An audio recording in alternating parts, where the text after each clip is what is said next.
Scandinavian Airlines systems.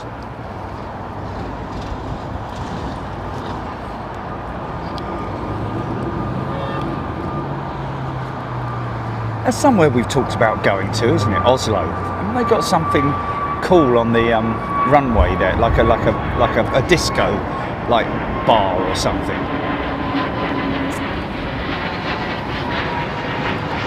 Yes. Every year they have a sort of like a DJ down there and all that, or right. Yeah, totally.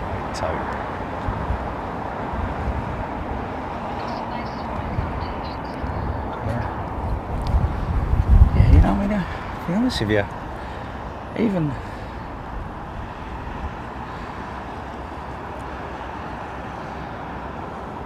wow, this guy's gone up quick, hasn't he? Hey. British Airways 321 to Nice. Nice.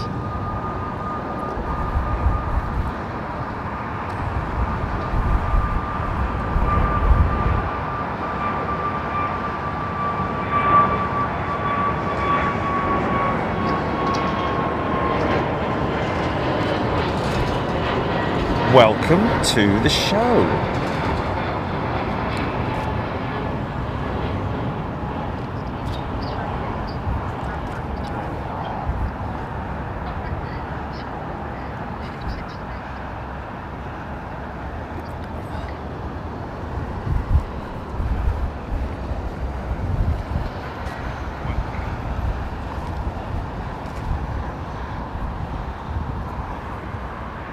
Is that Nana? Nana's a returning member. Welcome back, Nana.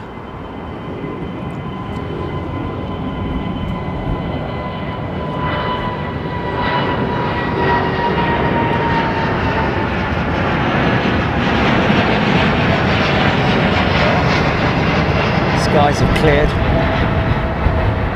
We're good for the strawberry moon. I remember vividly when I was a young lad, and I was out in the fields with me mates, and the moon came up, and it was so big. It was fiery red or orange. But yeah, I really do remember that, and that I'm guessing was a strawberry moon. I'm guessing, and it was humongous. Of course, I think the atmosphere increases its size, doesn't it? Something to do with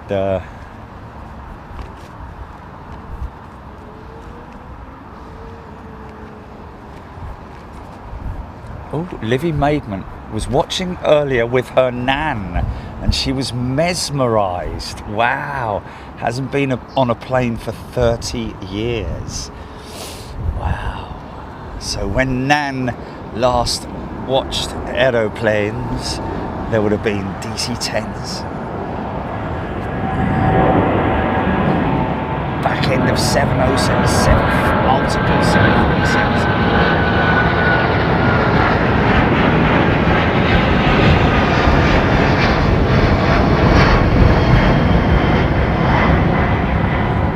Lots of passenger A300s possibly.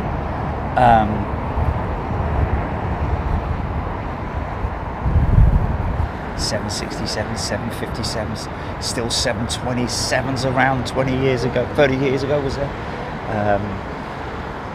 I mean, obviously phasing out all those older aircraft over time, but 30 years, hold on a minute, let me have a think about this.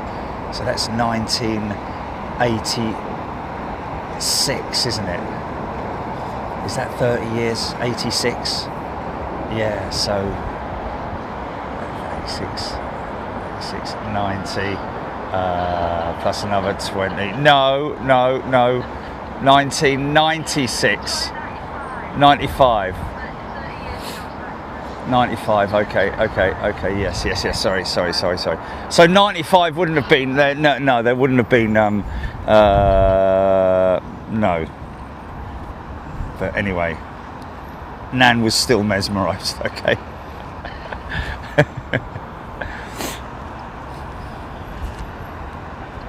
So interesting. I've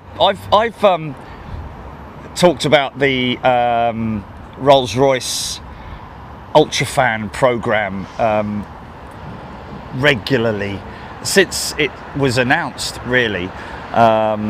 Interesting to note that now they are finally, and it was only my prediction that they would create a new family of engines specifically for both the long-haul market, well, I say the long-haul market, the big jet market, and also the Super Twins, and also now they have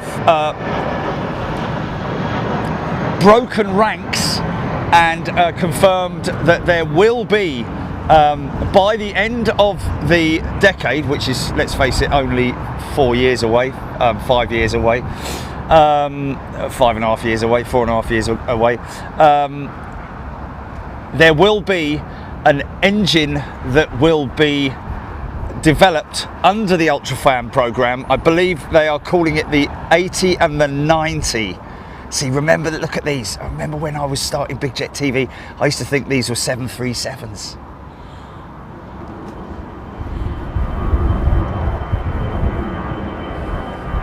Old 737-400s, that is.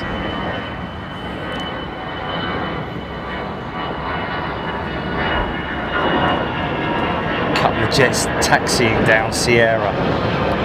Interesting that is the damaged Saudi Arabian Airlines Dreamliner.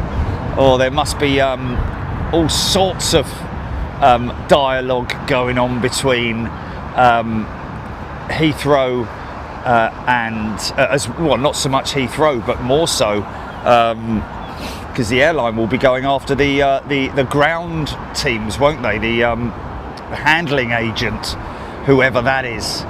Did we find out who that was? You did say, didn't you?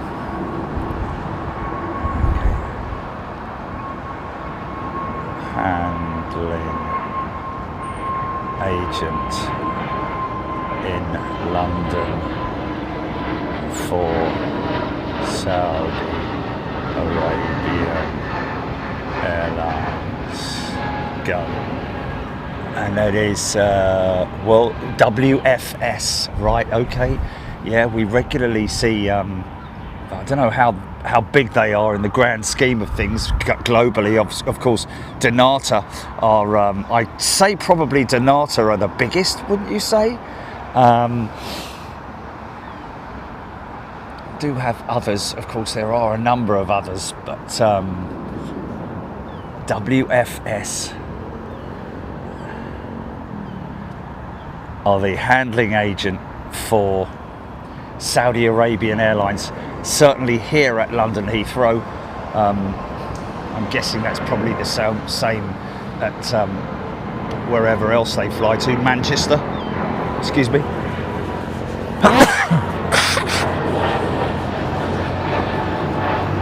haven't sneezed all day, mate. I haven't sneezed all blooming day. Excuse me. Okay, I'm going to have to move this mic if I'm going to start. The big sneeze. Yeah, that's an interesting story that's going to run and run, isn't it, really? Because WFS will have to claim those repairs, the cost of those repairs, through their insurance.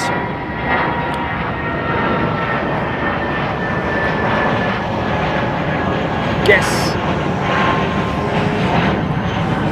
the operators like that will pay a huge premium for such occurrences.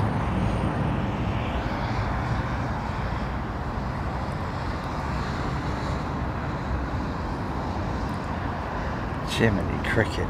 It's seriously bright, isn't it? Bloody hell.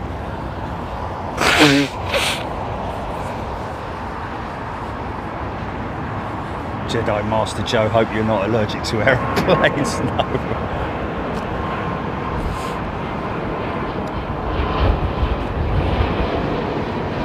Plus loss of use of the 787, Nick Gray. Yes, absolutely. The whole operation in terms of that aircraft is now out of service, isn't it? And non-operational. I don't know which engines they use at Saudi Arabian Airlines, but it may be that aircraft could potentially, if they're able to, I mean, it's a long shot, isn't it? Remove the engines, have them shipped back to Jeddah, from on another aircraft that's maybe going through engine issues. That is, if they are under that Rolls-Royce program. I'll be surprised if they are, because the majority of operators that operate the 787 use the Gen X engine. In fact, I think British Airways are the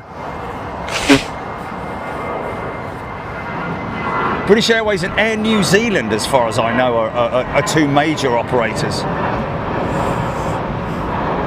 Aidan Campbell, Lufthansa running their 340s a bit long because of the delay of getting the new 787s. Yes, that's been in the news for quite a while. But hey, well done Lufthansa for retaining their fleet strength since COVID, because you know, they would have, I mean, they're not in the best of health in terms of financials. They fall under the management, not the management, but they also have they're part, like IAG with British Airways. They are part of a group of companies.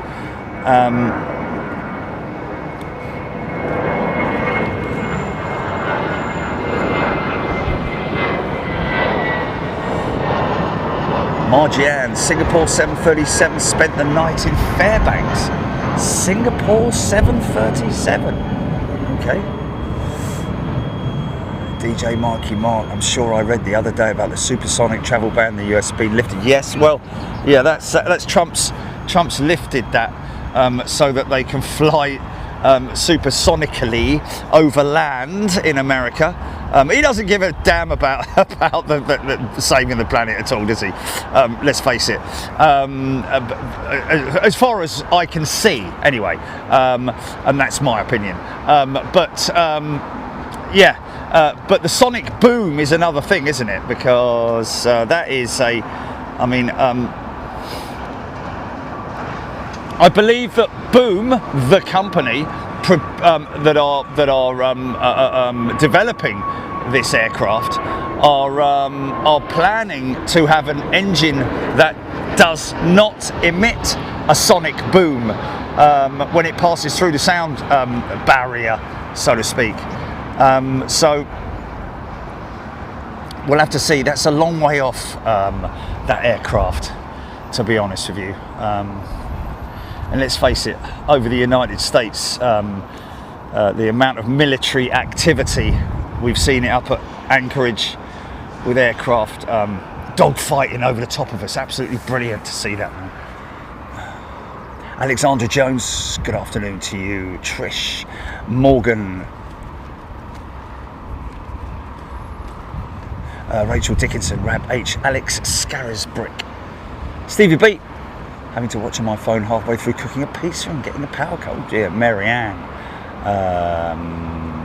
Jill Blakeney, good afternoon to you. Stephen Rouse. No, very true. It isn't the engine that produces the sonic boom. It is the aircraft that produces the sonic boom, but the engine has to get the aircraft up to speed in order to carry out that sonic boom, isn't it? So the developers are working on a system, should I say, that how they're going to do it, I don't know, but maybe there is a way.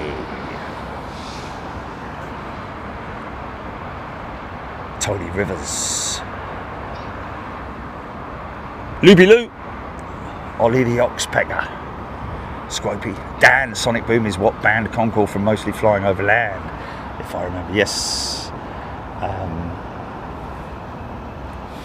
Which, to be honest with you, you know, I mean, that's why it was so successful, New York, and I mean, obviously, when it went out of Heathrow, it was full chat, wasn't it? But yes, the full power could not be applied until it was out over the water.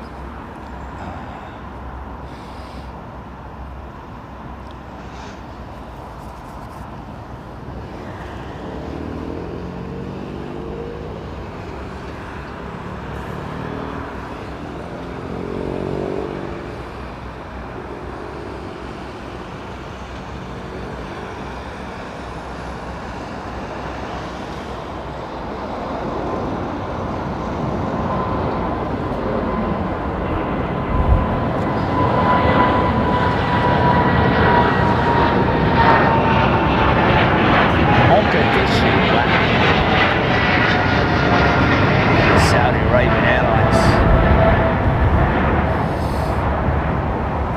They do operate their 777s and 787s. A mix of them both.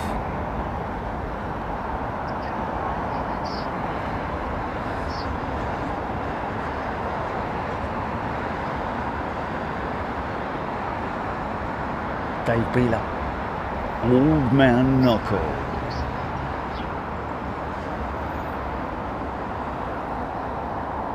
Double turn. Nice. I think that's a Det departure.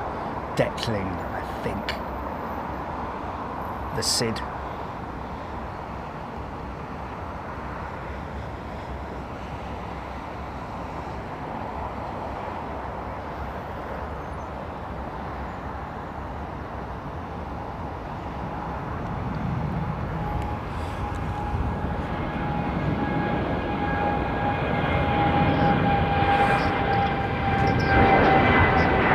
Oh, okay, so Saudi has got the Gen X engine.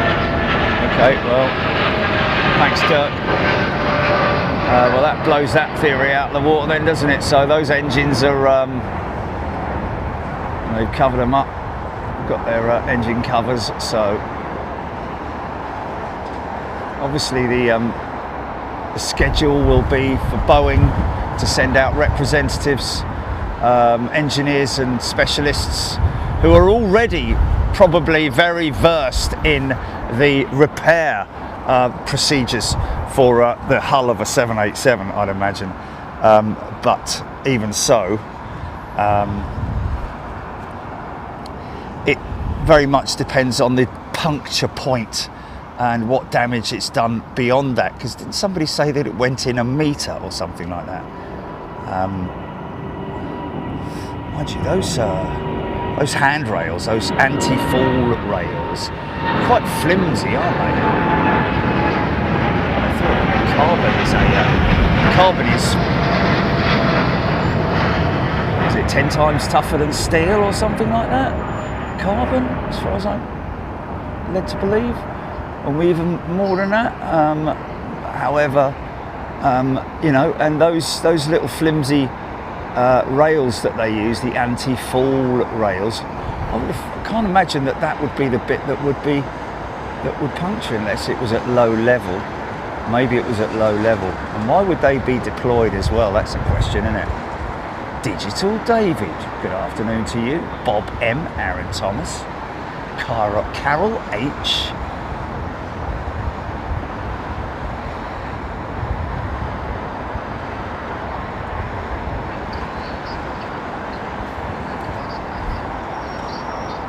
Yeah, no, I know.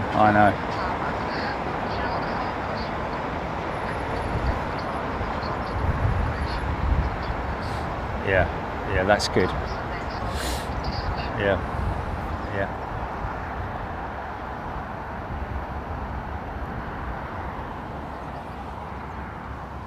Roger that.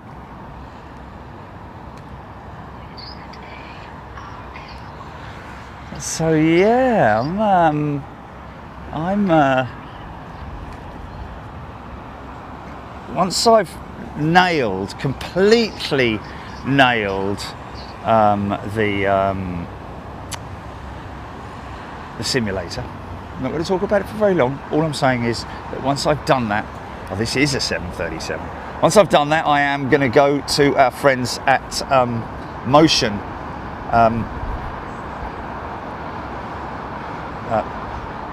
Is that name, Johnny? It is Motion, isn't it? Motion. Yeah. Avion, that's it, yeah. Oh yeah, look at that. 737 MAX. Calgary? What's it called? Oh, Halifax, maybe. Yeah, Halifax.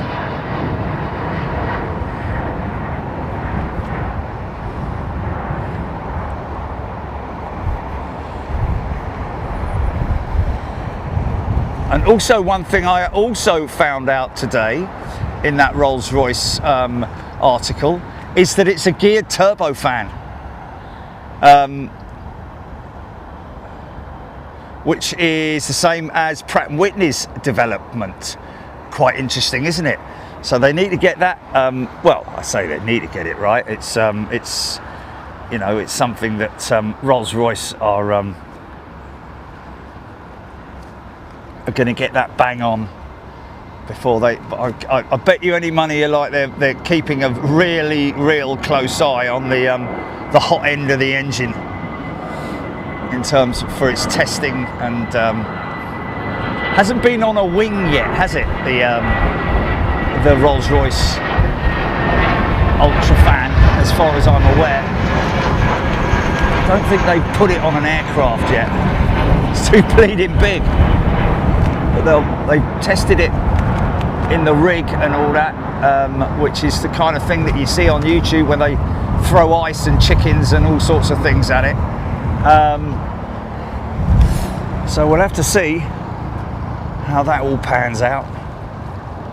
What's that pushing now?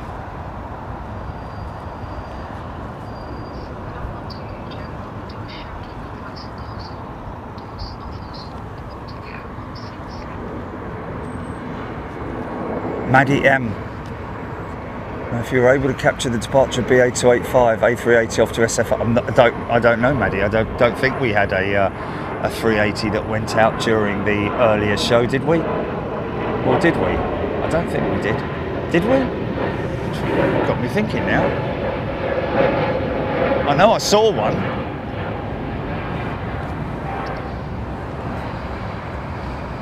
BR18. Got the feed on in the background for inspiration while I revise for my next PPL exam, BR18. Fantastic. Very best of luck, PPL exam. Right. Okay, interesting.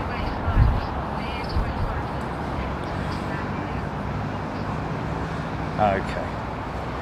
Yeah, sorry, Maddie. Was it Maddie? We didn't manage to get it because it went out before we went live. So sorry about that.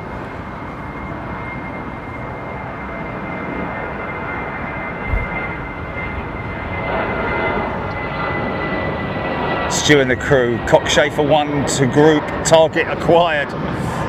Attack formation. Oh, okay. Maddie's folks were on it.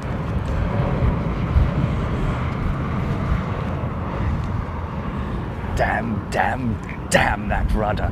I've got to say though, it is so noticeable when you don't have that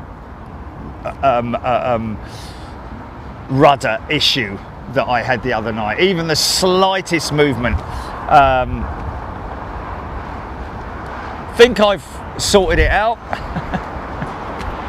It is literally, or it seemed to be, a case of just deselecting and then reselecting the lockout for the side stick rudder / steering application.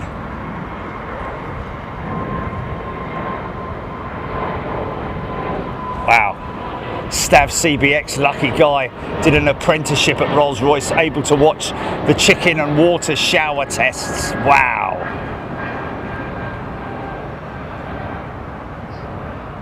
Morgan.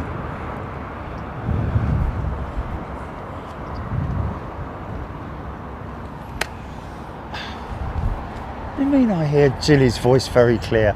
What's that all about?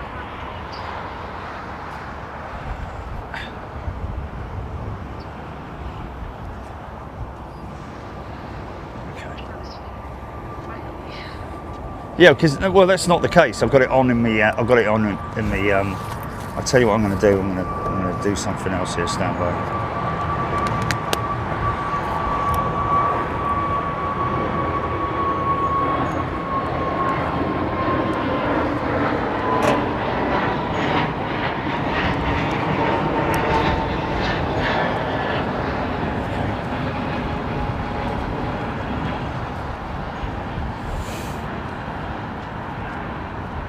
You copy?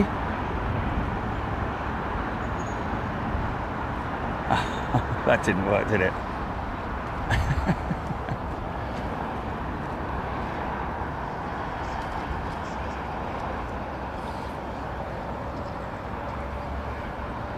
Okay, you copy?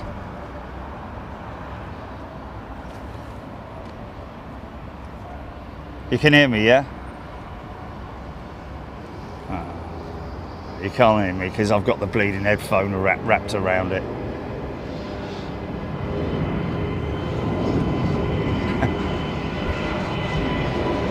Let me put it back the way it was and just turn the headset down. Yeah.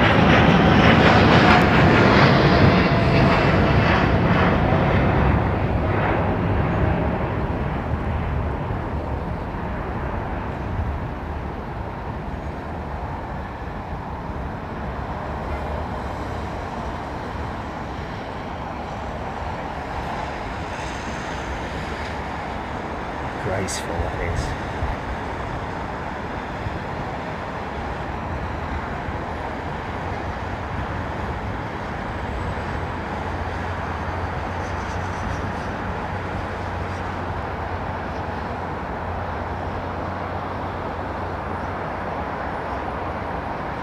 What a wing. Patchy.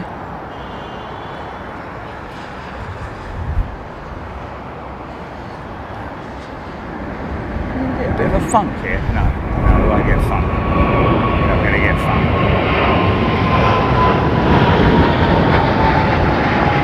Yeah.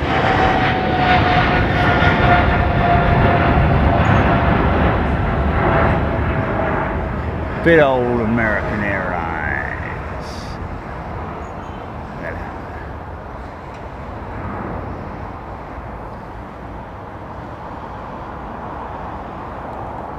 The deal is done, subject to approval.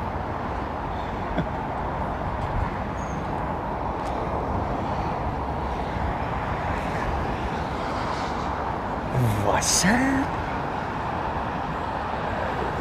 Smoke from Canada reaching us here, did you just say? Does that mean we're going to get an unbelievably orange hue for sunset? You can't hear me, can you, Jilly? Oh, Jilly cricket.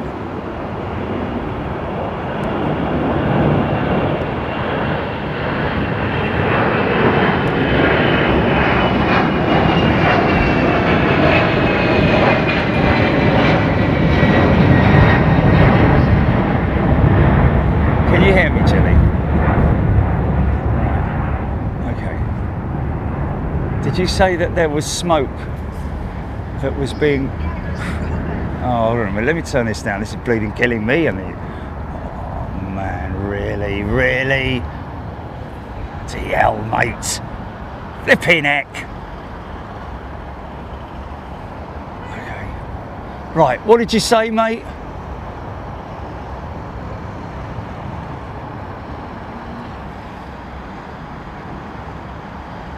Wow. Canadian fire smoke haze. Really? All the way across the Atlantic. How does that work out? I mean, you know, I'm certainly not A, smelling anything, and B, not noticing anything that's, I mean, the haze is pretty standard procedure, isn't it?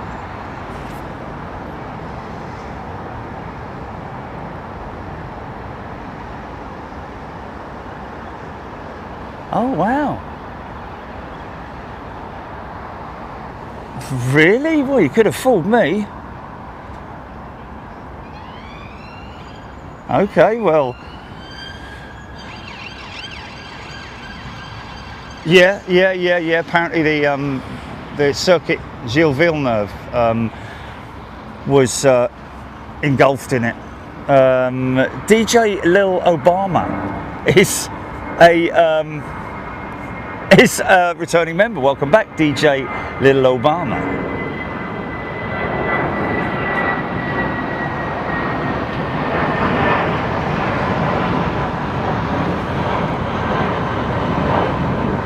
Nick Gray got it in Boston too.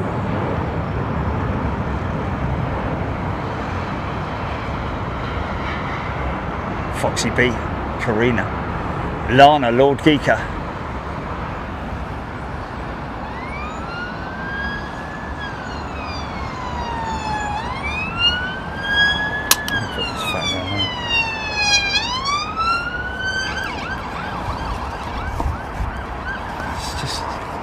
Very, very glary on my phone now. Very glary on my phone. I'm going to have to bring it down here, mate.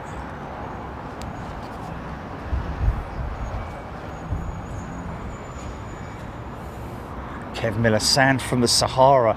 We've had that before, haven't we? We've had that sand from the Sahara. And fires from Portugal, yeah. Yeah, of course it will travel on the jet stream. Yeah, absolutely. I can understand that.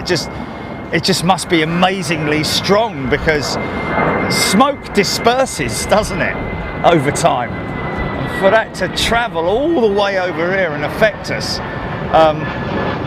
But not only that, mate, but the wind's blowing in the wrong direction. The wind's blowing against that. How could it be, unless it's sort of like bringing it around and in, if you see what I mean, because I guess it does go in that sort of like swirl.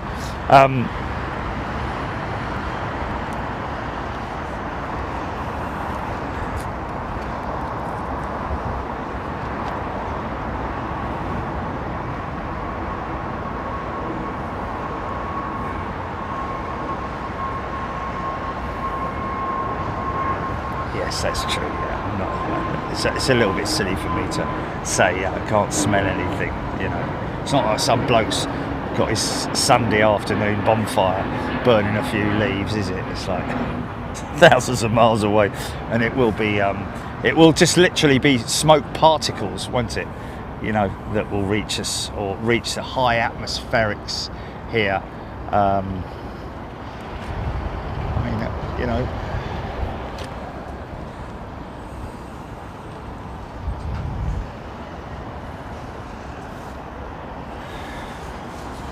Satellite imagery shows smoke all the way over to Germany, and they issued an air quality warning.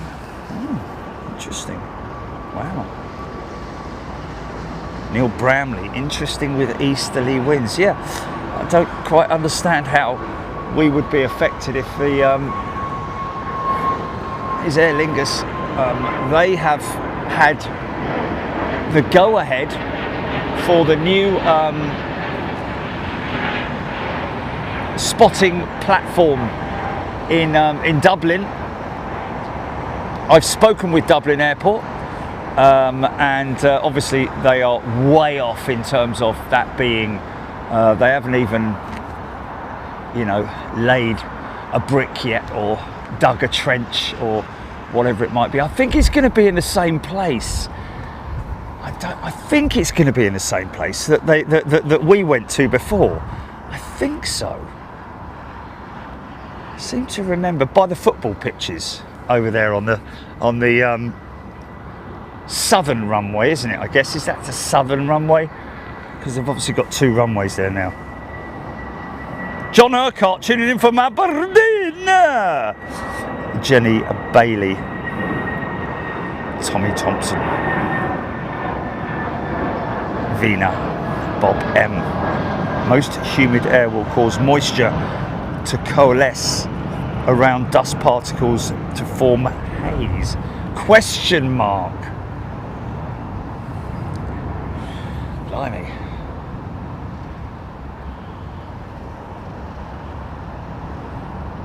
Well, we'll see what happens when the sun goes down. So we might have a more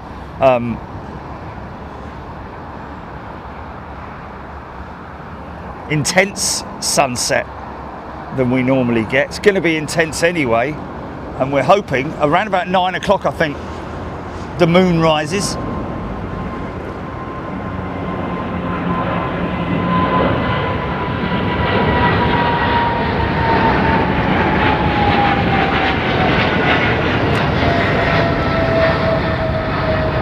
What a beautiful noise coming up from the street. It's like the clickety-clack of a train on a track.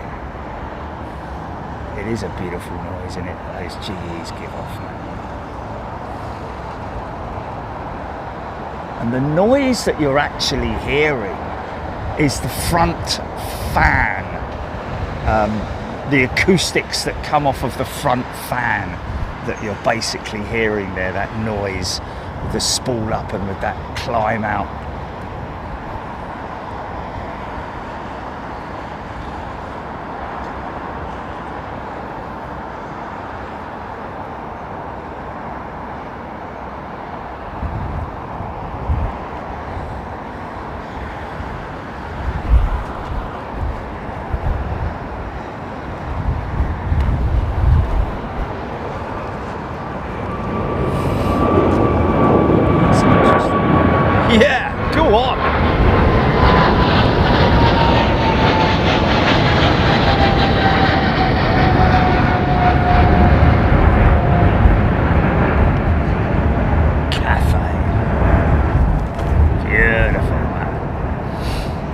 He was a full flex, wasn't he? Hey, wasn't he? Beautiful.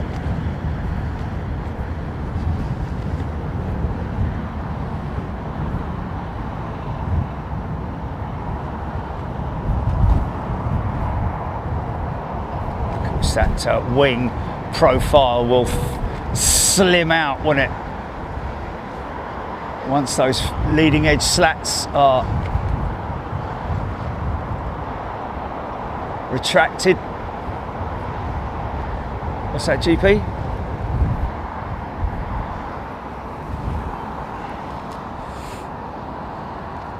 Yeah.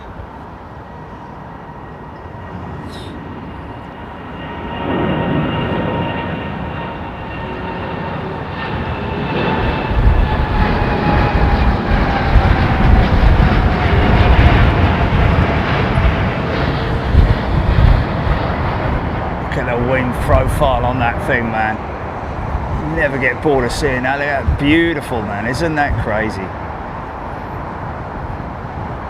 It's a shame, isn't it, that the Dreamliner didn't sort of like, it wasn't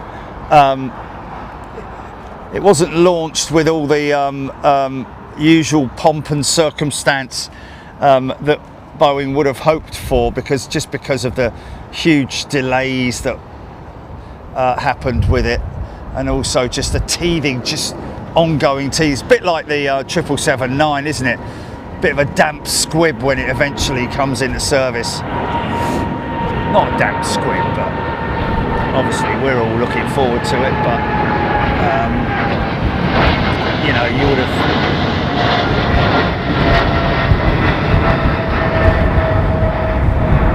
I don't know, maybe they did do something at Heathrow with BBC or something, you know. The world's most advanced jetliner arrives at London Heathrow and then catches fire.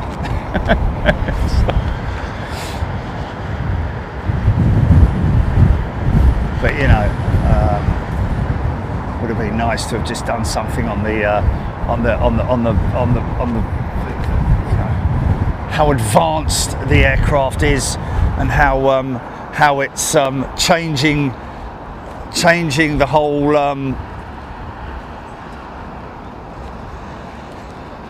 negativity of air travel in terms of efficiency and cleaner engines and all those sorts of things.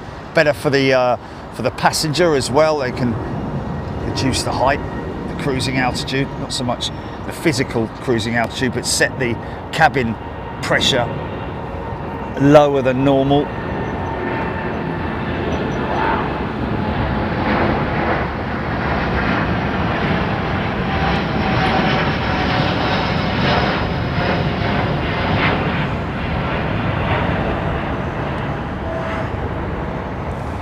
Yeah, someone's going to have to pay for Saudi Arabian Airlines to lease another aircraft, because they probably haven't got a spare one, I thought.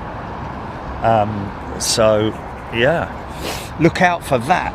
Look out for an odd operation with Saudi Arabian Airlines in terms of a leased aircraft. Mind you, they're few and far between nowadays as well, aren't they? In terms of availability for leasing an aircraft. Hey, what about that A380 that Highfly's got? Maybe they could use that. Easy, easy, son, easy. Come on.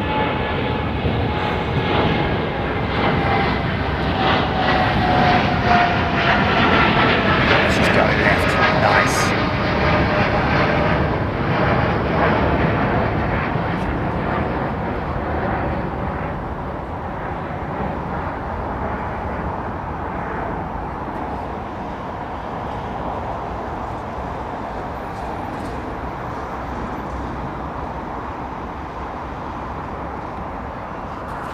BPK, the selector. What's that Virgin Dreamliner doing, taxiing over towards T4? It's a bit an odd one, isn't it?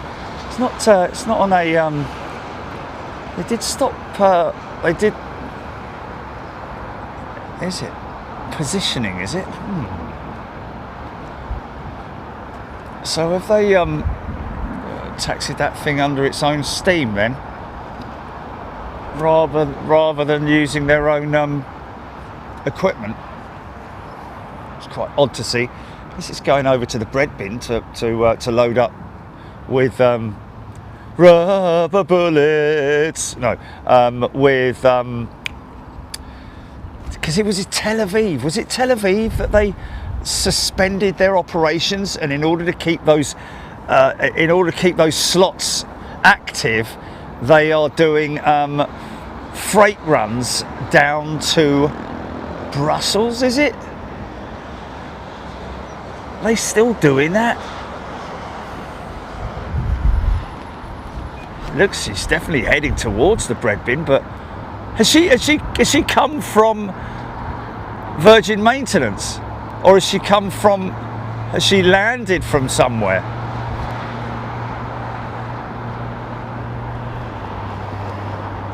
She's from Prestwick. Wow, interesting. Okay, been at Prestwick since the 20th of May. Interesting. What's that for, I wonder?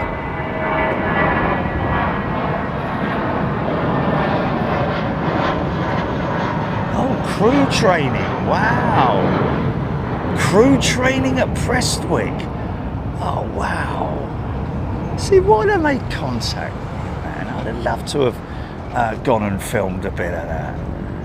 I would have travelled up special for that. I don't speak to them anymore. It's just, they've got a new person in them, they've got a new person in them, they got, you know, this, you know, not interested. Some people with their jobs are just like, they just do what they're told to do, don't think outside the box, don't take any, you know, outside contact and all that. Yeah, just and then move on after a year or whatever and go somewhere else. And Chipaz, they've sent an A350 based at Manchester crew training there as well on Monday. Interesting. Wow. They've got spare aircraft to be able to do that. That's quite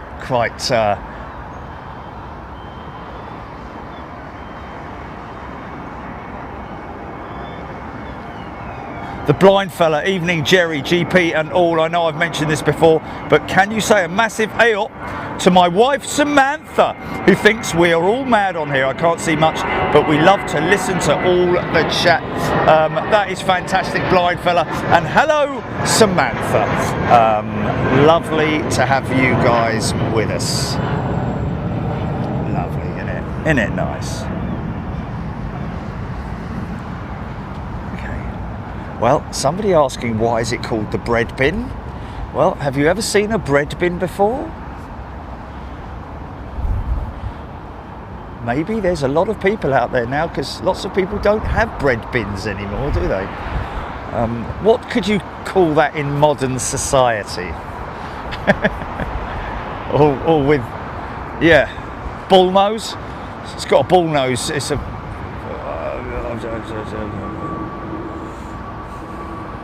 Anyway, it looks like it resembles a bread bin, ladies and gentlemen. Jenny Bailey, never tall enough to be cabin crew. Steph Bird. There we go, that's it. That is the bread bin. We call it the bread bin because it resembles a bread bin, but that is the cargo terminal. It certainly seems a bit too extravagant based on the amount of cargo jets that come in here. Yes, a massive loaf of bread. Mother's pride, apparently. Sliced white, we believe.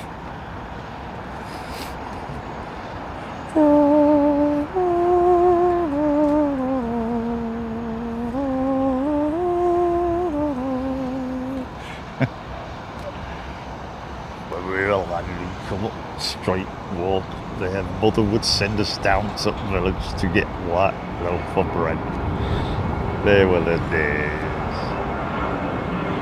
Resembled or what? Resembles or what?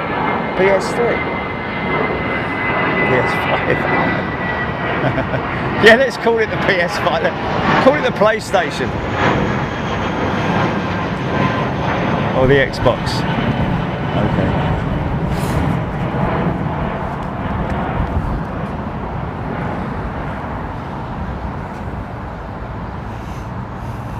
We're awaiting the start of the evening rush. It's currently 6:45 p.m. here in the United Kingdom.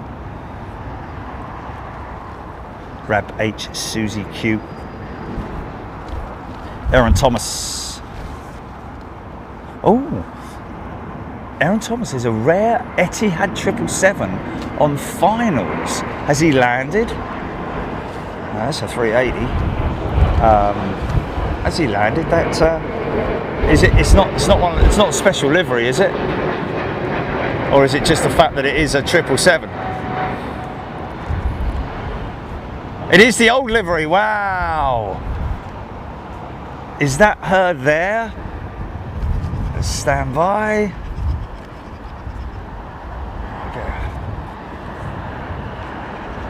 Yes, it is. Wow. Every time I see that livery, I think of that 346 that they broke the back of at Toulouse. Can you imagine that, folks? All that money, all that time and effort, and some bloke goes to do an engine test, leaves the bleeding. Someone either didn't activate the parking brake, and it overran the chocks, or whatever it did. But it basically mounted the engine test wall and literally broke in half. I guess there may have been components on that aircraft that they were able to reuse. It was an A340-600. Of course, that was a beautiful aeroplane in the old livery. We'll wait for her to come through here now.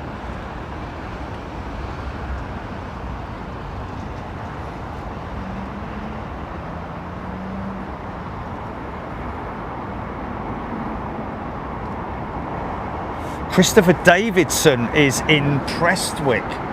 He'll keep in touch. Thank you, Christopher.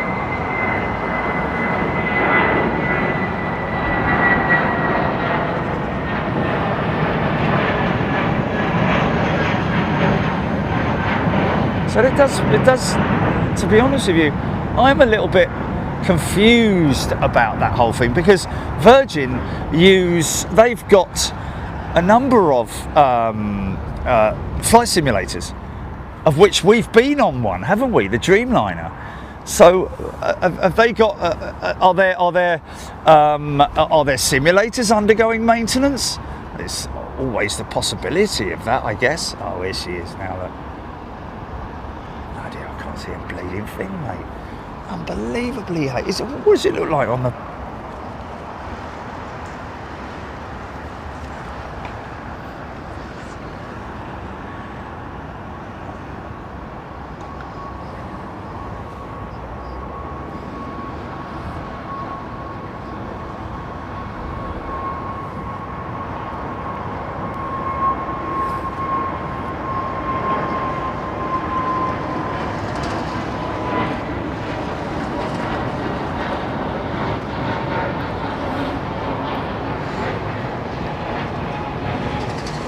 Yeah, looks okay. Yeah, looks okay. It's just my monitor here is, well, plus I've got the glare from the sun right in me bleeding mince pies, haven't I?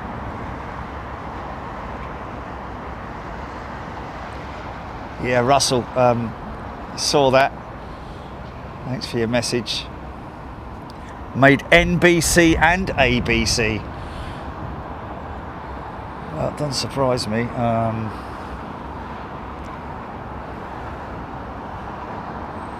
If anyone's to blame for that, it's the company that was handling the individual, regardless of what the status they are. Yeah, go on, girl. Listen to those engines.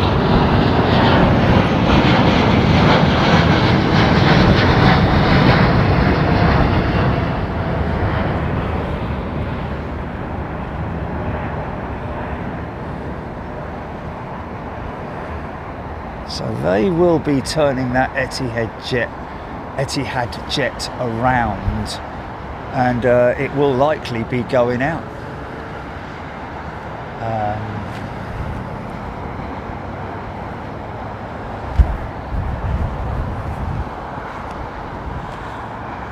During the stream, perhaps.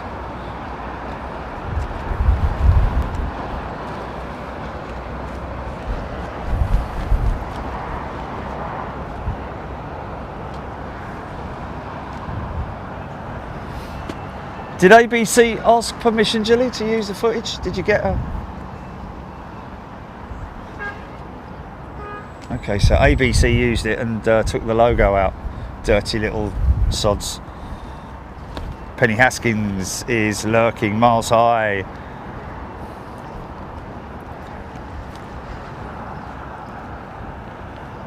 Stuart Pritchard says you made GB News and they played the Benny Hill music to it.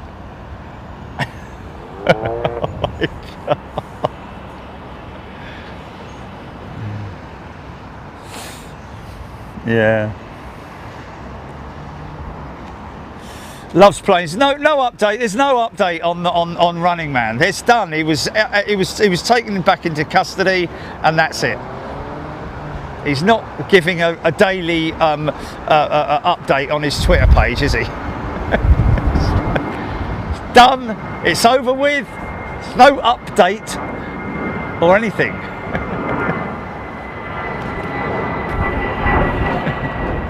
Running Man.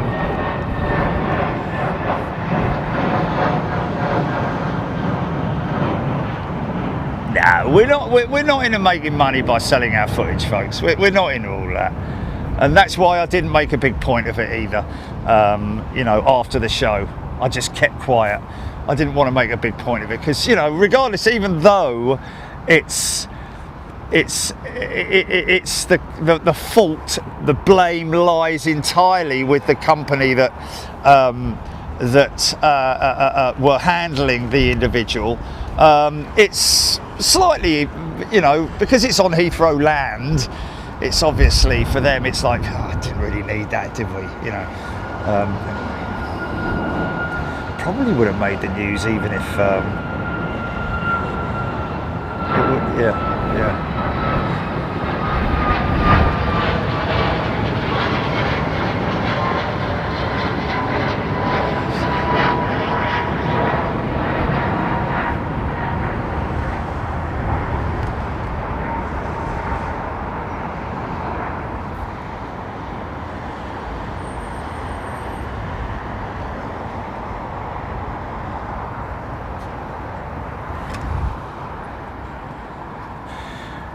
Get that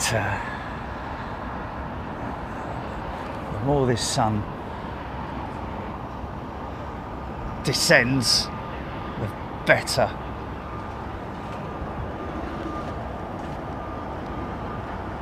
Oh dear.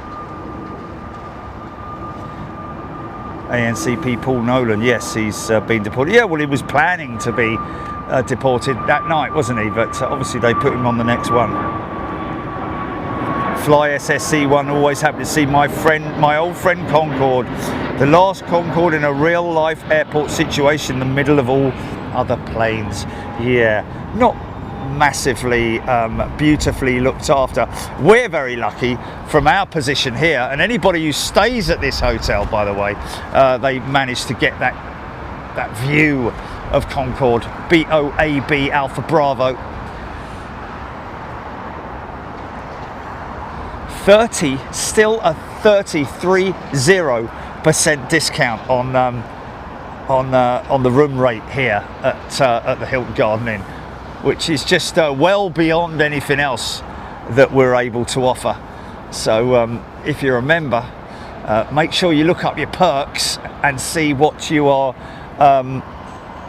entitled to. Giving him a wash, look. It's nice, isn't it? You're in a wash. You're on it, mate. Come here. Get a massive flannel out in a minute. No, Mum, no, don't leave it. Come on, just here, up on your just top of your lip. No, leave it, Mum.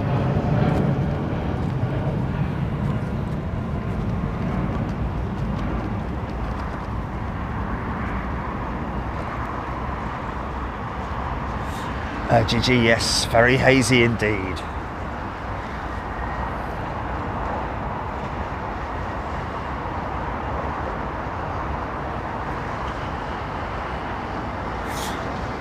Fly SSC1, yeah, well, you can do room 747 or any of these western facing rooms at the Hilton Garden Inn.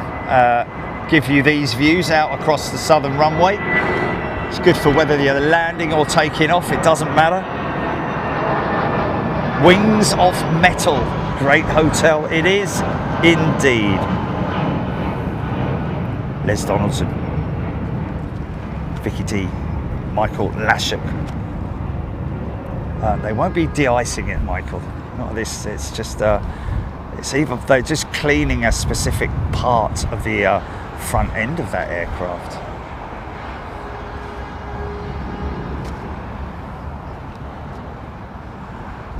Is it?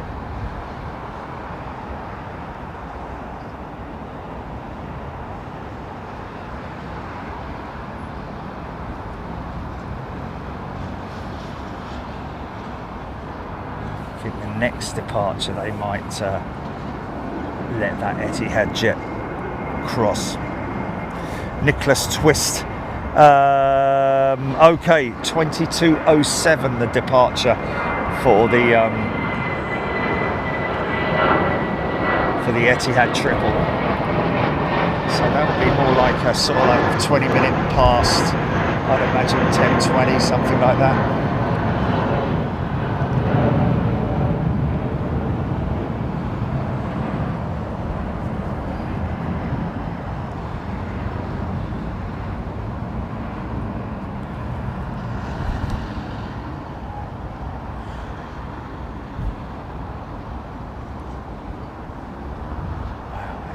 Very early.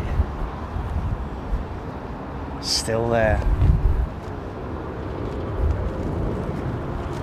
Maybe that Etihad jet's a little bit early, that's why they're holding it there.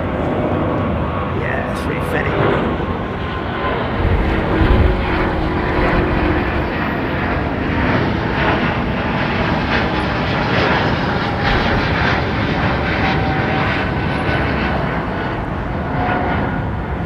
Got the advanced version of the XWB engine which is being rolled out now to customers. Just basically more advanced systems which give it more. I think it's something also to do with the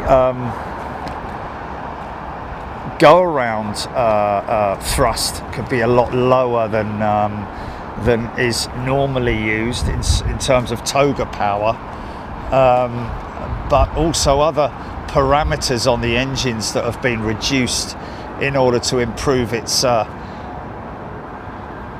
numbers. Yeah, listen to this thing.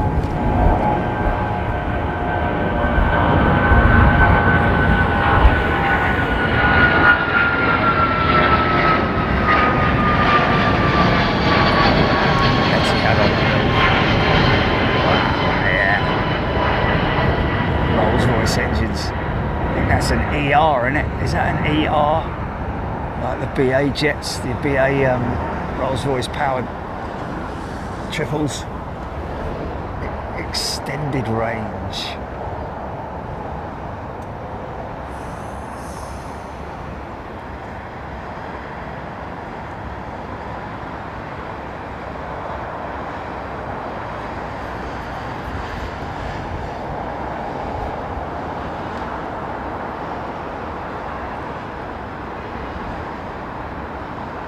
American.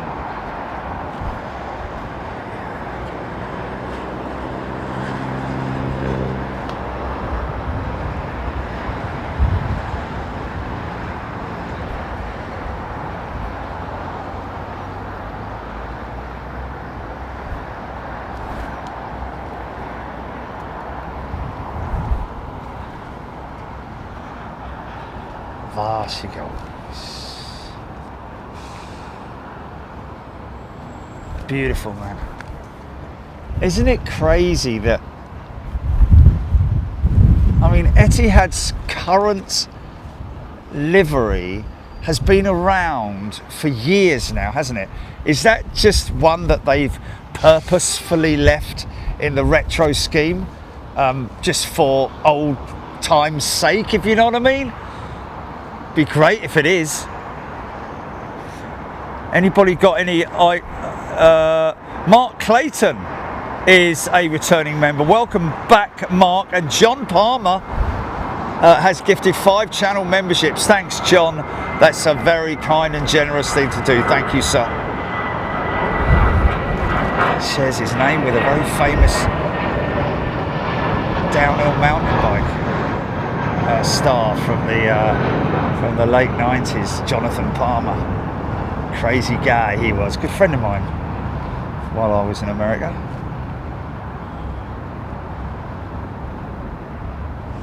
Mr. America. He used to ride with jeans on and stars and stripes. Crazy guy. Wow, listen to these XWBs growling away.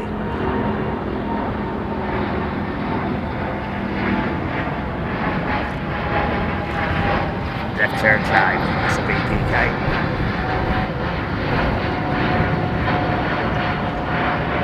Oh, it's Father Christmas again, look.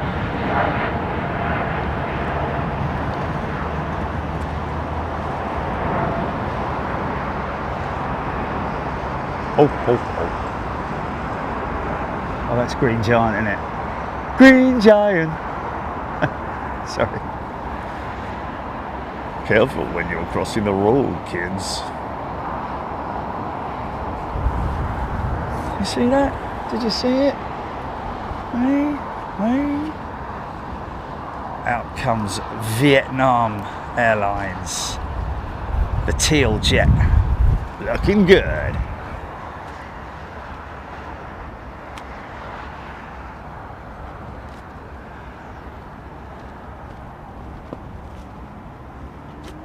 Kev Miller.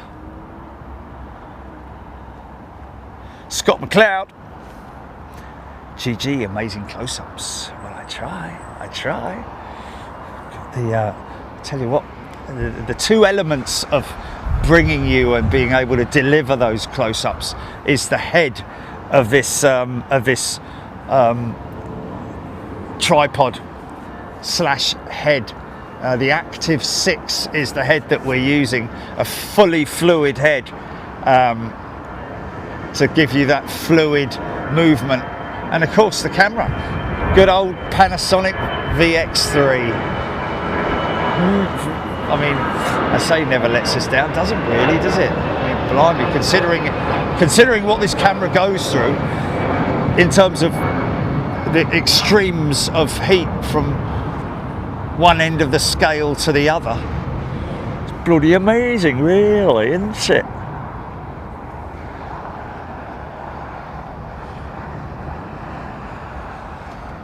Virgin 350, look at that big long super stretched 1000, man.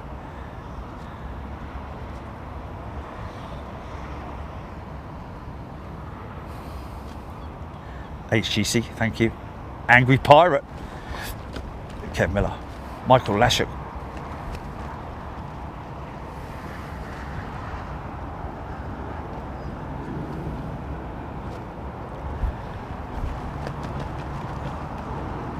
Gillian Tracy L. Nothing yet. Old Man Knuckle. That Vietnam jet would look amazing with a set of ultra fans on it. I think anything will look great. I know what you mean though. You're talking about the colour, the engine colour, the fan, the front fan colour, which is an amazing turquoise blue on the Rolls-Royce Ultrafan. I think that is the final finish, so to speak. First time that Rolls-Royce have delved into the carbon technology in terms of the engines. All of their previous families have used titanium fan blades, which themselves are an amazing piece of engineering in terms of how they're made, and it's almost the best way to describe it is that, well, they're blown. They have a honeycomb structure, or at least the best way to describe it is a honeycomb structure between the two skins, and then under controlled conditions, air is injected and the blade is blown to shape. Absolutely amazing. Not anymore though, because they're going to be using the obviously they're going to continue to manufacture and use those systems for some time with the XWB, well, the Trent family, should I say. However,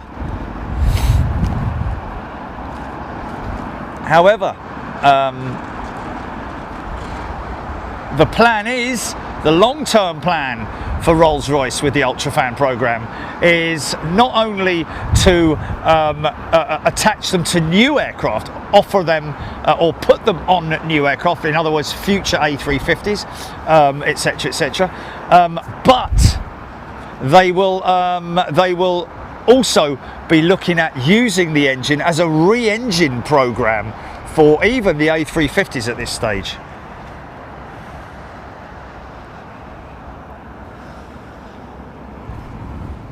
GG.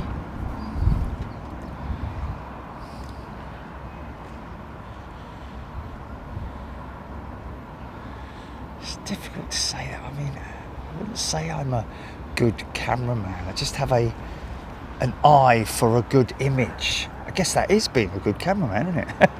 Yeah.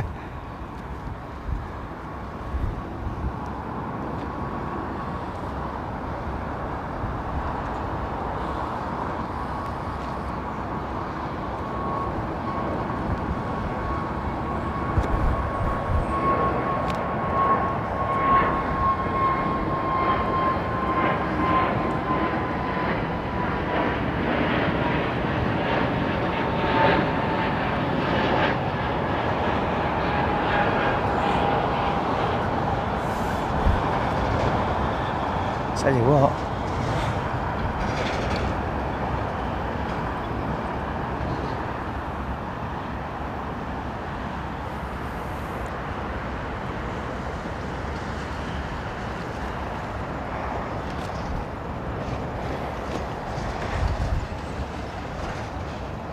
Robert Hilton, active 6 fluid heads are super expensive. Yeah, but let's be honest, Robert, if as what happened to me in the early days of Big Jet TV, I went through tripod heads like I used to have to replace them, renew them at least once every 3 or 4 months, literally in some cases, just because of the fact that they take such a battering with other less, well, cheaper. You get what you pay for, basically. So I'll probably never have to replace this this head on this tripod unit. Don't forget that it's also a quick release as well, so I can have this off in seconds. Less than that. I'll show you how quick.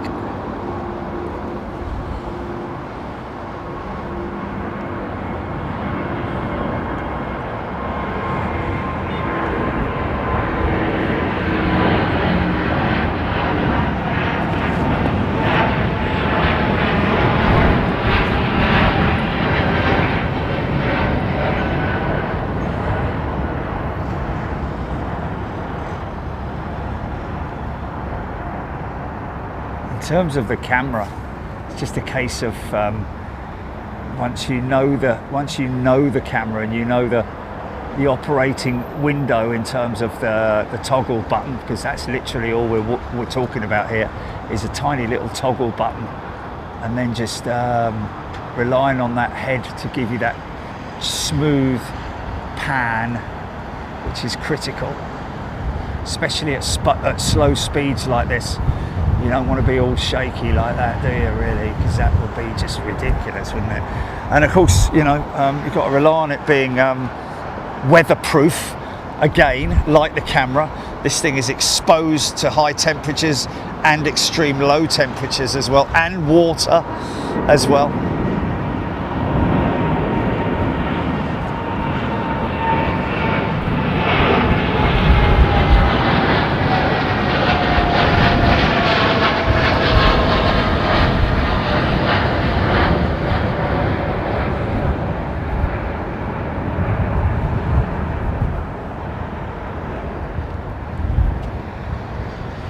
So we are set, all set for the for Jerry's DIY fabrication show tomorrow, where I am going to be fitting the new viewing platform, well, filming platform on top of the van. As if you've been keeping up to date with it, you know that I disposed of the top section of the van because it weighed at least half a ton. So I'm saving all that weight, and I'm saving all my love. Yes, I'm saving all my love for you. Yeah. So tomorrow, if you want to join in, sit back with your coffee and just enjoy, get ready for the expletives button being pressed. No, I am pretty confident, folks. I have to be honest with you. I've pre-cut everything. Everything's all been cut now. All the attachments, all the ingredients basically are there. They just need, and this is all based off of my own measurements as well. And I'm a firm believer in measure twice, well, in this case 3 times, and cut once. With the tubing that we're using. And Morgan, thank you, Arrow. J-Mank, your camera is nails. Fly SSE1, oh yeah. I've never changed from the the camera. Look, I can show you the. I can show you the. Look, you can see it. Look.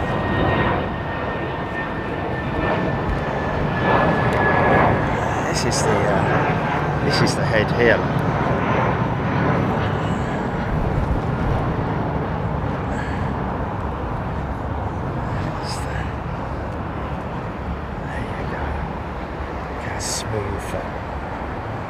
Beautiful and smooth, and that's the quick release here as well. This system here, that's the rig that you can get these online again through Amazon and all that, which can be articulated down to here as well if I need to. If I've got glare, I've got glare at the moment, so the old phone's down there in it. But look how easy by just literally unhooking this here, this here, that whole head just comes off in one piece, and that's it. It's a heavy old unit. In fact, whenever I'm overweight, that's how quick and easy it goes into the rails as well. Whenever I'm overweight, it's always the head that has to come out the bag. Fortunately though, it's very rare that happens.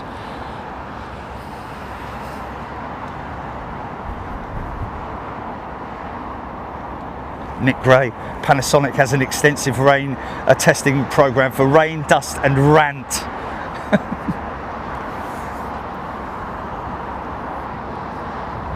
Aaron Thomas, 747 over Swindon in Wiltshire. Okay, Swindon, let me have a think about this. So that's kind of coming our way, isn't it? Here today that what's the outfit? Jetstar, isn't it, in Australia? Jetstar Asia has folded, hasn't it? It is no more. In fact, they've cancelled all of their future operations. So when we were in Taipei, Jilly, we made, well, actually,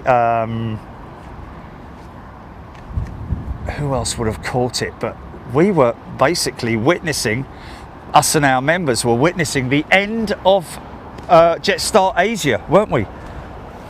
You know what I mean, Governor? Yeah, they've gone bust. Yeah. Too much competition from Asian competition, namely Vietjet and people like that, isn't it? Oh man, not cool.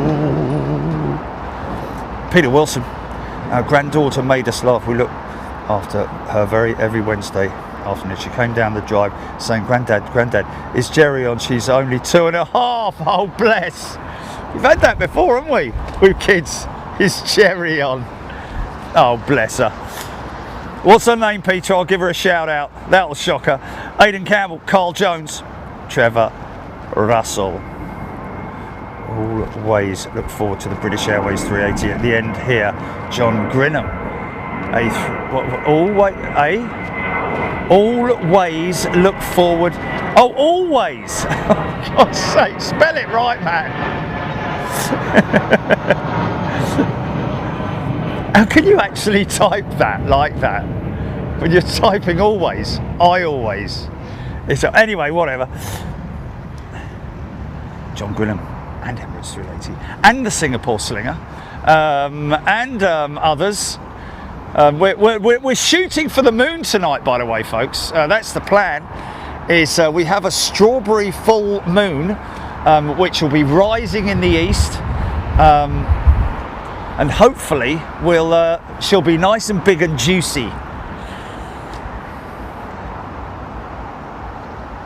Joanna B, how often is an aircraft inspected for cracks? Well, Joanna, it's part of the maintenance regime for an aircraft, mainly during its, put it this way,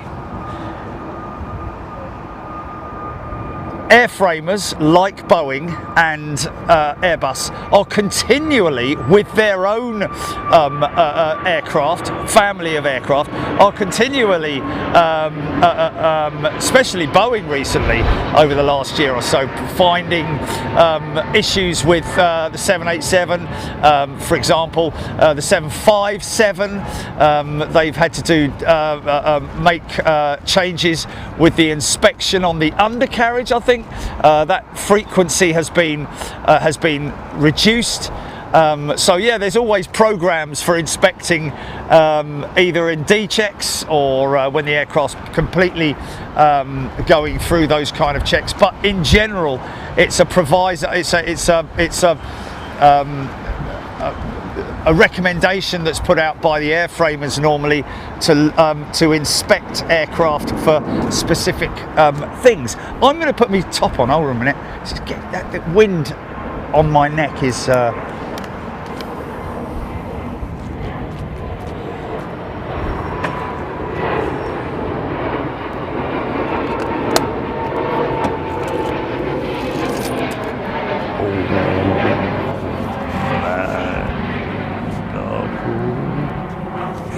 He just keep moving. Is that the arm or is that? Okay. Okay, there you go. Oh, that's better. Ooh,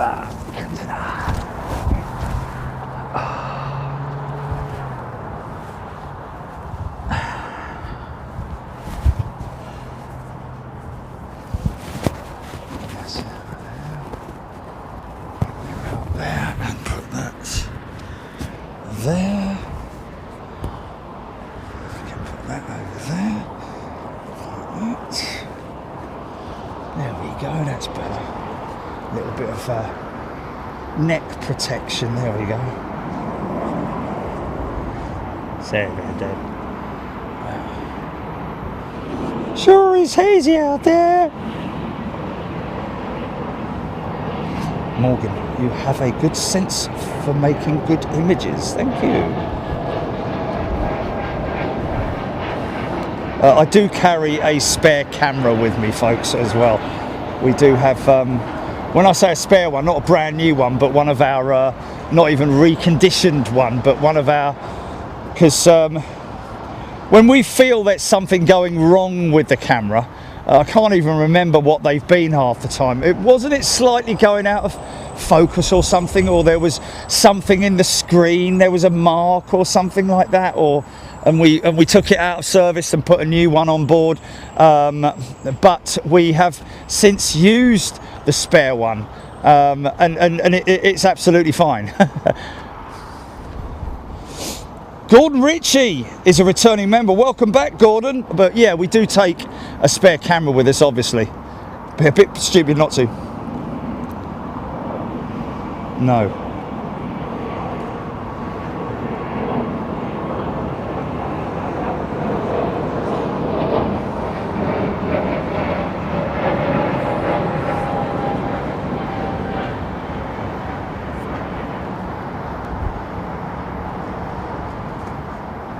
Stampede. Yeah, I do remember, yeah. Gideon and Keziah.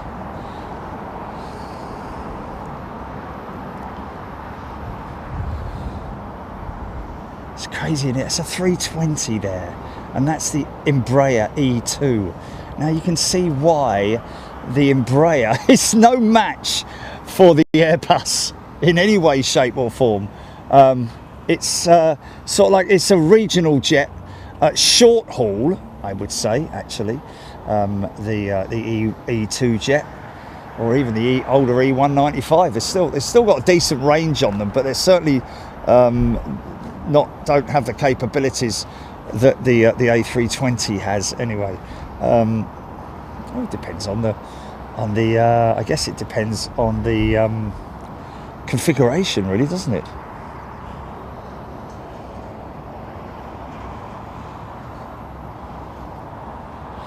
Okay, Swindon 747. I can see something coming towards me, but think that's a single aisle. Swindon Fulcher.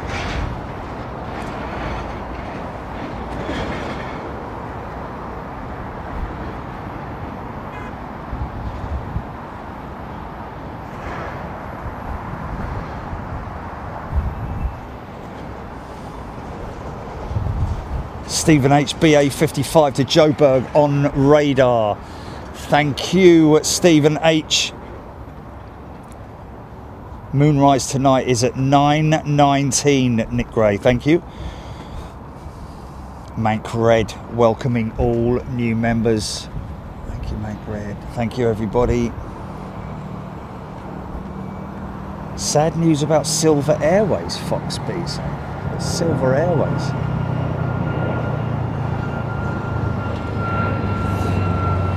Silver Airways. Never heard of them. Sorry about that.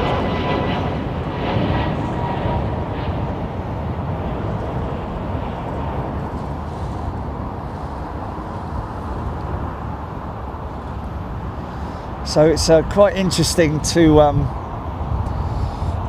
we've got to get in touch with these people. There's a company, I don't know who formed it or what, but basically a company that's trying to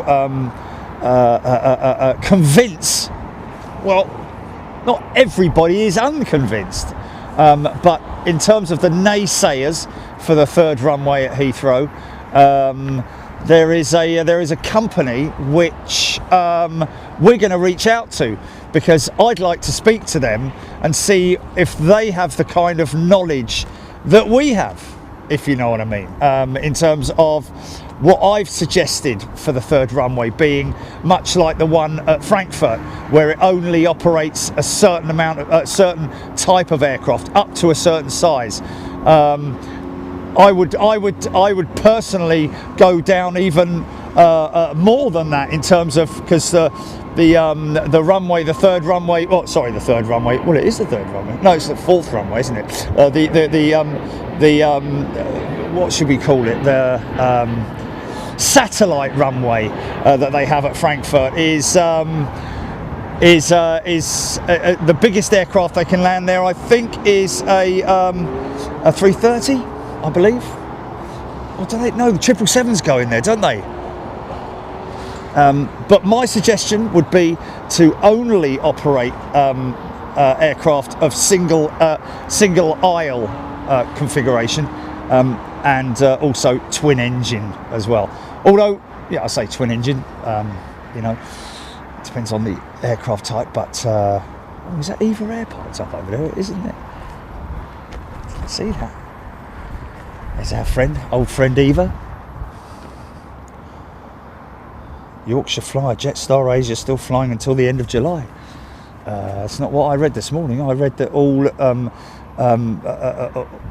passengers have been issued a refund, unless of course that's beyond July. Maybe that's what he's talking about. Okay, so still operation until the end of July, but anyone who's booked a flight beyond that is getting a refund. There we go. Thank you, Yorkshire Flyer.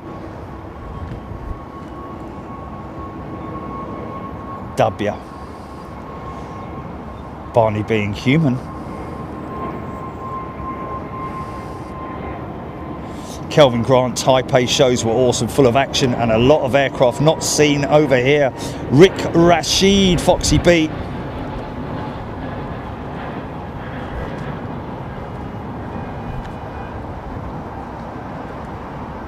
Scott Amos. Jetstar Australia and Jetstar Japan are still flying. Australia, yeah, Jetstar Australia. Jetstar Australia is the origination of Jetstar, isn't it? Asia was just a bolt-on that they created, based in Hong Kong, I think it was. A bit like what happened with, well, I mean, KLM Asia is an arm, isn't it? Based in Singapore, my apologies, not Hong Kong. Karina.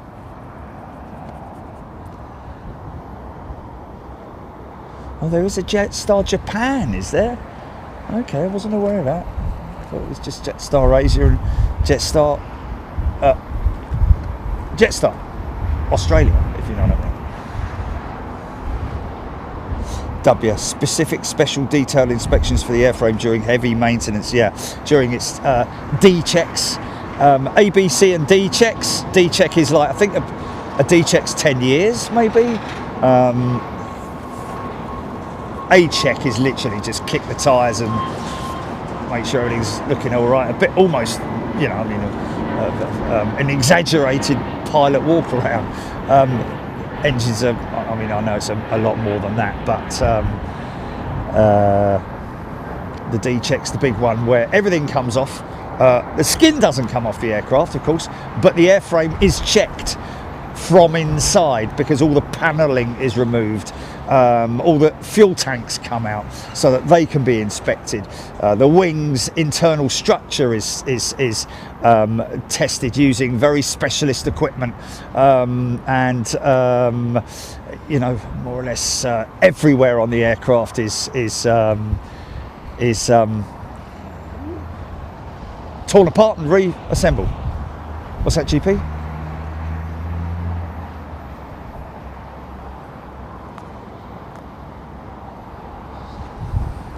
Okay, so we've got Heathrow on the chat. Good evening to you, Heathrow.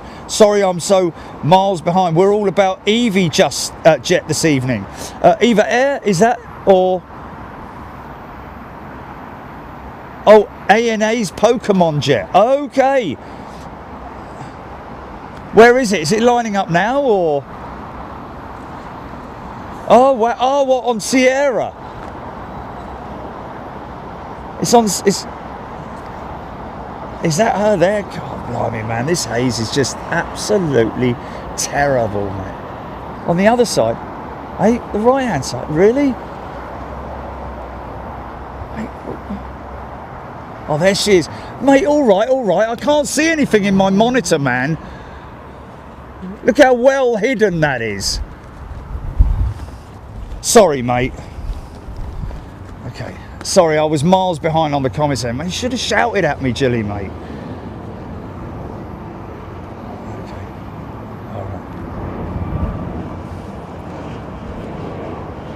right. Susie Q, you were zoomed in on it earlier. Well, obviously only the back end of it. Unless because, I mean, I've been sort of concentrating on the 380 down there, and Japan Airlines potentially, yeah? Okay, so that's her there beyond Jow, right, okay. Had no idea it was in.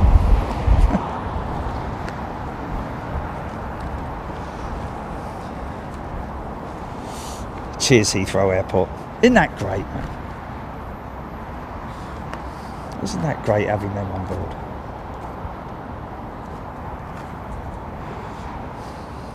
So, like I say, yeah, I'm keen on reaching out to this group that are pro, all about the third runway at Heathrow. Got something through the door for local residents to have your say. You know, I personally, especially with how quiet these new jetliners are, the likes of the E2, the new Neo engine on the 320s, etc. Eventually, the older CEO jets will be phased out, and you will be just left with the new Ultrafan, well, eventually there will be an Ultrafan, but the geared turbofan, the Pratt & Whitney engine. I'm going to let that next jet, well actually, can you see that? Can you see it even? Jilly, last time we saw that would have been, but yeah, the plan is to obviously, I'm hoping that, that it's being discussed in terms of the third runway and the operations of that third runway. If you look at Frankfurt's satellite runway and look at the access to it, I don't think that there needs to be a huge amount of redevelopment in terms of access to it, because it's literally like just building a taxiway to it, and then putting the terminals over this side, I would imagine, or something like that. But it's just to ease the numbers, isn't it? Really, I think the capacity They're able to handle the capacity at Heathrow. It's just a case of having to keep these aircraft in holding patterns for so long in the mornings. And if they're able to reduce that by way of a third runway, then everyone's going to be happy, aren't they? Especially if they're quiet aeroplanes. Right, I'm going to jump straight back to the Pokémon jet. All Nippon. Okay, stand by for thumbnail GP.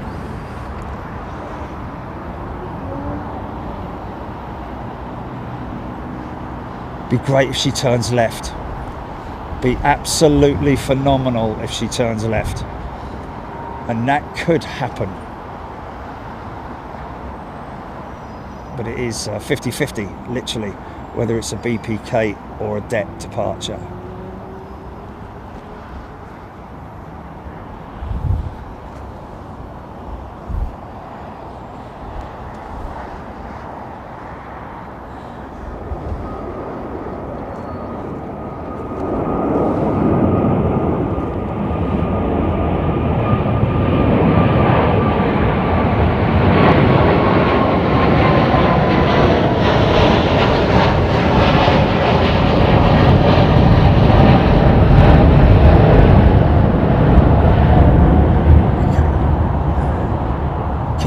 Keep turning. That was kind of predictable, wasn't it? That was going to be like that. That's a bit of a shame, isn't it? Same sort of like route that they normally take. Sometimes they may go out over the north for London. Other times not. BA's 380. She's heavy.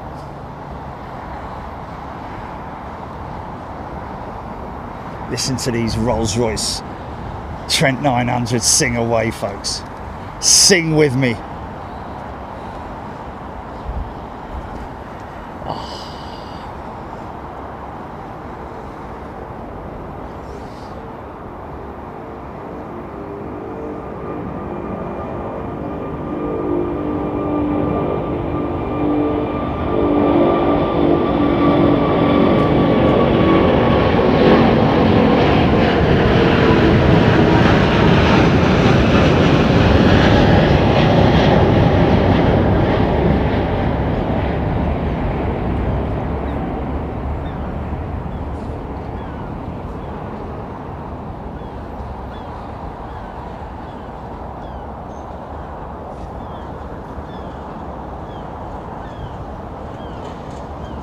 Flipping seagulls.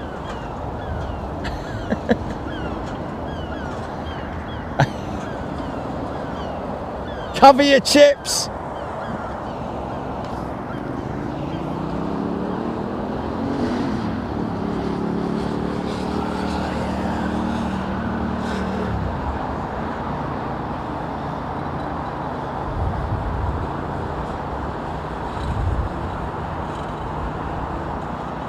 Mate, you're going to San Fran.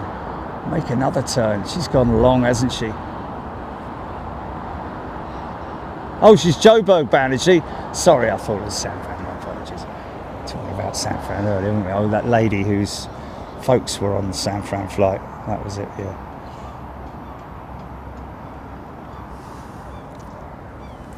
W, never get tired of seeing them. Avro Arrow, Trents indeed. Like a symphony, JK saying. Is it the 380 that has 2F, Robert White? 2F what? Incredible sound, Dan saying. Ralph Pruitt, good day to you. Oh, 2 floors, Robert White. Yes, it is 2 floors. Indeed it is. An upper and lower deck. Aileron Al, turn the volume up for that 380 departure. It was awesome. Morgan, sound awesome. Kev Miller heading down to Seaford. Yeah, that's another thing, folks, that whilst this one goes out over the top, let me just show you the microphone that I use. Bear in mind, right, that I have been through all the different types of mics. When I first started Big Jet TV, I got the big one with the fluffy bit on it and everything, and had it on here, and it was like, you know, cumbersome and everything. Can you believe it that we now use and have been using for years now is the Rode, and all I'm using is this tiny little lavalier mic, man. I mean, it is tiny. I'll show you how big it is. Oh, missus! No, don't show us, Jerry. Right. But literally in there, that's the dead cat, by the way, folks. Come on out, son. Oh, I don't want to. Come on, mate. We're just going to show everybody how small and tiny you are. Oh, wait. I've got a warning, a battery warning. Come on. Oh, mate. Happens every time. Happens every time.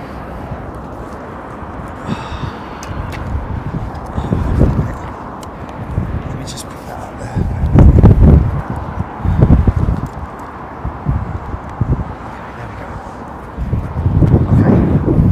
So yeah, this is it here, folks. Look, that's it. Tiny little thing, isn't it? And look how much it picks it up. We'll take that.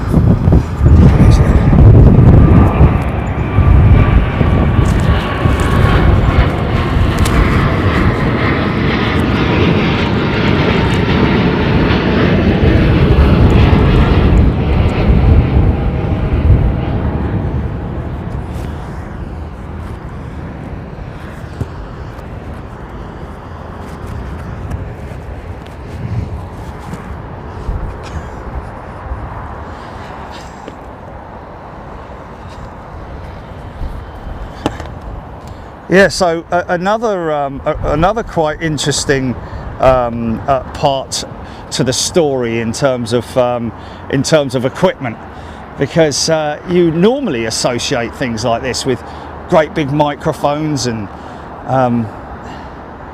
you know, people with directional mics, and of course, you know, you use a directional mic, and then I've tried all of that. I've done it in the past where you can hear the planes but you can't hear me, and this is a perfect mix. So there you have it.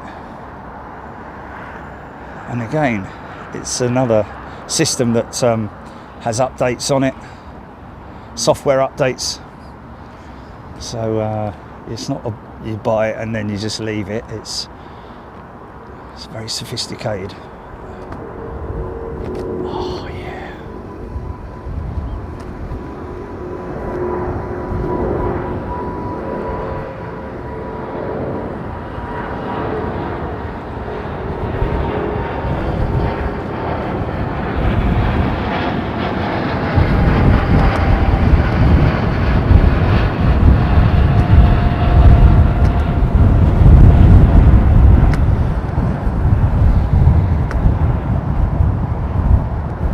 I'm guessing.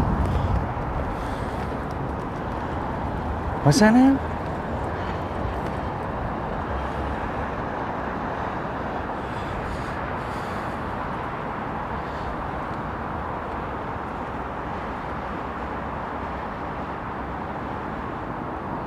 Oh, blimey, Andy Fishlock, did you hear about the plane in Norway as passengers were deplaning via the air stairs?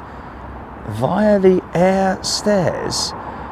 Okay, what are they, the ones that fold down at the front of the... I'm a bit confused. Air stairs? Or are we talking about the jet bridge here? I don't know.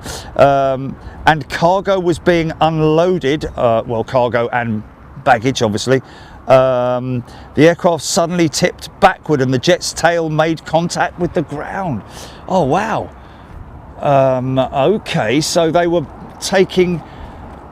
That must have meant that they took something quite considerable off the front of the aircraft for the weights and balances to be...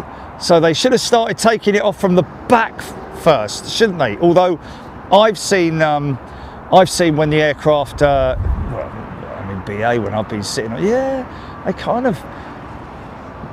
they open both doors, don't they?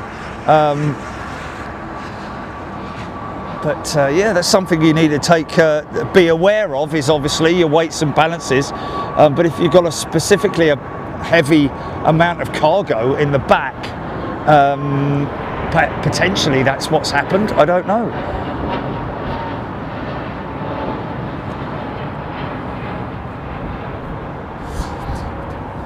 Terry Torment.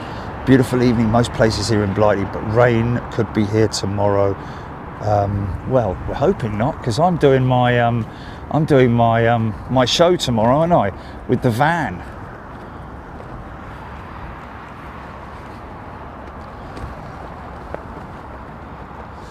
Miles high on one of the... Okay.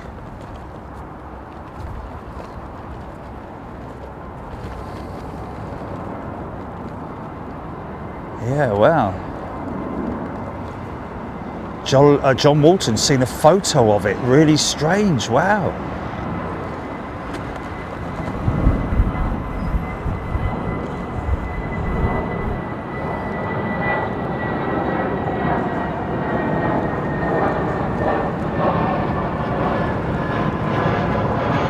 Nick Dark.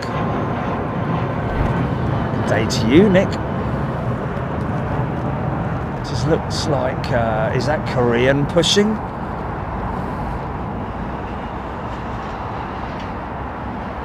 Ian Lyles, if that plane got hit by the cleaning lorry, how will they get rid of it if it can't fly? Well, they won't get rid of it, Ian. They'll obviously fix it. They need to fix it. That's what we were talking about earlier. Yeah, that aircraft there is, at this moment in time, is US, as they used to call it, unserviceable. It's going to sit there for probably at least 6 months, I would have thought. It will at some stage have to go off to a hangar. And British Airways will probably, well, someone's going to have to donate their hangar, aren't they? Because I'd imagine that the repair works for that Dreamliner. Where did they did the Ethiopia one round the back here by the old hangar round here, which is the only one without the frontage on it. The where they park jets up as well. Now they've got a 777 parked up there at the moment with its engine covers on, but there is also another hangar there, which I think would probably be... Trouble is, it's at the back, isn't it? It's not at the front. So they need to get the whole aircraft under cover, really.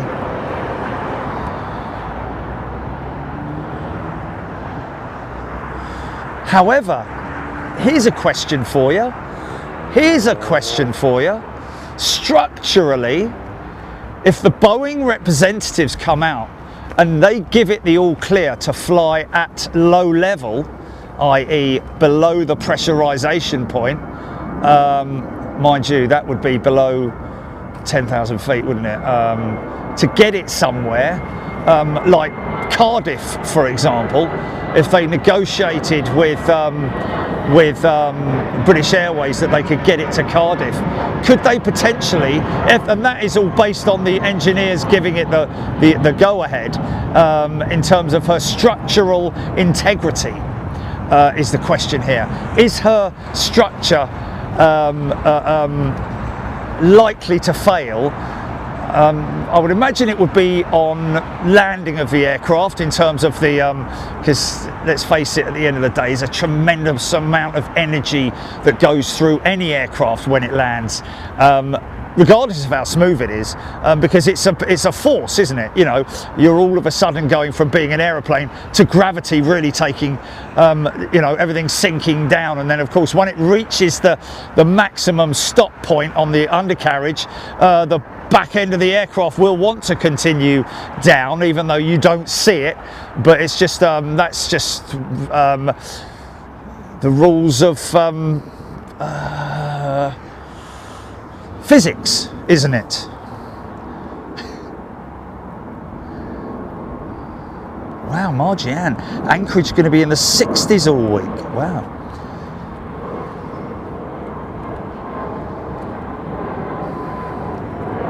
Oh wow, Graham Laidlaw, a United 919 with Amy on board, landing in about 15 minutes on finals. Wow. RD UK, good day to you. Bits and pieces.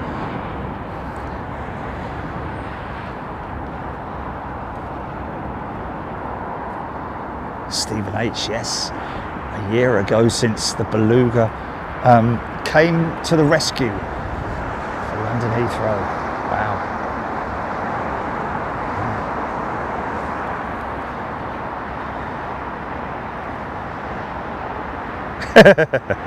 I did get there, didn't I, in the end?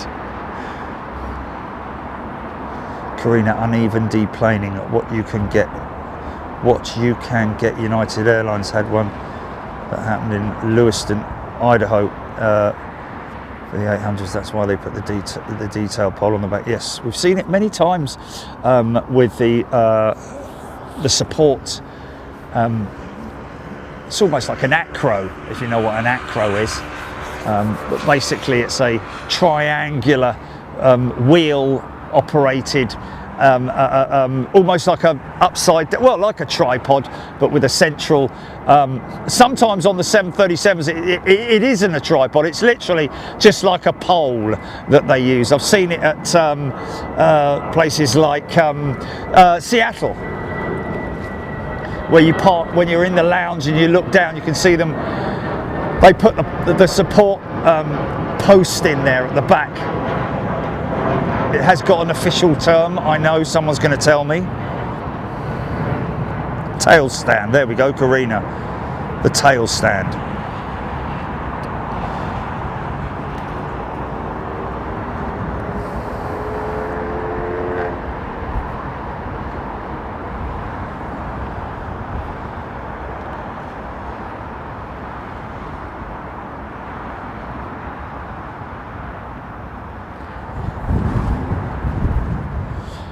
There's all sorts of things we could call it, isn't there, Jelly?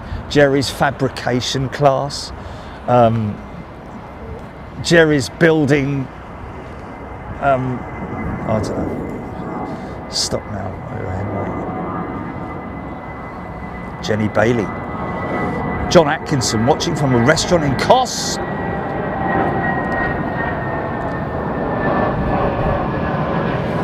Steward and crew. Yeah, that tail holder upper thingamajig. Ujima flip.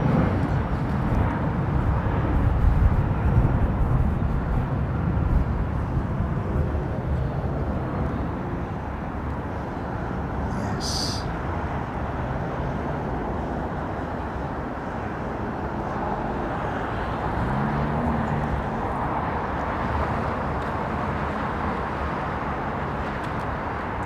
Les Donaldson. The IL-62 had a small set of wheels which came down from the rear of the aircraft. Is that to support it during loading and offloading? Kind of crazy if it was. Stu and a crew, Jerry's man-sized Meccano. It kind of is. Good one. Jan Clark, Jerry's botch it, no. Joinery japes with Jerry, Chrissy saying.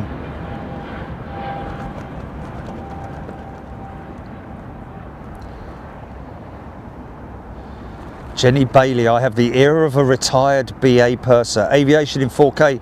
I think that is Atlas Air, isn't it? One of the 747s that's in an EMA.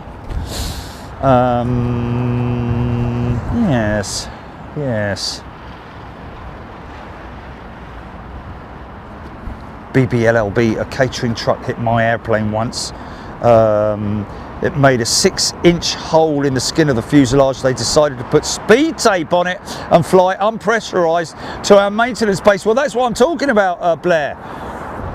Could they potentially fly that aircraft to somewhere like Cardiff, for example, which is about no more than a 40-minute flight, something like that, from here to Cardiff, maybe with, depending on the routing.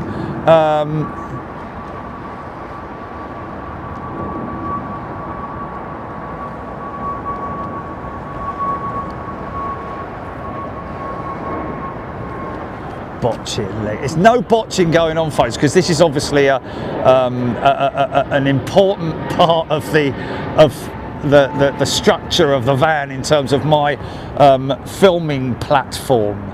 So it needs to be strong, and I've got strengthening braces going in there as well, which you'll see me attach tomorrow. Steve Stibbons, Victor Charlie 10, Foxy B, Karina.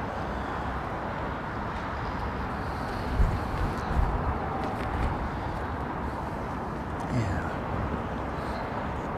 for our man.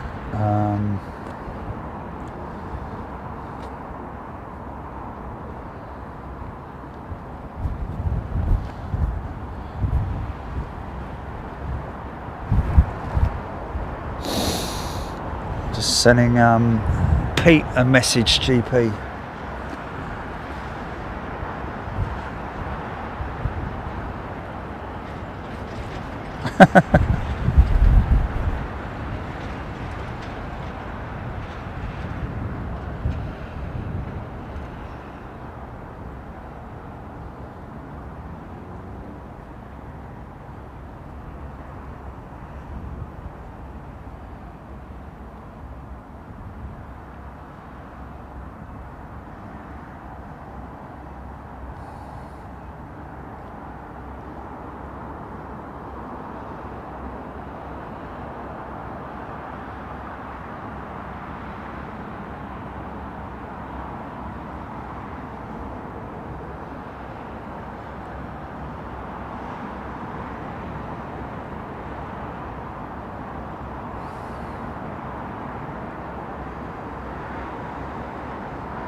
Okay, let's see whether that I've thrown some bait out there, Julie. Atlas.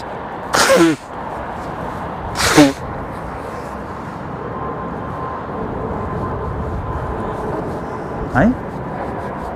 Jerry's upper deck.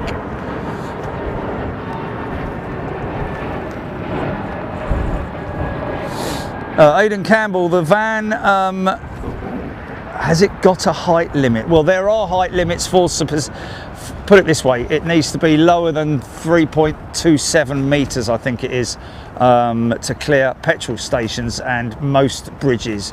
But obviously, you know, you need to, it's not going to go underneath the McDonald's drive-through, put it that way, and other drive-throughs.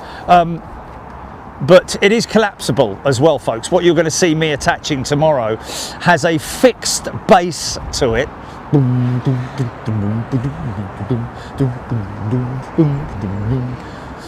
It's got a fixed base, but all the other components to it, the platform itself and the structure of it, is all collapsible if I require it to. But normally I'll just leave it up because I can't be bothered to take it down all the time.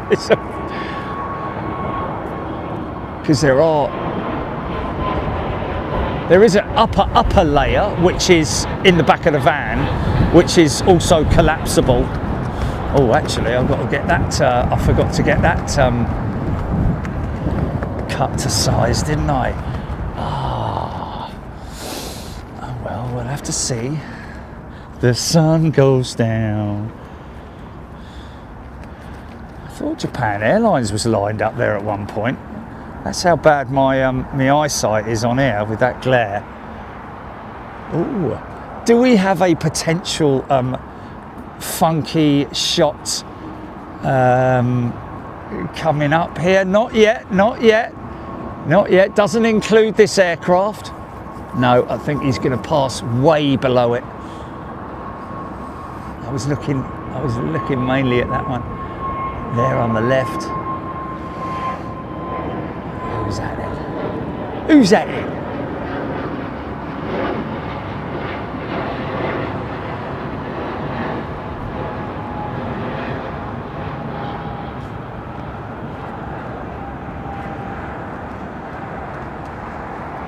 Oh yeah, they're starting to get nice and nice and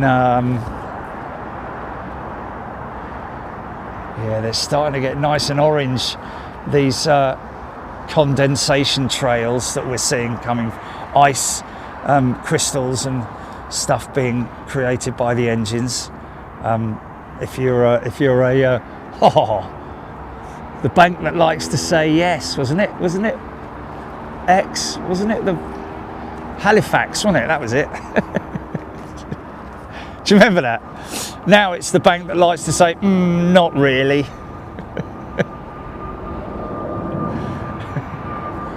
We'd rather not, if that's all right with you. Yeah, but you said no, don't, no.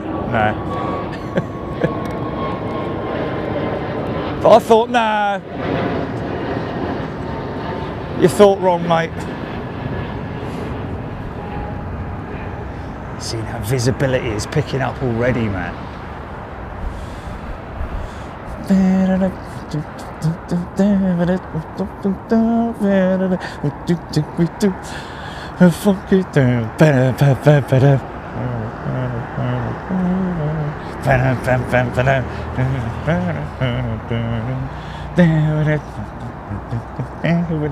Okay, that's enough. I think what I need to do is get the singing machine, yeah, my microphone thing, get the karaoke version of it, yeah, so that we don't get done for copyright, and see if I can play it out. What I need is a cassette player, really, innit? Oh yeah, look at that. Beautiful, that 777. No politics, please, folks. We just love the aeroplane. Seung Hyung Lee, they're positioning me out to Anchorage, as one of the captains is called sick while in Anchorage, so passenger position flight for me. Passenger position flight. Oh, so he's going to be flying out with, so he'll go into, so hold on a minute, let me think about this. So one of the captains, I'm guessing one of the captains of the 777 freighter, would that be right? And he's gone down in Anchorage, and that means that Seung Hyung Lee's got to fly there as a stand-in. Will he be? No, he won't be going on. How are you getting there? Is that via like Alaska, via Seattle, and then how would he go from Korea? That would be eastbound, wouldn't it? You wouldn't want to go. You wouldn't want to go down. You wouldn't want to go down south and then up north, would you? So surely he's. How's he? Well, let's find out. Ask him. Oh no, I just did. What are you talking about?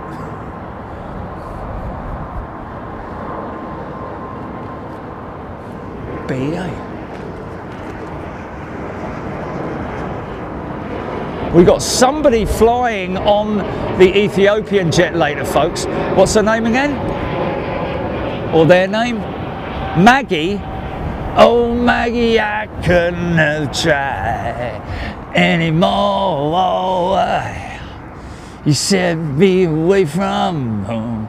Better than one this stone. DHL? Is that DHL? I think it is, isn't it?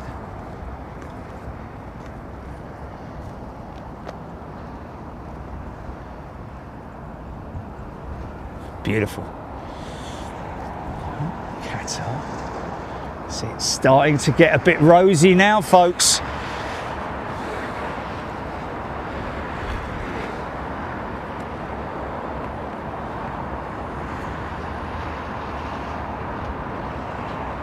BEA to Zurich, I'm hearing. Is this her lined up now? It is. Here comes our kite, folks. I say kite because that's what the bomber boys used to call their planes, a kite. And we always say, don't prang our kite. It's what the ground engineers used to say. The technicians that looked after their aircraft at dispersals, sometimes never returning. Many times, actually. Get another crew in, get another plane in, and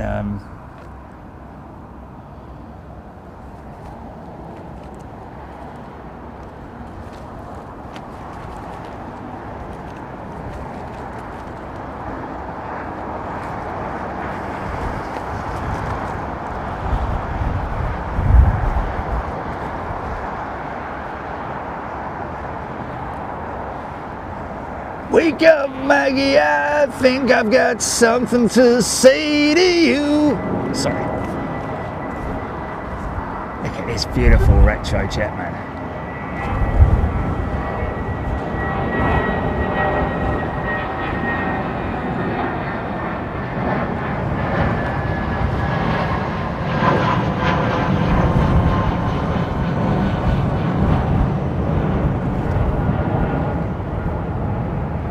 Where's she headed to then?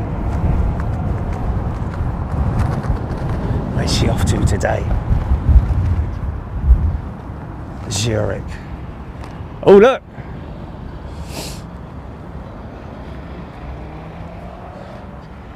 Come and say hello to her mate, look. You alright over there? No, mate, no, I can't really go anywhere at the moment. Doctors are coming to see me, but other than that, I've got to stay here. Oh, all right then.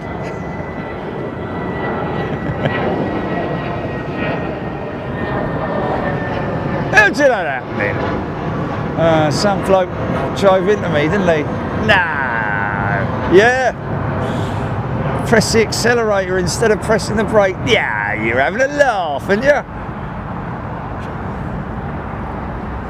No, seriously, mate, seriously. Oh, they're putting him on a FedEx 777 to go out to anchor. How cool is that, man? So he's going to be flying the 777 freighter then. How awesome is that? And where is it going from Anchorage? To where? I think this is one of his, isn't it? This is Korean, isn't it? Here we go. He's probably flown this. I bet a tenner that Shung Hyung Lee has flown this aeroplane.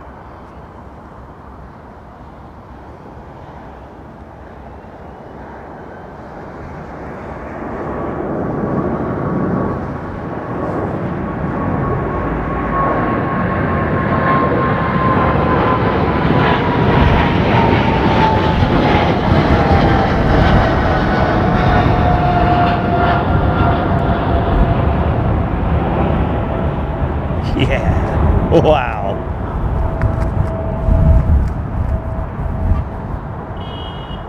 Oh, and that. There's a big patch underneath it, look. It's a bit odd, isn't it? Is that just the, no, I think that's just the some light reflection or something like that. God bless you. Blimey, O'Reilly. I tell you what. I think we're entering the golden hour now, aren't we? Look at this. Hey?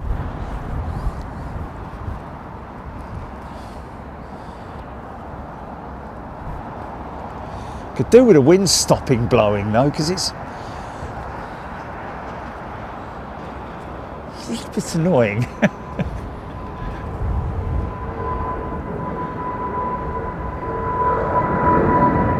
Yeah.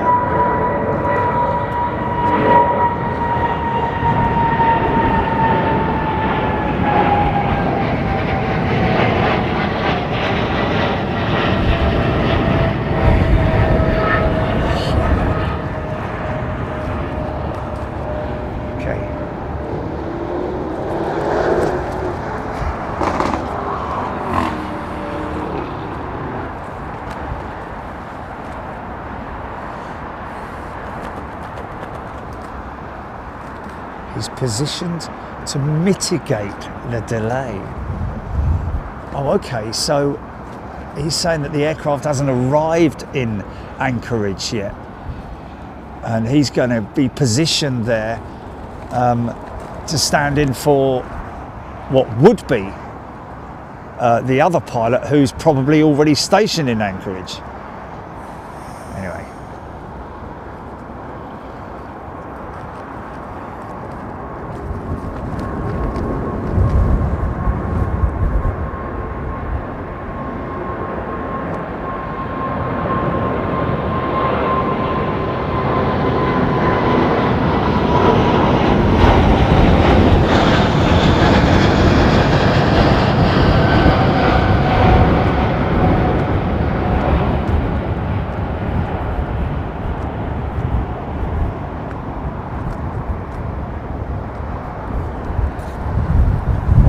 lot of people take it for granted, don't they, about the 380. I'll never get bored of seeing that aeroplane, man. I never get bored of it. It's an amazing achievement in terms of its size and well, sheer scale of everything on it. It's not a miracle that a big machine like that flies. It's all relative, really. With, you know, when you design an aircraft, it's designed to operate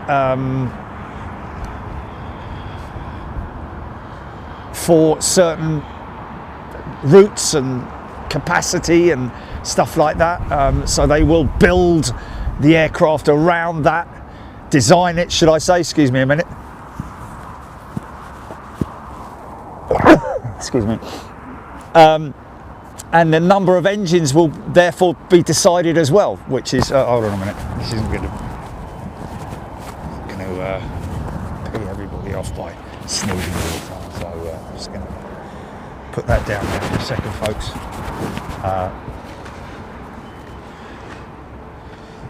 Aidan Campbell, yes, I kind of agree with you. Well, I'd say probably a little bit more than that, to be honest with you. I certainly know that Emirates are looking to operate the A380 through till the 2040s.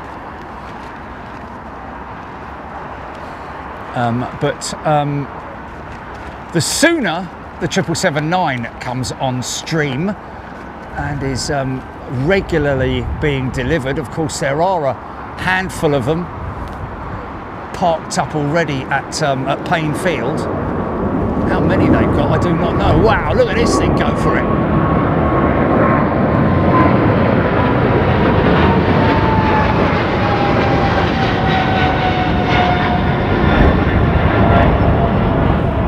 Wow.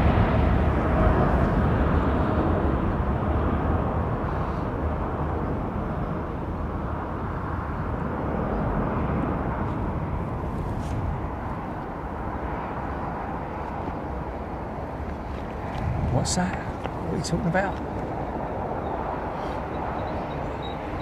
What's that, an email or a...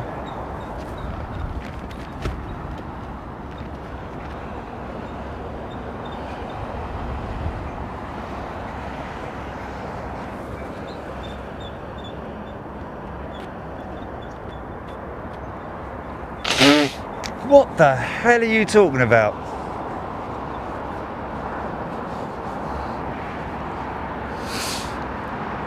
Joan Quadrat Martins, let's just say Joan Martin, saying the 380 is beautiful, but it's really tricky to comply with the trim requirements. Interesting. When you talk about the trim requirements, are you talking about for your takeoff trim here, or are you talking about the overall trim throughout the flight? What we're talking about there, folks, the trim being the horizontal stabilizer element of, and also the tiny little well, wouldn't be using any, I mean, they have what are known as trim tabs on some aircraft, but in general what we're talking about here is your trim setting of the aircraft prior to takeoff, and that and then also to maintain the trajectory of the aircraft at the right angle of attack is also down to the horizontal stabilizer trim, the stab trim, I think it's called.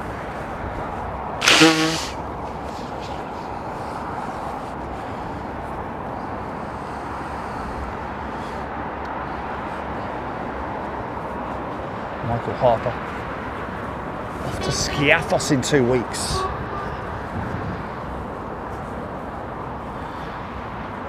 With my boy who's just completed his first year of advanced aeronautical engineering, top of the class. Wow, well done.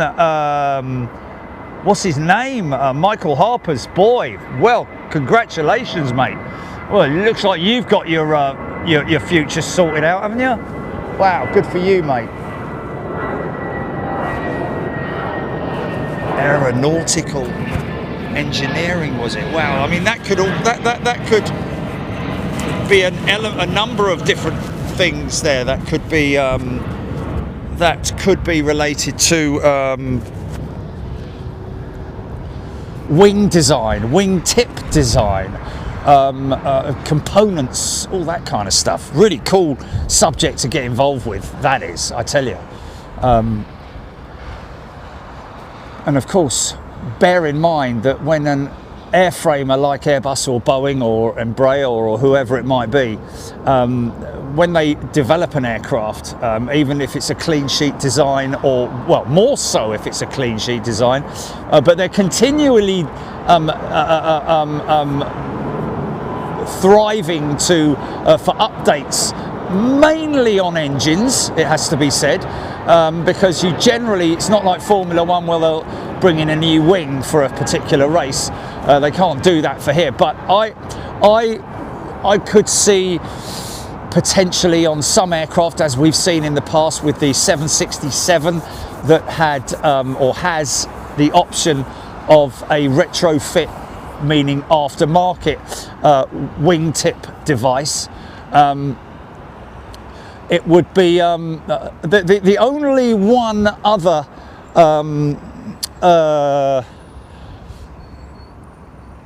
potential retrofit wingtip device that I've seen that was being developed some time ago, but it ended up not happening, but it was a wingtip device for the A330, which the designers were looking to collaborate with Hi-Fly on one of their A330-200s or 300s, or the CEOs. And that was a wingtip device with literally almost like primary feathers on a bird's wing, which were, you know, three separate elements, which looked crazy. But I think it probably, firstly, would have cost too much to develop, and secondly, too much to, in terms of the cost of fitting it, buying it, fitting it, versus the offset for fuel. It probably wasn't worth it, because those things cost a lot of money, and I'm only talking about the 767 retrofit wingtip device, certainly not something like that, which was an all carbon element as well.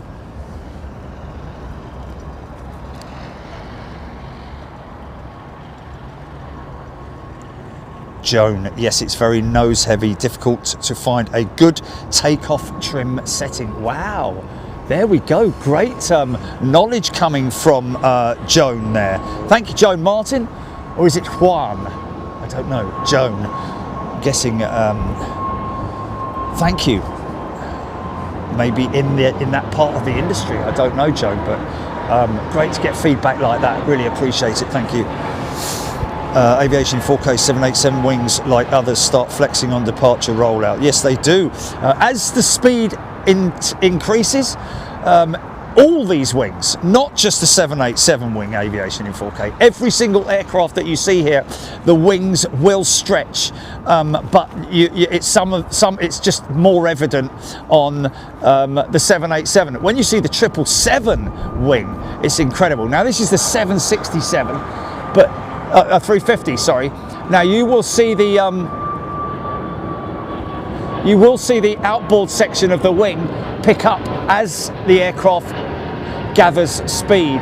You can see it starting to flex upwards now. Normally the element that flexes is from the engine outboard, and there it is now, coming towards its maximum flex. Here it is, right on the rotate point. That is, believe it or not, folks, around about between 8 and 10 feet, that flex. I've seen it with my own eyes, but it's just not as obvious as what you see on the 787, even the 777 as well. You see this from behind,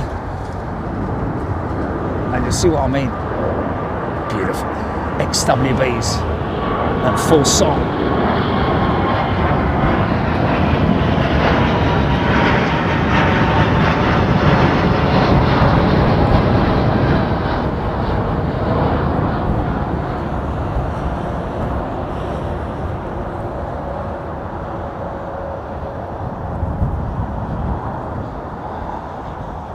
see what I mean there in terms of the flex of the 350 wing? Big carbon wing. Biggest carbon component on any aircraft in the world, folks, is the wing carbon component. And of course, this is the Dreamliner. Now look at the difference in that. Very pointy.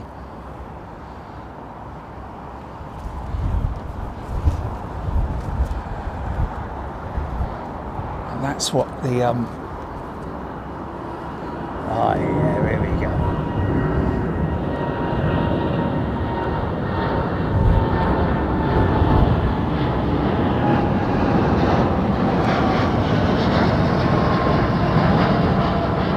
Now you watch that for a wing flex. Isn't that beautiful, man? Isn't that beautiful? Right there, look. Wow. But the crazy thing is that when you look at one of these, wings when the aircraft is side on, you can see the opposite side flexing up and over and above the cabin, the fuselage.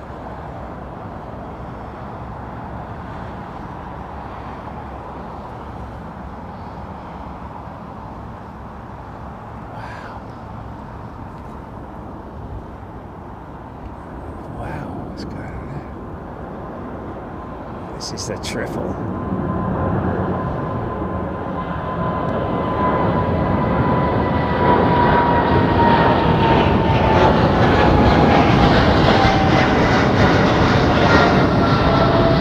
See this wing, once it's in flight, has a decent flex to it. Of course, don't forget that these are alloy wings that you're seeing here on the 777, carbon wing on the 350 and the Dreamliner. But I imagine that they've, you know, because again, carbon is it 10 times stronger than steel, so they could allow the wing to flex even more than the 777.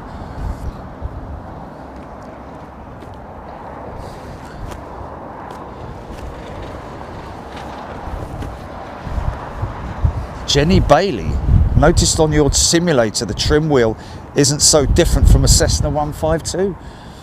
Oh, yeah, I mean, a trim wheel's a trim wheel, isn't it, really? I mean, it's something that's standard equipment on all aircraft, I'm guessing. Light aircraft up to A380s. But there you go, that's quite interesting. He's saying nose heavy, so it's difficult to find the right. But doesn't the MCDU calculate all those trim settings automatically through the autopilot and also through the through the FMC? Does that not automatically set the trim, or is it something that continually changes as the aircraft increases speed? It's a big old horizontal stabilizer though, isn't it? It's a big empennage on the 380. I can understand why it would potentially have those issues.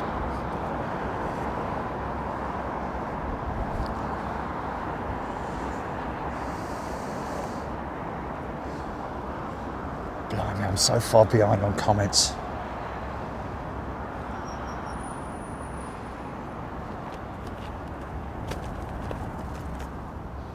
Interesting. 777 has a lot more power to go through anything 787. Yeah, I can kind of understand that, because the Gen X engine, or the Trent 1000, is a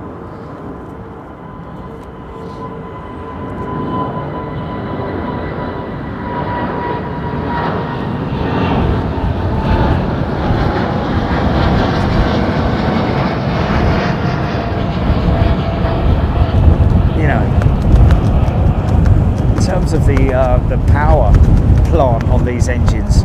You know, the 777, the GE90 is a bit like a muscle car, isn't it? Whereas the 787's a bit more of a sort of classic you know, or modern day car, whereas the G90 is, yeah, it's an old bruiser, isn't it? But maybe he's talking also about the envelope in terms of the capabilities of the aircraft, in terms of throwing it around the sky.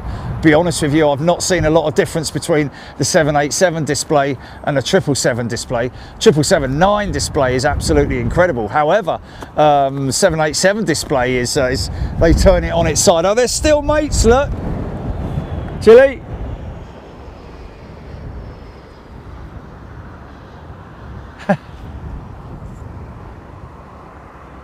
Yeah, they're still mates, man. All the parents are over there, look.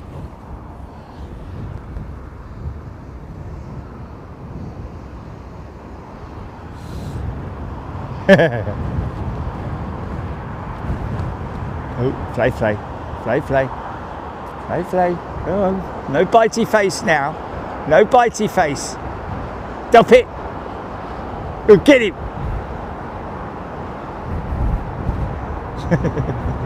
He's chewing his blue. Look, no bitey legs. No bitey legs. Stop it.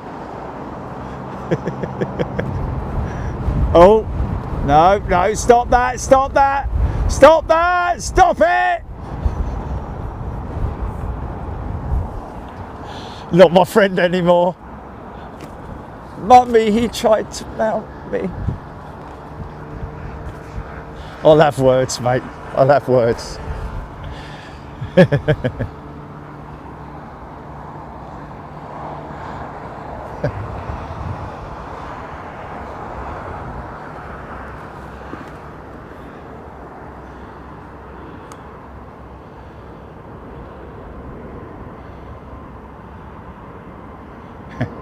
He's chewing.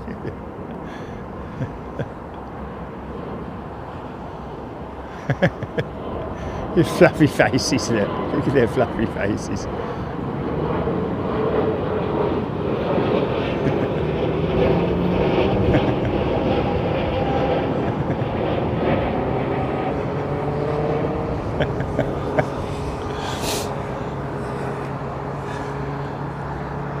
The sun goes down. Right, how long have we got now? Where is the strawberry moon?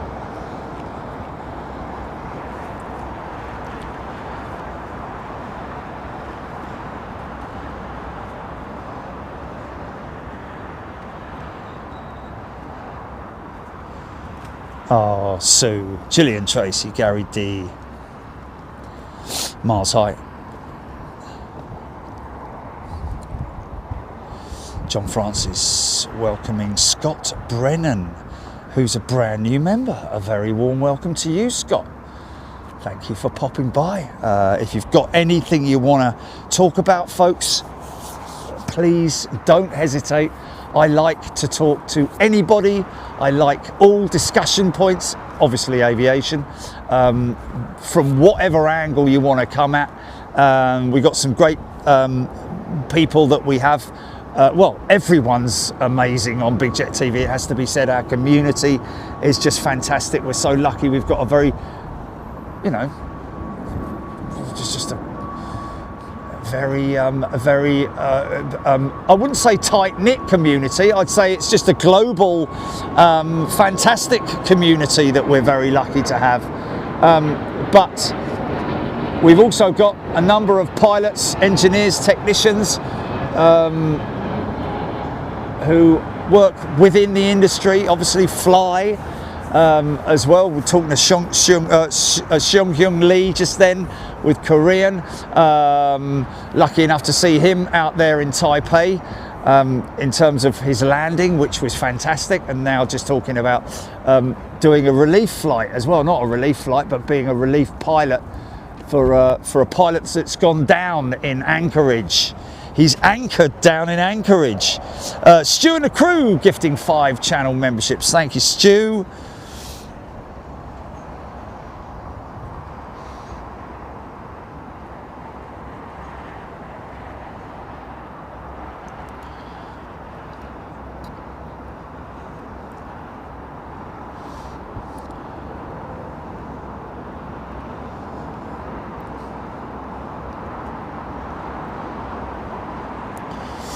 Dominic Jacks. What is the diagonal line above the doors of many jetliners, e.g. diagonal line? Are you talking about? That's an interesting one, because it's on all of aircraft. I think what he's talking about there is the rain guttering.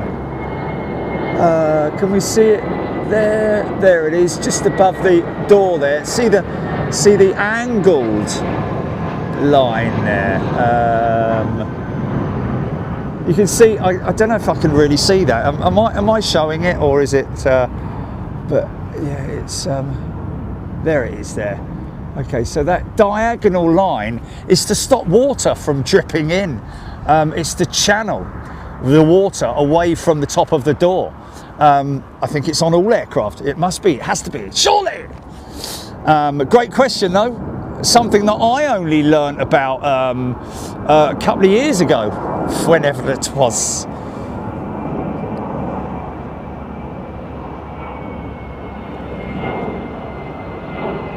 Kev Miller confirming it's a rain strip. Yes, it's a rain strip or channel. Well, it's not so much a channel, is it? It's just a strip, yeah. With it reroutes that stops any water from dripping. Otherwise, it would be a bleeding nightmare.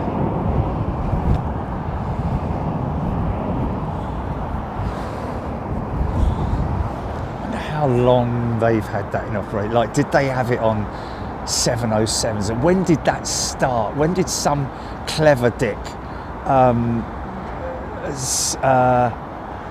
say, hey, look, why don't we just put a diagonal diagonal channel strip in there and divert the rainwater away, or water? Yeah, that's a good idea. Let's try it. Oh yeah, it works, doesn't it? Why didn't we think of that 20 years ago? James Burley Dukes has gifted a channel membership. Thank you, James. Liam Jeffrey, do you ever think we will see self-flying planes? No. I mean, a self-flying plane is a drone, isn't it?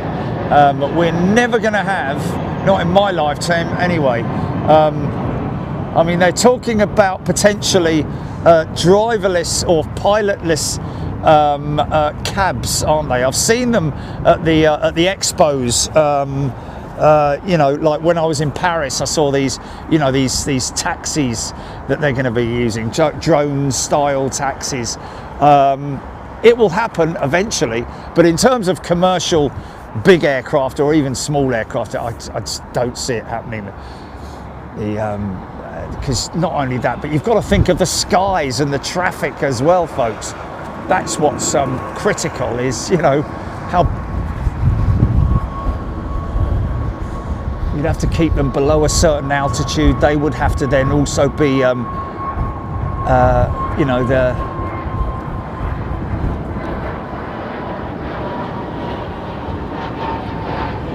it's ACAS, isn't it? Anti-collision avoidance system. There would have to be a whole new system built into that, wouldn't there? We nearly had a bit of a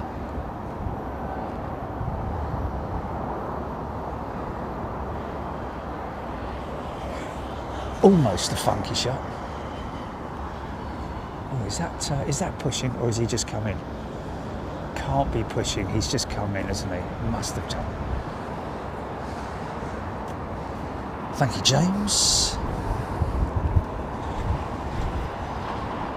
Frex saying, noticed the Singapore Airlines service from Changi Airport to JFK go east from JFK to Changi Airport. It went east again. I'd have thought that the return would have. Well, yeah. I mean, we did when we did. Was it? Wasn't Taipei? It was Japan, wasn't it? We circumnavigated the entire Earth. Started out westbound and then came back eastbound, didn't we? Stu and the crew, they have them on train carriages too. There we go.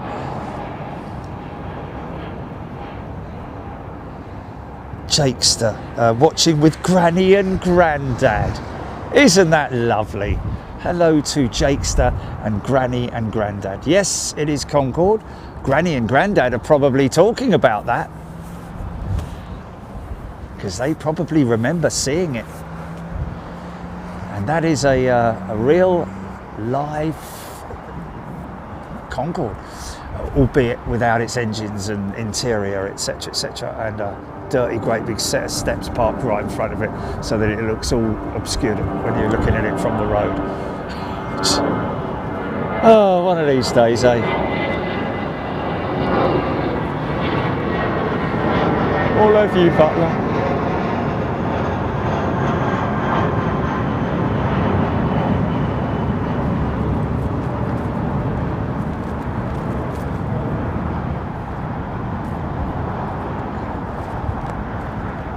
Ice crystal is beautiful.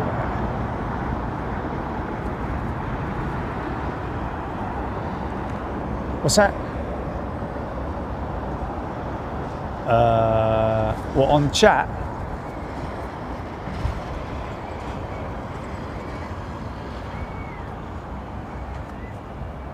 Uh-oh, uh-oh, uh-oh, uh-oh,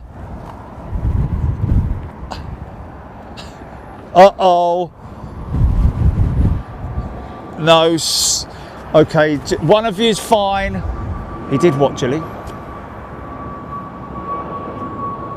Yeah. Oh, did he? Oh, really? Oh, did he? Oh, okay, we'll have to have a look at that, play it out maybe, if he's all right with that. Cockchafers, Jilly. Yes. Yes, I've just had one. One's enough, I can put up with that. He looked a little bit confused as to where the hell he was.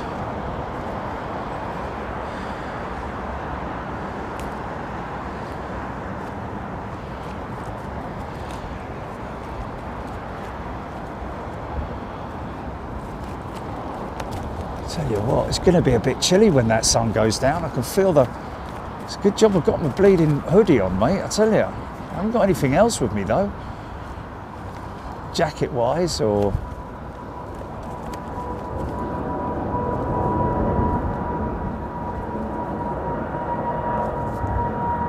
Lovely old 200, look.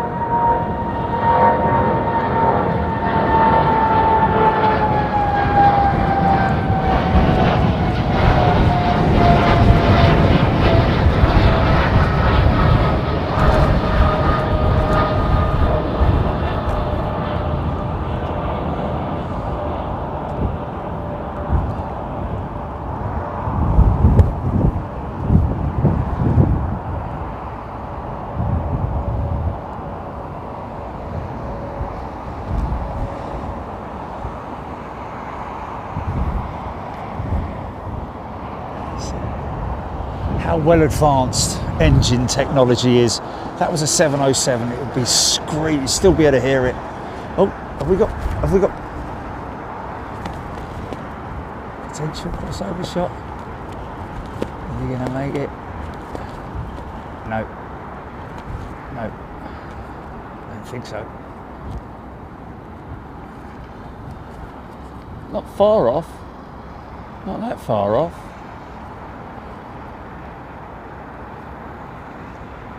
Tiny bit of funk.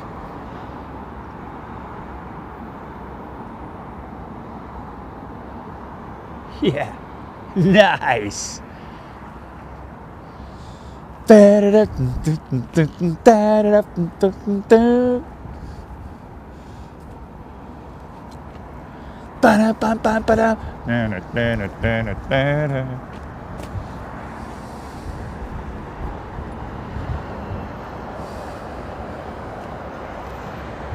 David Story's Singapore Slinger is on radar.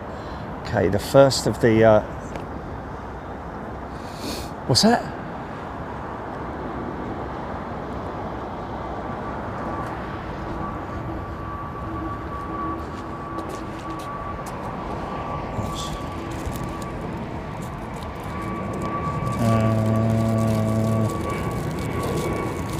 What? Stop, say that again. Right, okay.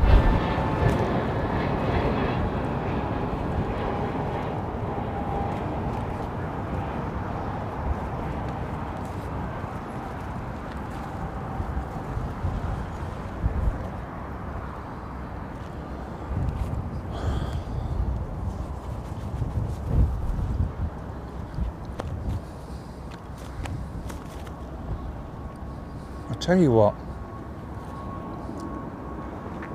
I'm gonna go. I think I've got I've got my big rain jacket in the van, Jelly. I think I'm gonna go run down, put that on, because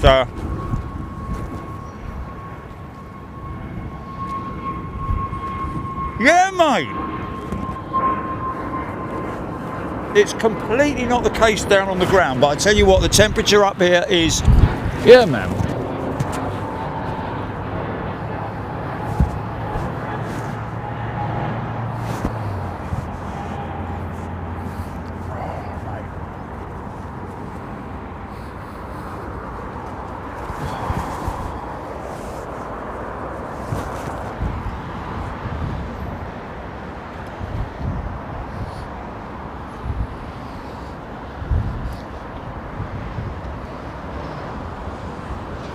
It's a t-shirt.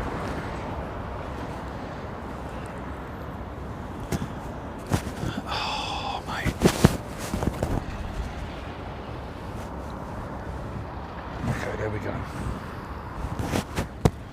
Right. You guys talk amongst yourselves. I'm going to run down and get another coat. Leave that on there like that. Now, behave, everybody, please.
Have they done a real life scenario training exercise like that, is what I'm asking.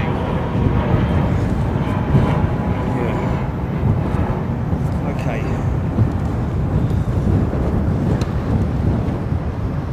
My batteries, oh really? Oh, who was it? Oh. Was it one of the, was it one of the usual ones? Oh, that's pretty cool. You've been seeing that. Yeah, no, I've got it. No, it's the line or the mic. Has that been doing that?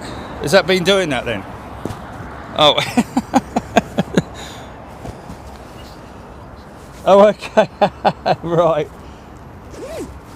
The mystery of the whatever it was that was flying in front of the yeah, right, whatever. Okay, here she comes. Look at this for timing.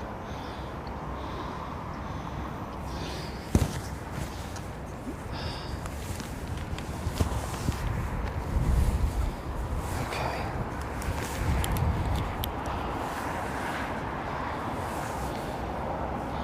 Right, let's bring this chap back on. Oh, look at that. We're in Amsterdam. Look at that. The old one and the new one. Oh, it's an intersect. Right, there we go. So this is the E175, I think. Look how big the 195. Oh no, it's a 321. What am I talking about? Wow, that's lovely, isn't it? That's their 321 Neo. My apologies. Of course it looks bigger, you bleeding idiot.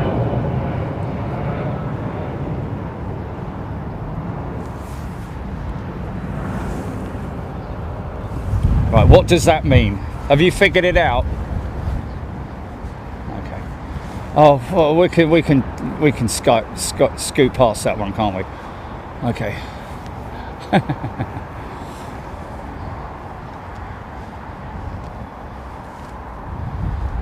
Planes generally, it's a good question from a subscriber there. When do planes put their strobe lights on?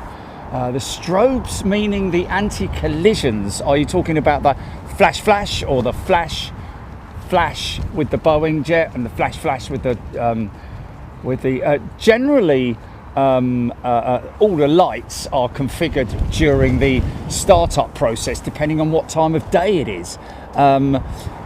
You'll see these guys are just putting their main taxi lights on, the undercarriage, front undercarriage light. Of course the wing lights and everything now comes on. Some pilots will illuminate everything, put everything on, but the anti-collision lights are always on. In terms of that's something that is always activated on the basis, and it's more evident when you fly through cloud as well, that you see the anti-collisions really high intensity power.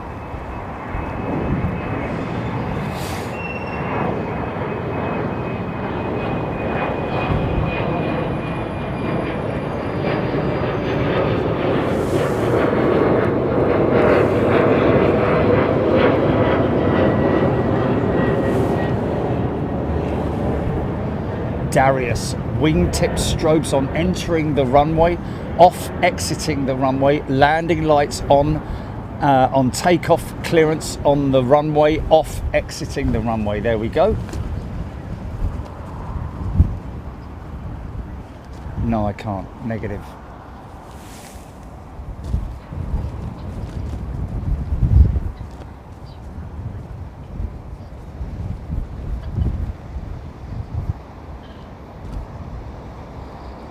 Giant praying mantis about to gobble up that front undercarriage.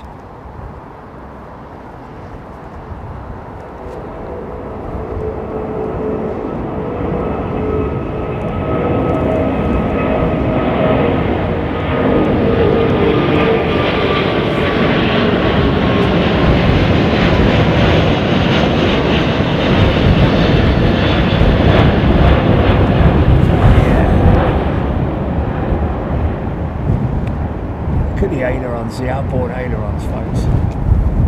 Mind you, she's done all her work now, hasn't she? Ailerons are kind of done with, really.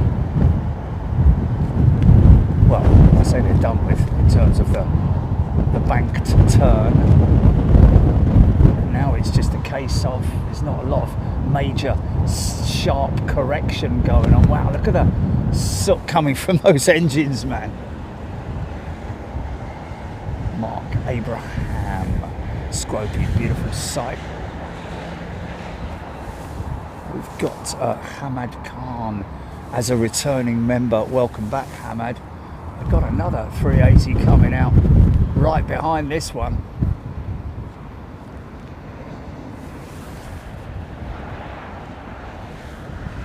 3 coming out, haven't we?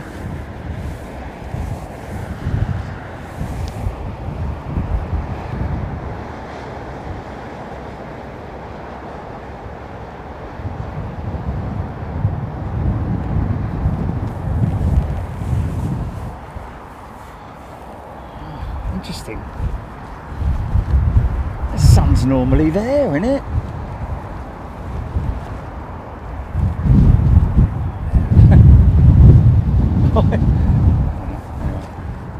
So strobes entering the runway, and they're the strobes you can see on the wing, on the tip of each wing, not the nav lights, obviously the green and the red lights, but you'll see the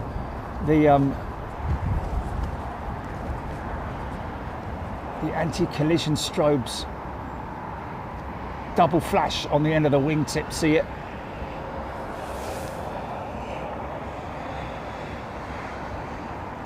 Positive rate, gear up light goes out.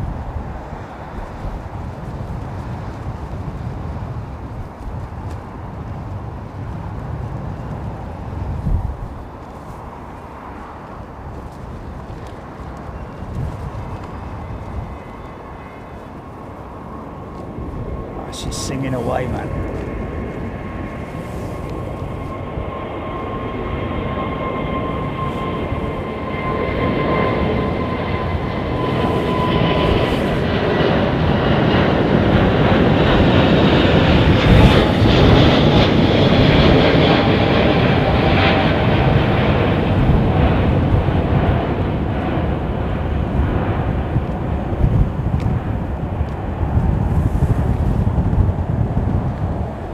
Big bird, isn't it? Look at that wing, man.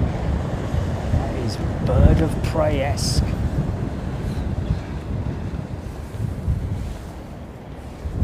Beautiful sight, man.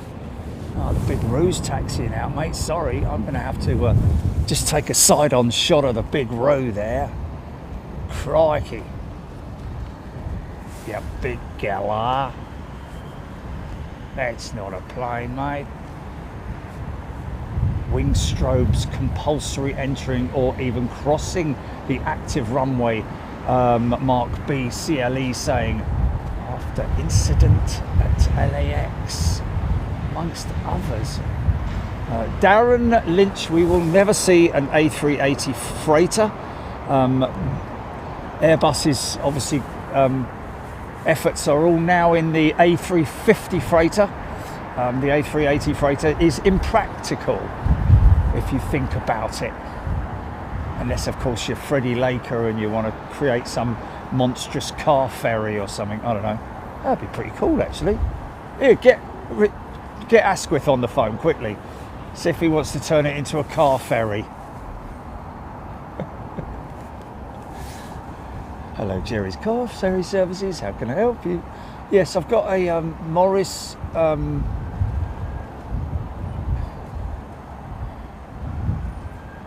Top deck or bottom deck, sir?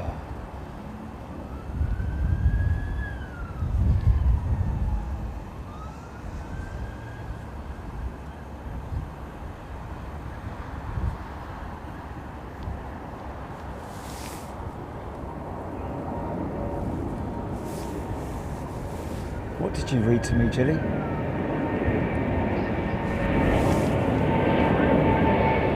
Oh, right, okay.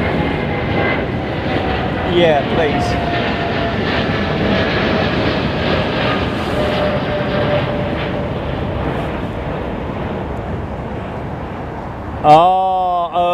Okay. Thank you, Shung Hyung Lee. I didn't read that. I know that it was something that operators are being offered in terms of the single pilot operation when we talk about single pilot, well, basically what he's saying there is that Cathay have turned down the idea from Airbus. It's Airbus's own development, which is aimed at being able to give pilots more rest on, well, put it this way, down from 3 pilots to 2 pilots, and also single pilot operation. When they talk about that, they don't mean that it's going to take off with 1 pilot on it. It means that it's going to be with 2 pilots on it, but the seating arrangement is such that the Airbus have developed a pod-like seat for the cockchafer alert. Uh-oh, there's a couple of them. Oh, blimey, there's a load of them. Oh, mate, no. Right, hold on. Okay. Here they are. Oh, mate, no, come on. I don't like it, mate. I don't. Thank God I went and got this on, I'm telling you. It's when that all happens, isn't it? Okay, well, they came and went. Oh, no, slice on me leg!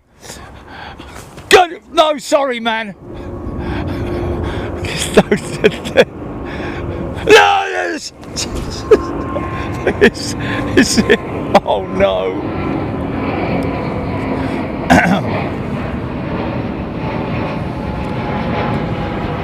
Oh man, and I've got my shorts on, man. Oh, I feel very vulnerable at the moment, mate.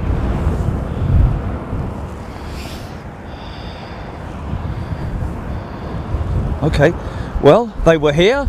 Oh, for God's sake. Oh man, you know, that's the thing, you see, they're all clumsy.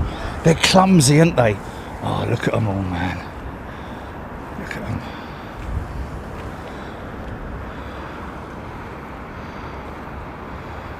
Oh man.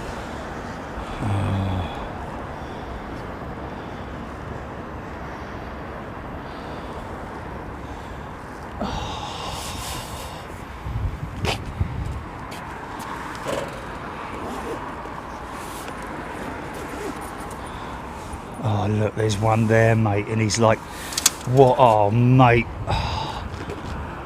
Oh, they're really sort of. He's just got caught in a spider's web. The spider's got him. Oh, that's not good to watch. But, you know, it is nature. I'm sorry, but this time, mate.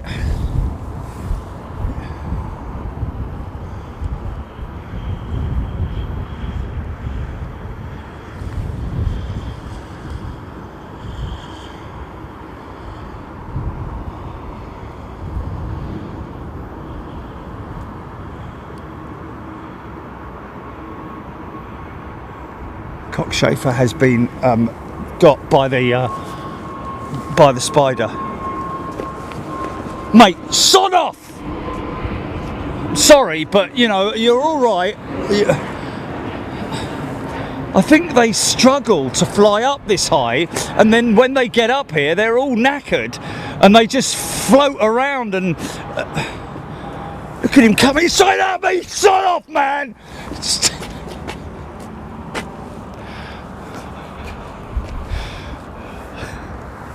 Another one coming straight at me. Mate, this isn't good, man. Mate, they're all around my sticks. I'm sorry, I had to boot that one away. And another one. Sod off, man!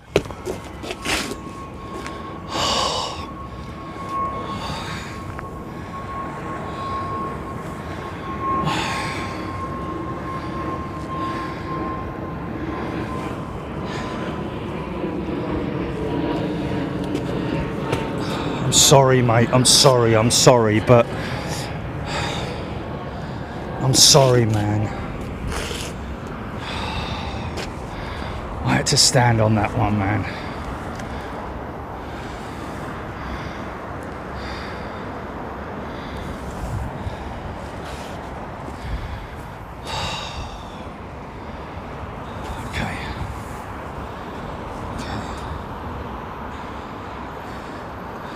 Do I save that one, man, from the spider, or do I let the spider? No, I'm gonna. It's nature. It's nature. Oh my God! Here comes another wave. Here comes another wave.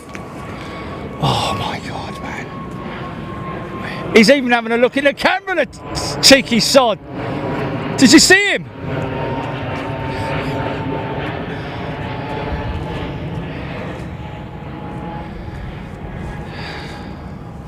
Oh man, there's loads of them, man.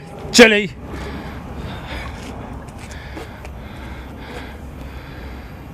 And I don't think wearing an orange coat is for me. Sod off, man. Sod off. Mate, it's the coat, in it. The coat is orange.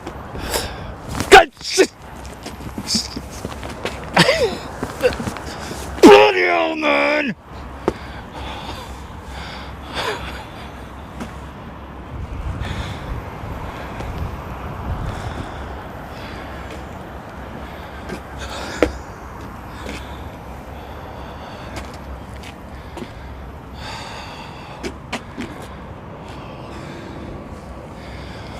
Mate, they're just all over the place, mate. Mate, it's a swarm. It's a swarm. There's another one coming towards me. Oh man, there's like 3 of them.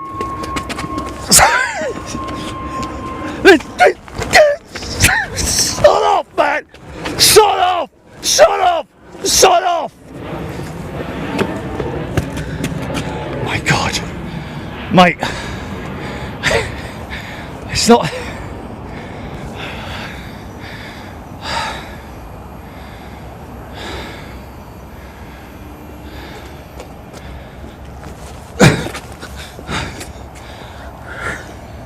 So, seriously, man.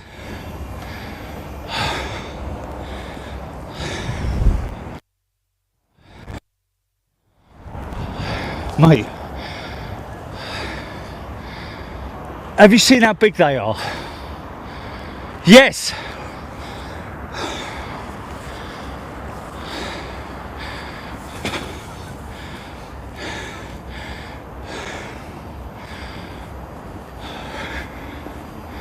Yeah, but mate.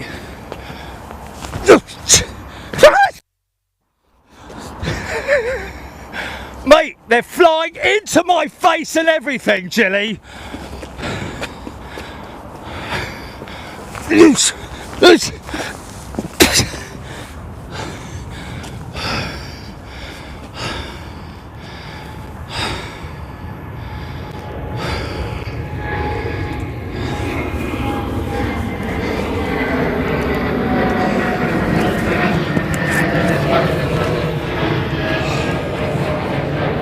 Oh, mate.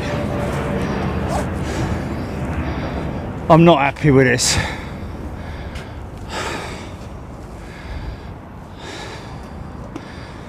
I'm going to move the steps over.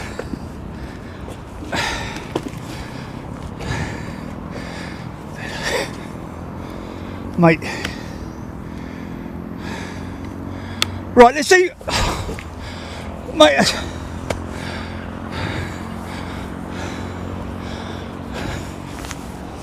Mate, it's just that they are literally piss off! Seriously, mate.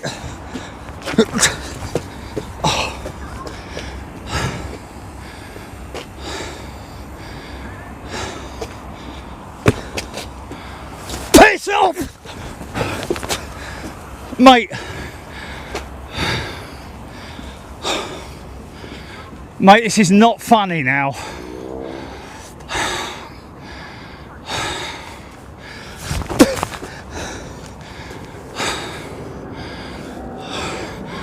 Mate, there's tons of them now, man.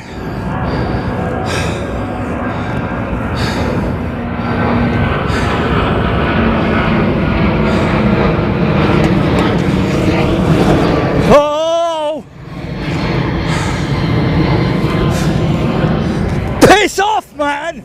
Leave me alone! Mate, there are dozens of them, man. There are dozens of them. Mate, okay, I'll take my coat off, right? And I guarantee you,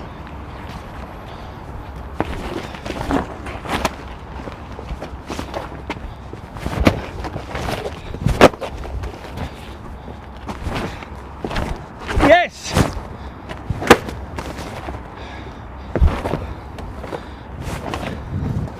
Oh.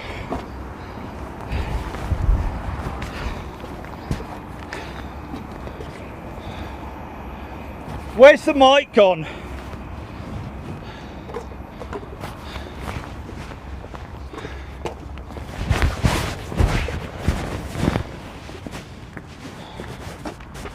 Where's the mic, mate? Piss off!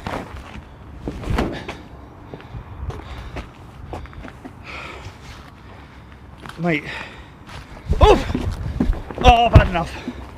I've had enough, mate.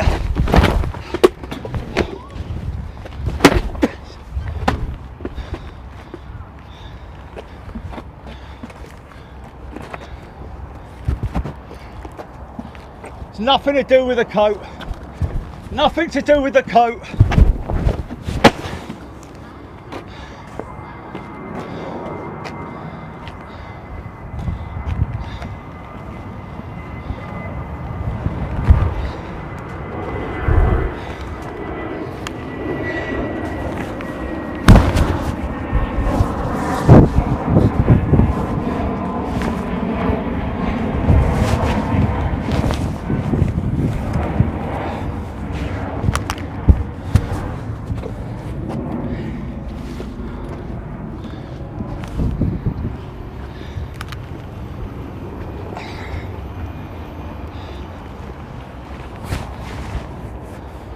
In all that kerfuffle, mate. Oh, mate, this is ridiculous, man.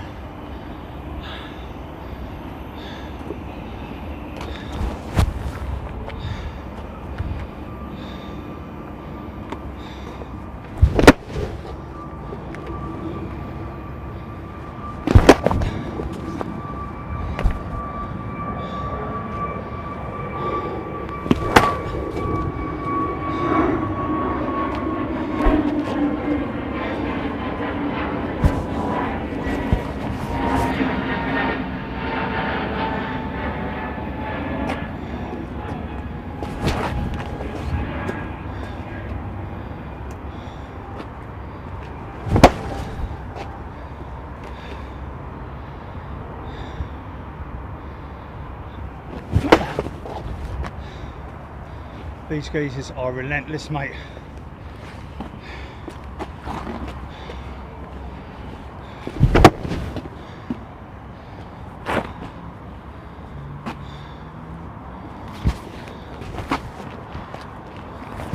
Seriously? Seriously, man?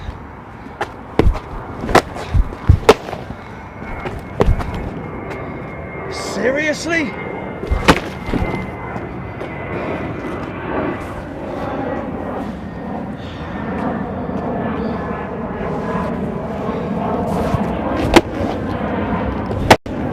I've lost the lavalier to start with.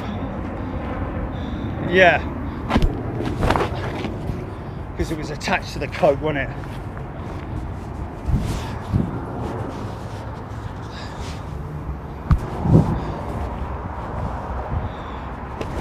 Yeah, man. Oh, mate, I've had enough. I've had enough, mate. I've had enough. I've had enough, man. I can't do this.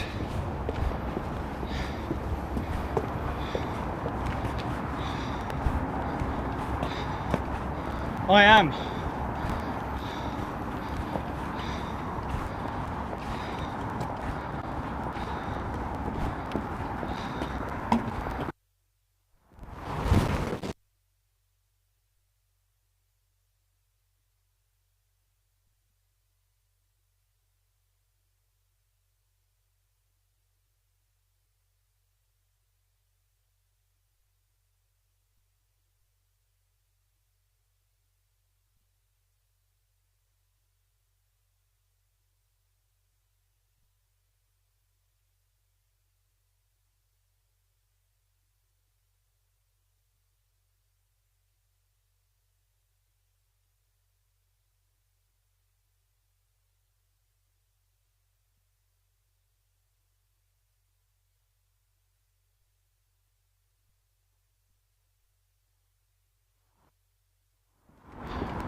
No.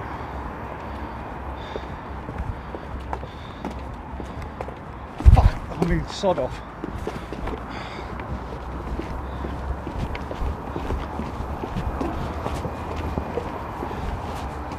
Just wait a minute, will ya? Just wait a minute.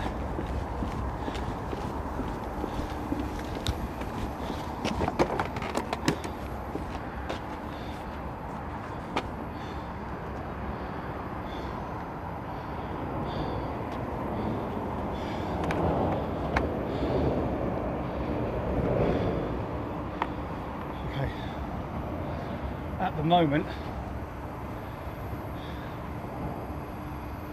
they're not around here. They're only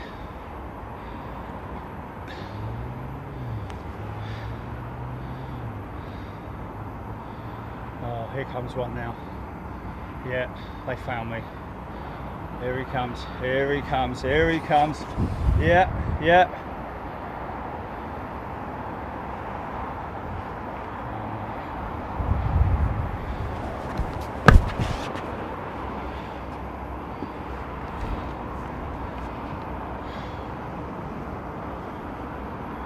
Yeah, they're sending in backup.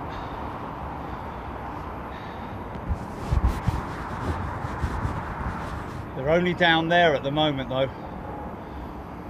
Famous last words. What we got coming out? Apart from me.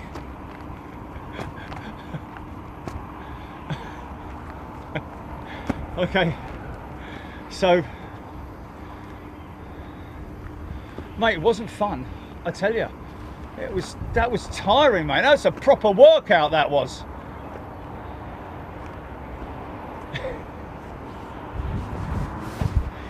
And I've lost me bleeding. I've lost me mic, haven't I?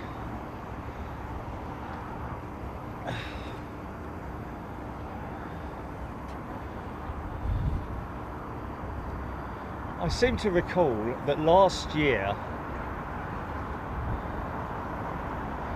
yeah, that was definitely the Cockchafer Wars, and they definitely won it. I've retreated, look. I've had to retreat by 60 yards. But I am keeping a lookout. Let's just have a little look.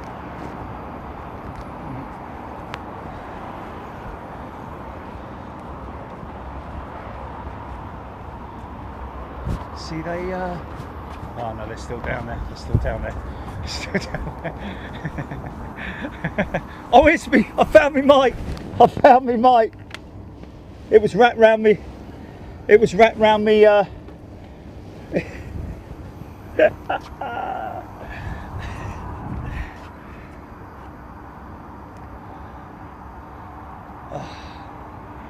Oh my God. Oh, people. I appreciate that you're probably thinking, man, what are you frightened of? It's only a beetle. Oh, I've ripped the end of it off. No, it's gone. The Velia is dead. Yeah. That's supposed to be a jack right there, folks. So, is it all right with it in my pocket though, Jelly?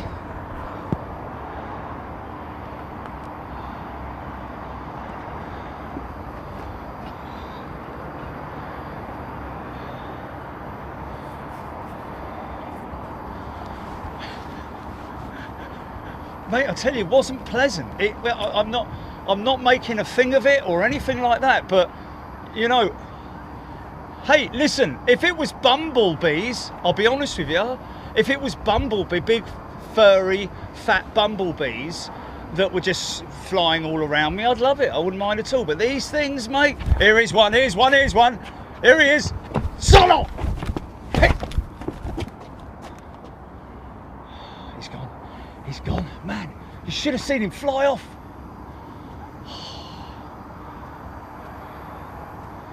The bravest of the brave are coming in now, aren't they? Here's one. I can see one. Okay, okay. Well, I don't know if the orange was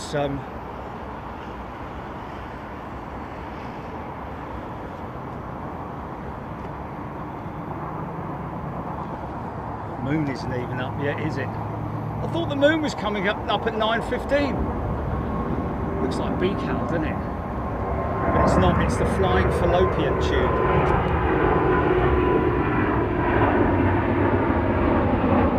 Beautiful jet.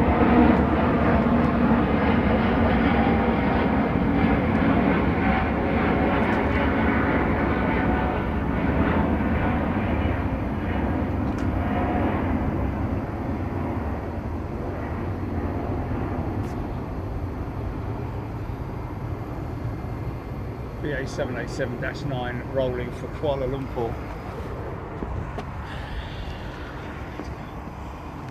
Closely followed by a squadron of flipping... Oh, here comes one now. Here, look, look, look. At ground level. He's at ground level. He's at ground level. Hold on. Mate. Mate. Seriously.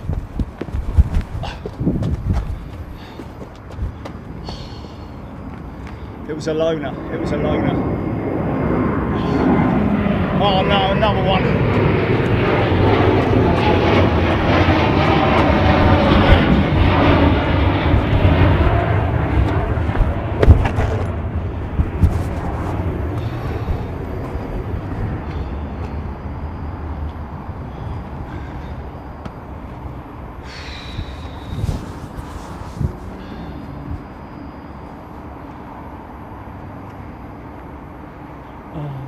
I missed the Qantas 380.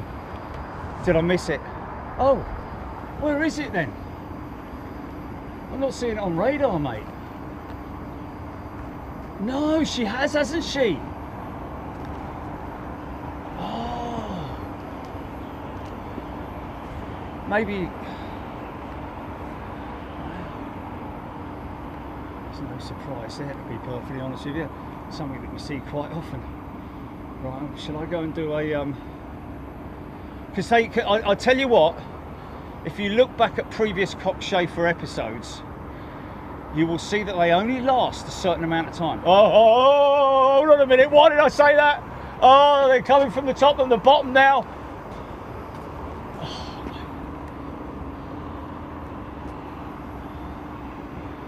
okay, what's that? Oh, here comes one. Here comes one now. Oh, I'm hopeful it appears that what they're doing is going straight out over the top of me and down the other side.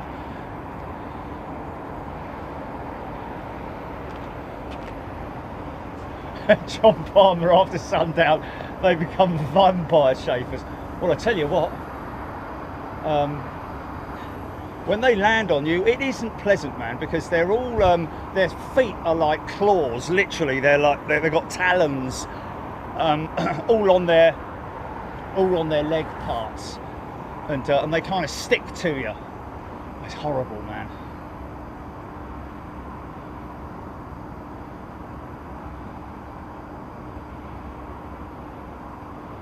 Kevin Miller, beekeepers. Well, yes. I tell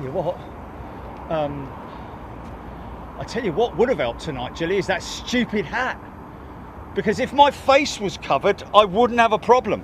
I wouldn't really be bothered. No, even if they landed on the front of it and was sort of crawling around in it and all that. I wouldn't actually like that very much, because especially if there's a few of them.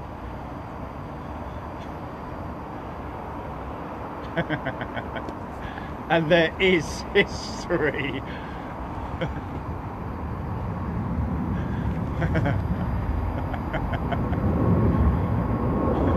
That's my worst attack tonight, though, mate. I'll be honest with you.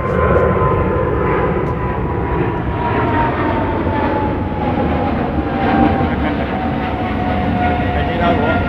You know, especially when you're wearing shorts, every little tiny feeling, you think that there's something attached to your leg.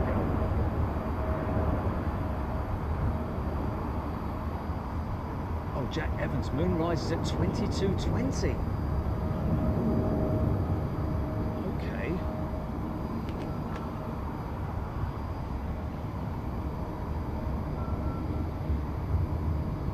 Vicky D, defo beekeeping suit. I can't be standing up here in a beekeeping. Mind you, I could. I guess you don't have to get white beekeeping suits. Uh-oh, cockchafer spotted.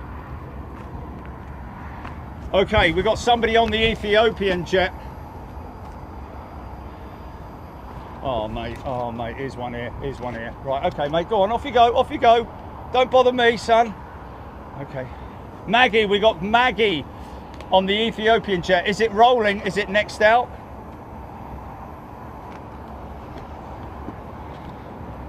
Okay, Maggie is rolling. Wake up, Maggie, I think I got something to say to you.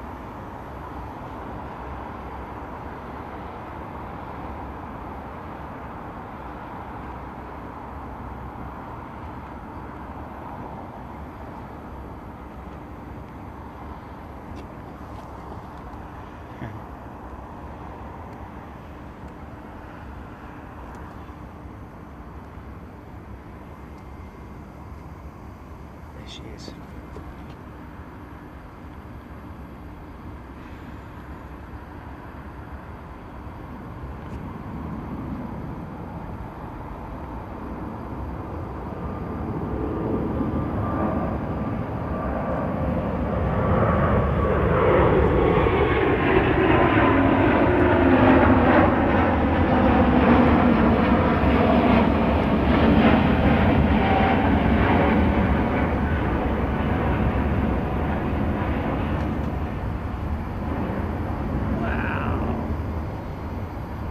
See that what looked like something flying off the wingtip?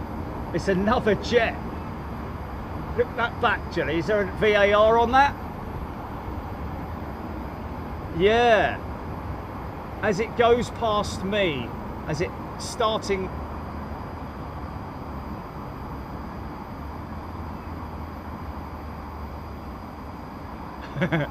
David H. Jerry and the Cockchafers, you'll never film alone.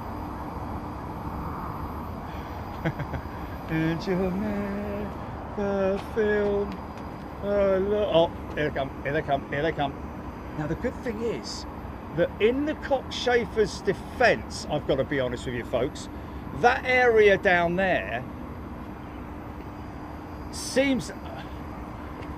Whoa! Yeah, I did, man, I did. Son off, man!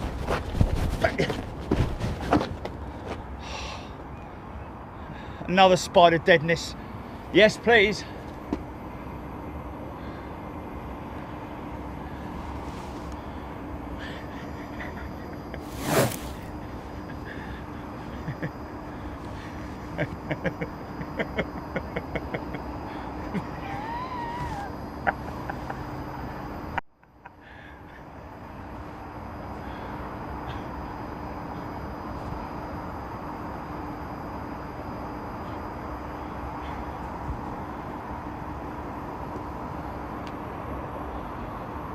Here it comes now. Bang! Yes, it did look like it, didn't it?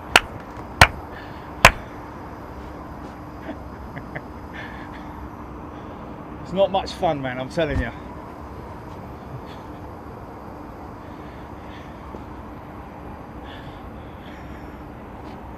What's that?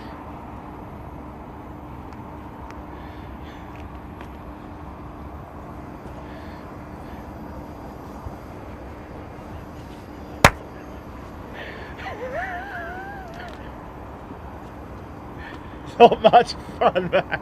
Not much fun at all, I'm telling you.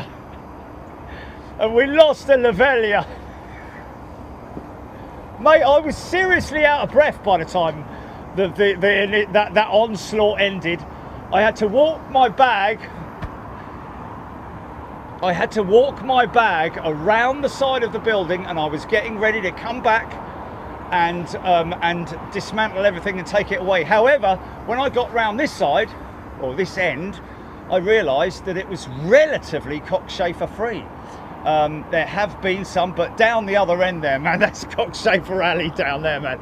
You don't want to go down there, I'm telling you. Shall I, let's just see if it's as intense as it was.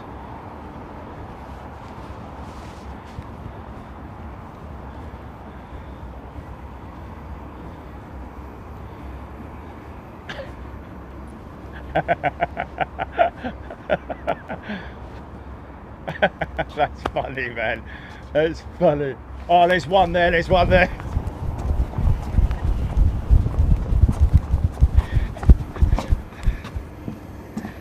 Yeah, right.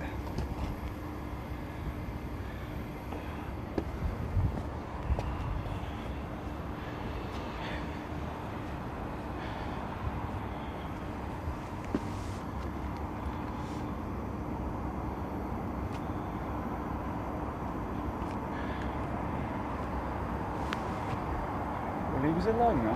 He was a loner.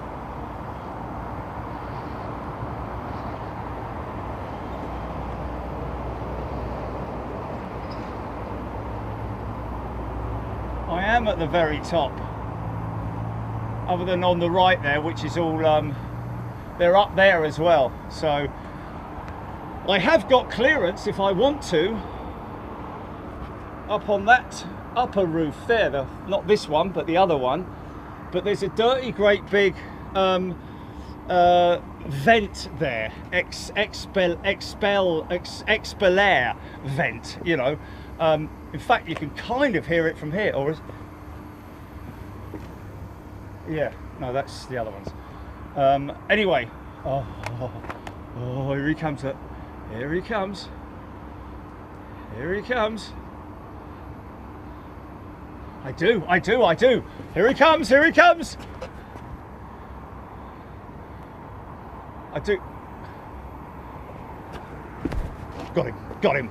I've got to be honest with you though, mate, and I don't like to say it, but these things are easy pickings when it comes to swatting them and kicking them and disabling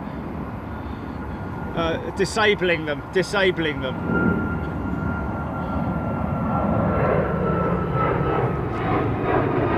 There we go, yes.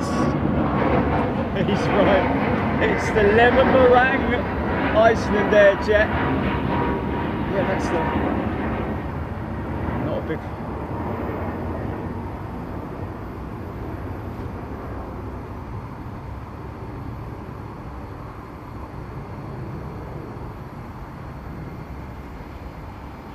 I think they've got...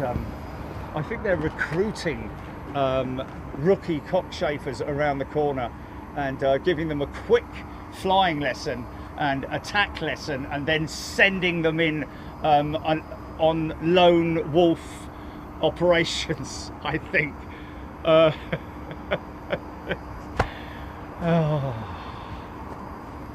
And they're not small.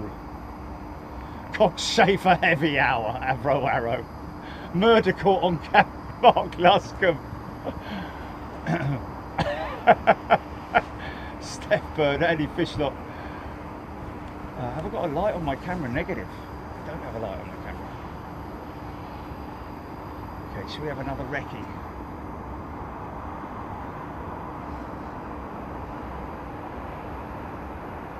They're not adorable, man. They are not. Bumblebees. Oh, really? Oh, don't do that. Don't say that, man. Because I feel...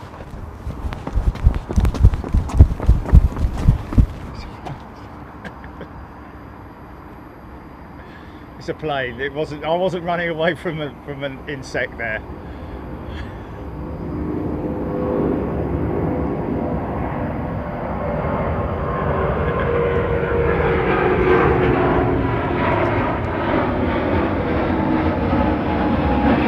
Johnny would have left by now, mate. He'd be gone. He'd be gone, man, I'm telling you. Even the smallest little fly, Johnny's like, right, that's it. I'm like, oh, blimey, do you know, look, all that lot flying over there, I suddenly thought, oh, God, here they come. I saw this massive flock of something out of my eyes. Oh, there's something like that anyway. Yeah, that was pretty crazy, that... Okay, now we'll do another. I'm just keen to get down there, that's all. Just keen to get down there and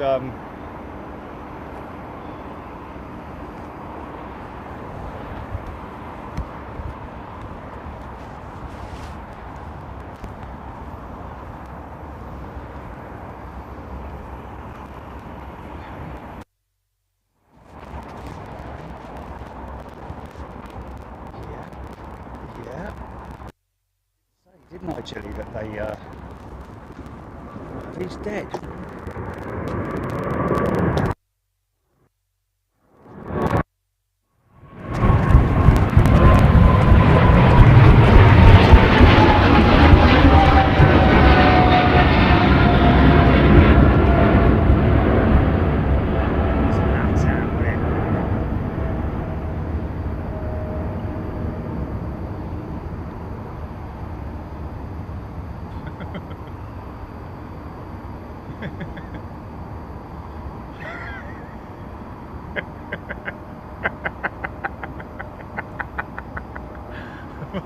I'll be honest with you. Oh.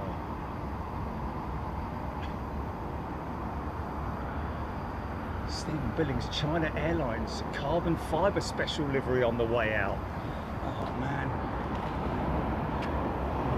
Okay, have I got anything coming out? I just want to go and check because I think we're cockchafer free, folks. I think, hold on. No. I think we're free. I think they've gone to bed.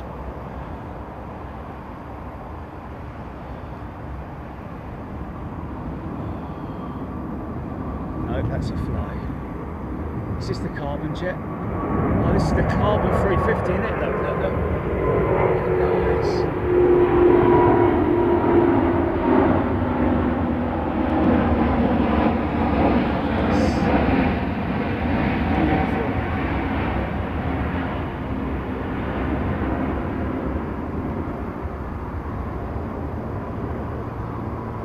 Very clever the way they did that, you know.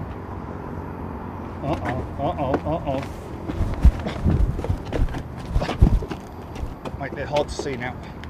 They're hard to see. I'll leave you alone, mate. I'll leave you alone if you just sod off, yeah? Okay, attracted to the equipment. Attracted to... No, coming towards me now!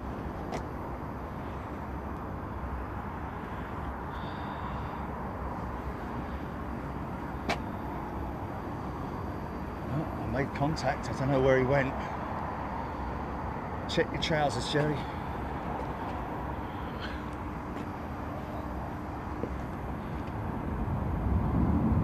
So they're still active.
but they are obviously far fewer in numbers than they were earlier on. That was horrendous, mate.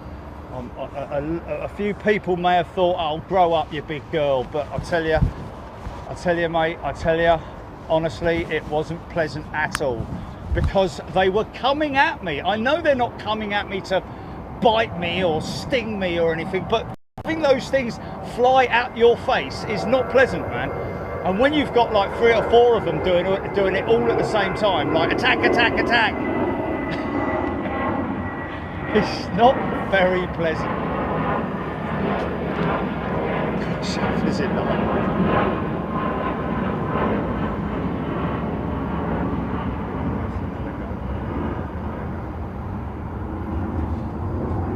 Because if I can, I mean, with the frequency that they are up here now, I would imagine that they're probably the same down there. And when I came up here just now, I didn't actually see any at all. None at all there. So I don't know, I might give it a little while longer.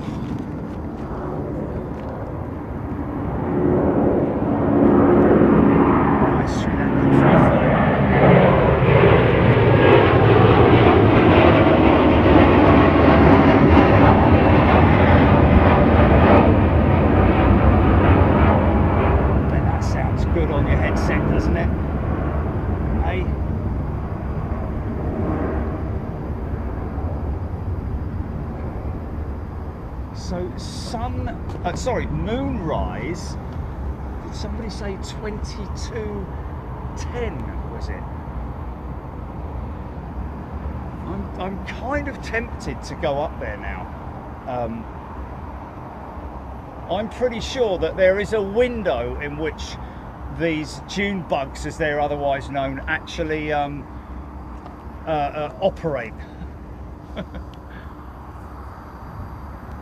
They might even be on their sort of like final hurrah flight or something, I don't know.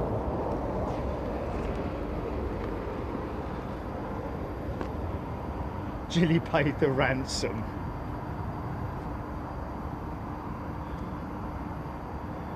Victor Charlie 10 RSPCA on their way. Dr. Smith.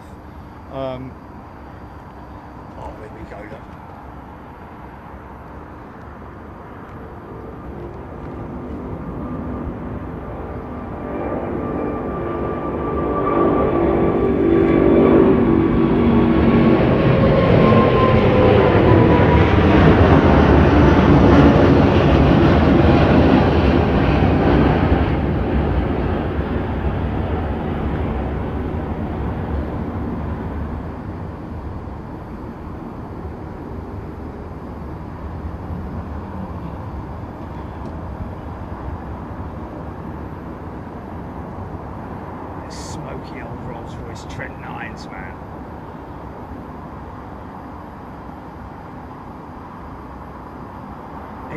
A380 in a rush.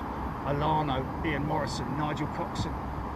Loving the 4 on the floor. Nice sound, Henry. Fly SSC. Loving that.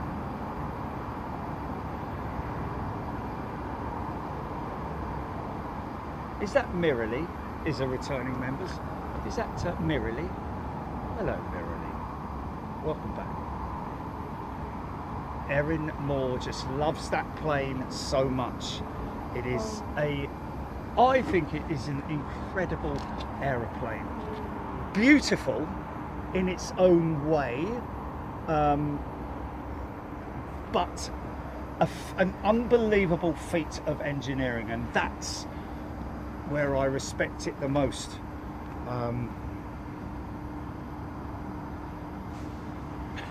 Brian Stewart. Very funny.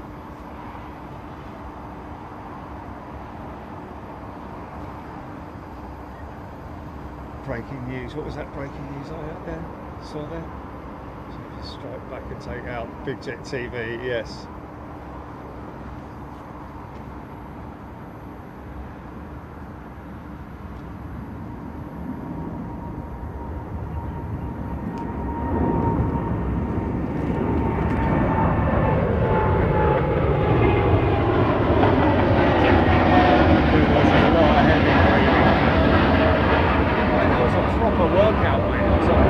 a workout. I was at war with them, mate. I was at war with them. I couldn't.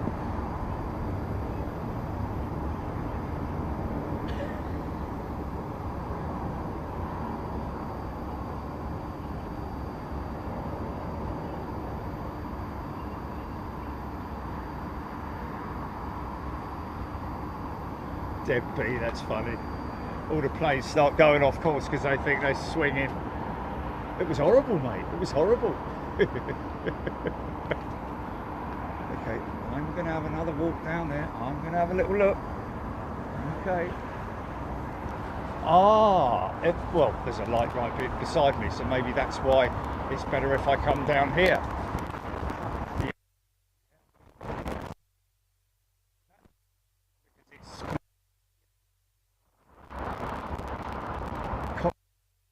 Here then.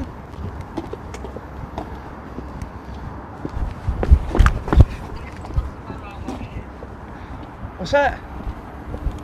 Okay. Okay, here we go.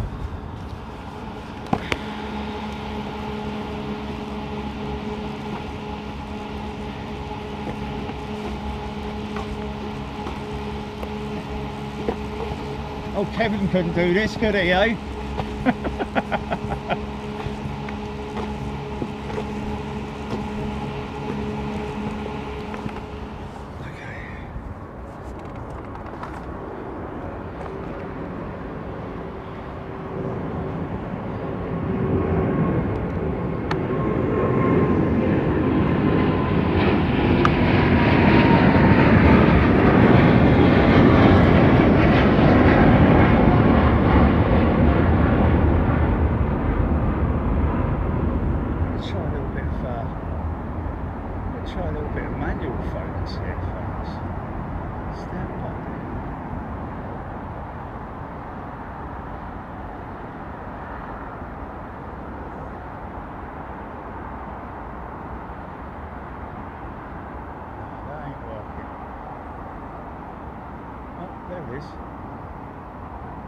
Okay, let's leave that like that then,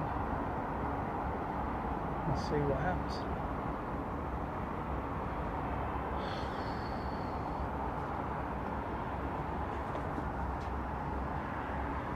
Trip over the bodies. Okay, well, it seems we're all right now, folks. There is a well, a big that spider down there. He's going to eat merrily for a good couple of weeks, isn't he? He's only a little spider.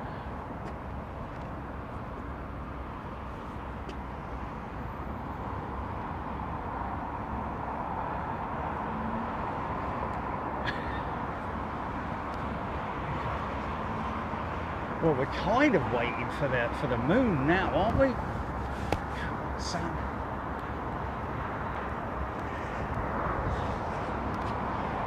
Great big moon.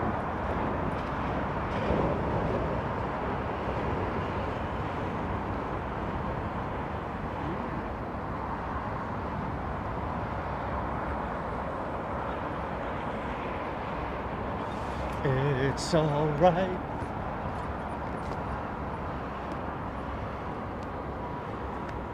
What's up to me chat, Jerry? It's going all wavy and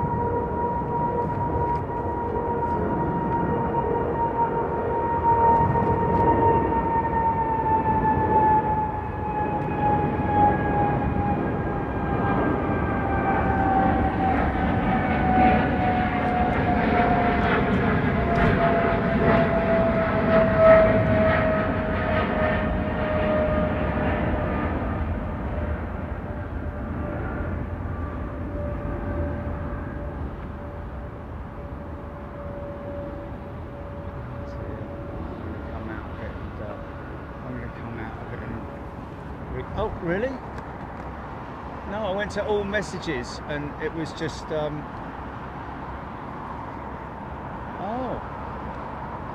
No, now it's all completely, let me turn the Wi-Fi off.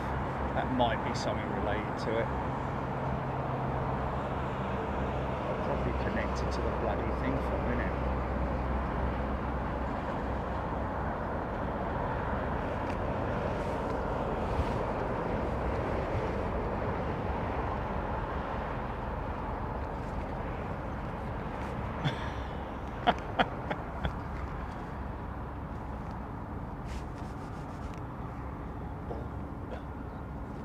bulb. Lucy Bundy Row. Moonrise here, 22:24.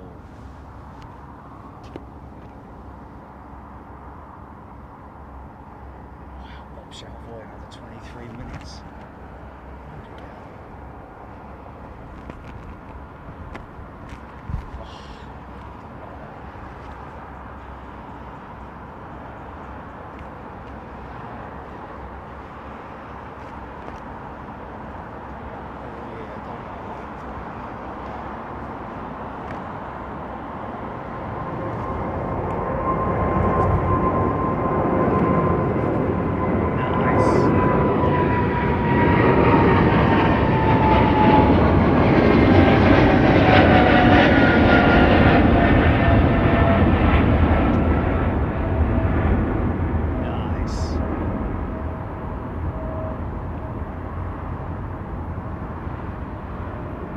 To my left, it'll be coming up over the city, won't it?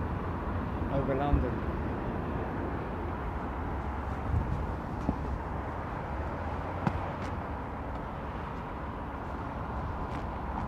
Still working on that tree line.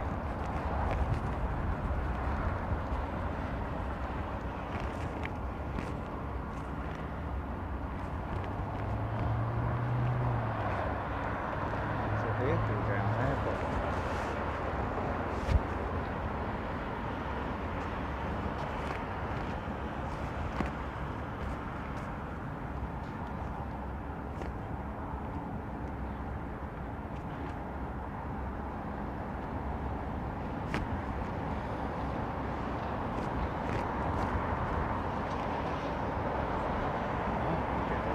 there, wasn't it? Unintended, of course.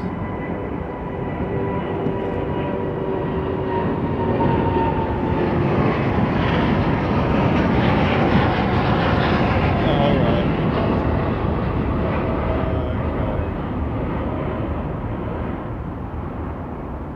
See the twin tail lights there on the Dreamliner. Same as the Max.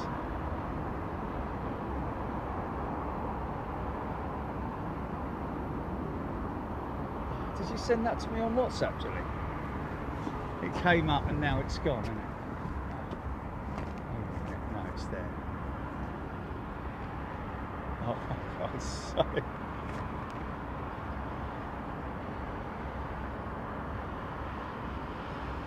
It is a stag beetle.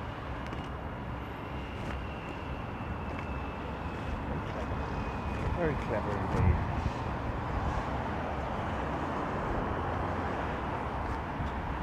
Should do that on the t-shirt, mate. Take stag beetle out for cockchafer.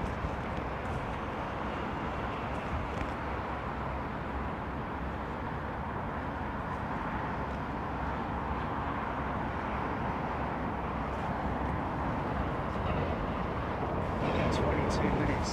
Now, do I go and get my jacket? But my concern is that I swatted so many cockchafers with it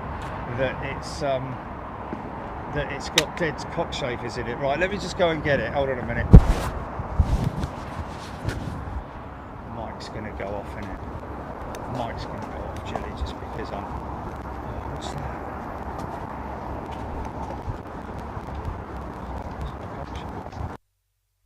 I think it's sort of like rolling across the pavement.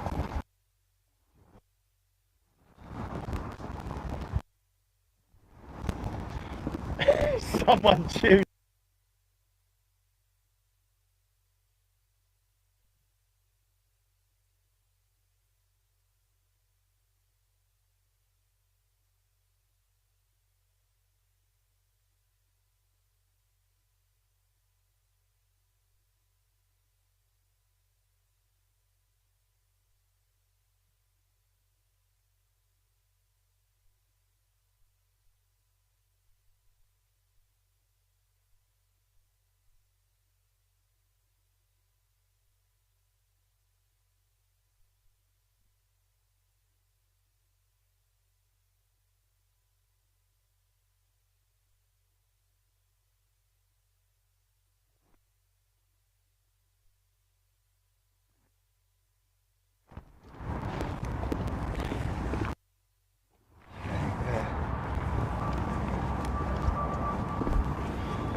check my hood, mate. Because imagine that wouldn't be the one, would it? Because I'm putting the hood on, mate.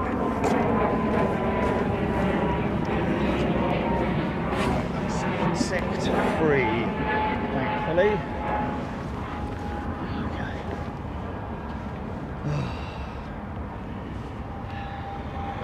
I think I might be able to predict my dreams tonight somehow.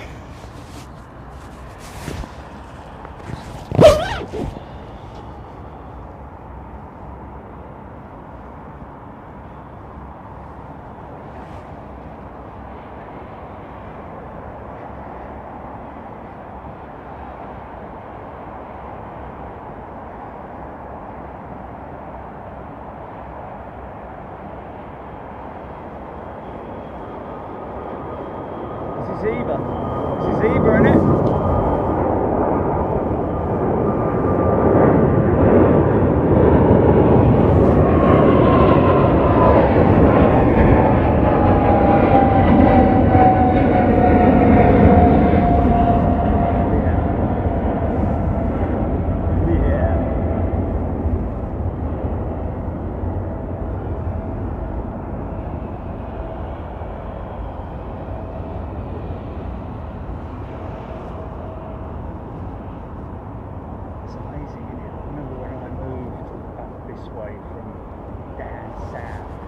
London did not have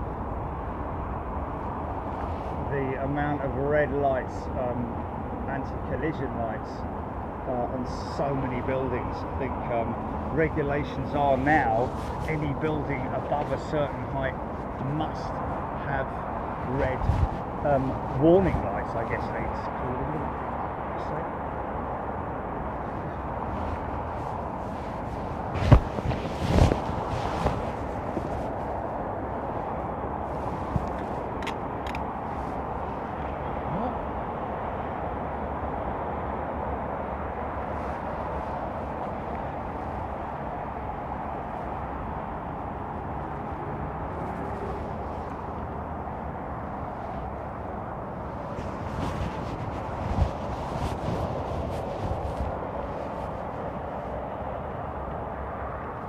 Really? Oh, I didn't know that.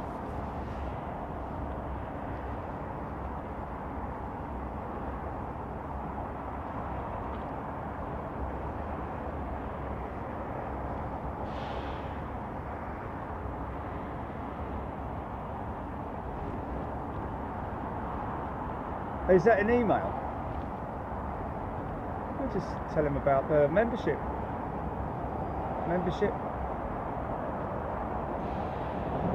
Okay, fair enough. Buy some merchandise, maybe? Yeah.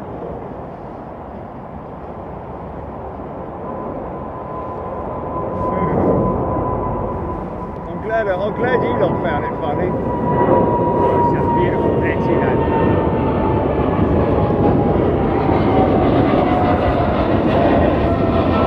Really?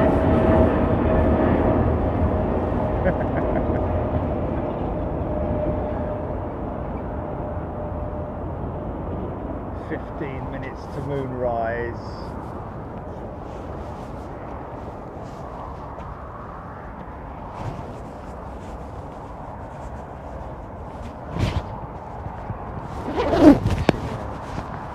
Mate, I've never seen them in such abundance though, mate. Honestly, yeah. Didn't see any last year at all, no. Yeah. Just make sure that they can still hear me. Okay, Qantas is back on radar. Wow, okay, that's good news.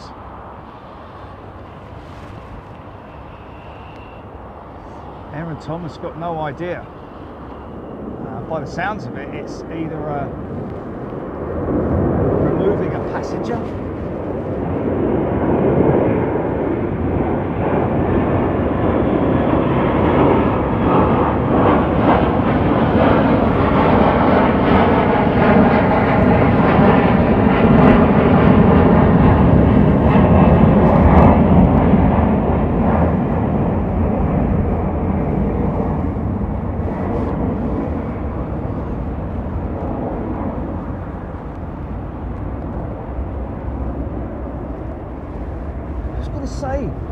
was a beautiful old A330 Tianjin, wasn't it?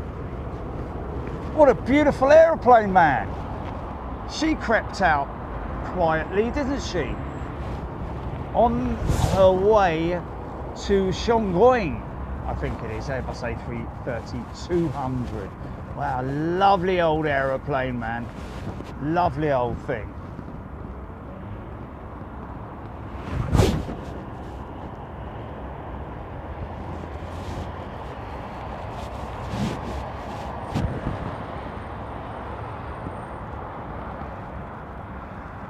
Finley Gowell. Bless him. Finn, I'm guessing his name is there. Foxy B.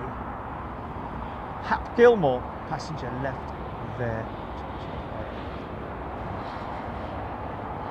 John O'Godley.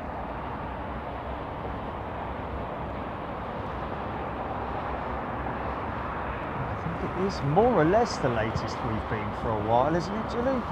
I mean, we did go late. We did go late. Yeah.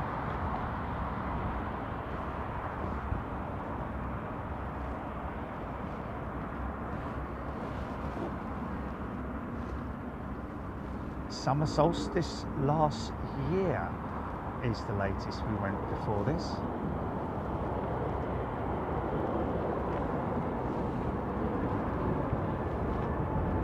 Only 8 years old, that 330, wow.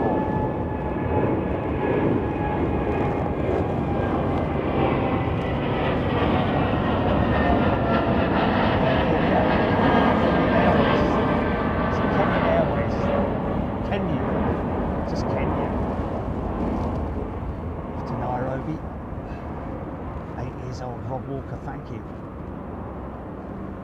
I say lovely old aircraft, it's just those bloody engines, isn't it? Those Trent 700s that crackle and gurgle and make beautiful engine noises.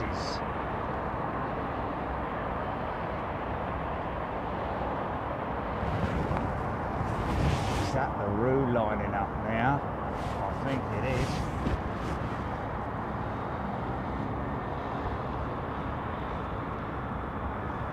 She's all lit up. Big old tail illuminator on her, look. Beautiful. Thanks, Dan. Adam.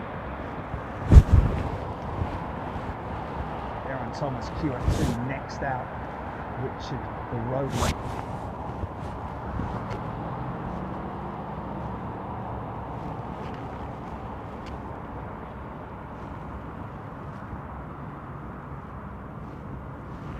Here now, no I'm not, I'm at Hilton Garden Inn at Hatton Cross.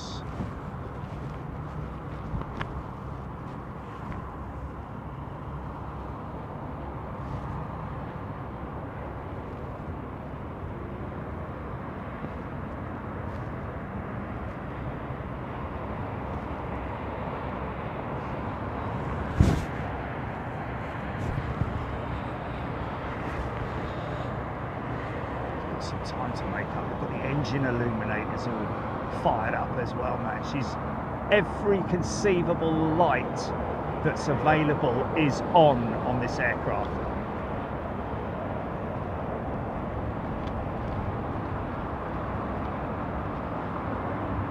Taxi light will go out on gear up, there it is. Other than that, she's going to stay lit up.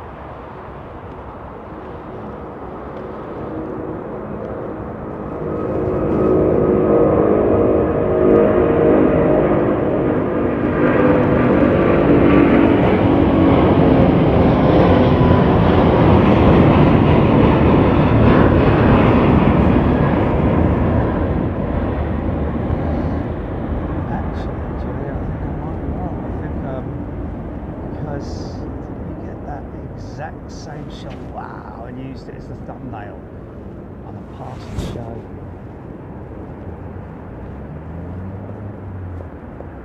Ah, right, okay, yeah. Putting their pedal to the metal. Boys and girls, on the like taking a big road. What's that?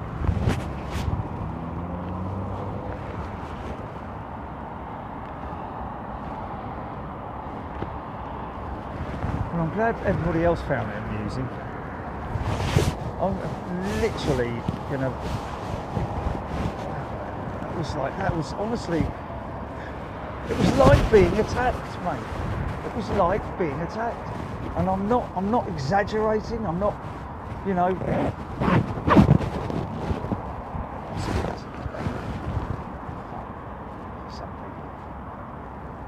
Fly SSC1 indeed. Where is the moon? Avro arrow. Lights on a tail livery, always cool. I'm literally waiting now. We are minutes away, folks. Somewhere on that. I hope it doesn't come up tiny, mate. Like a little wincy moon. After all this waiting around. 5 minutes.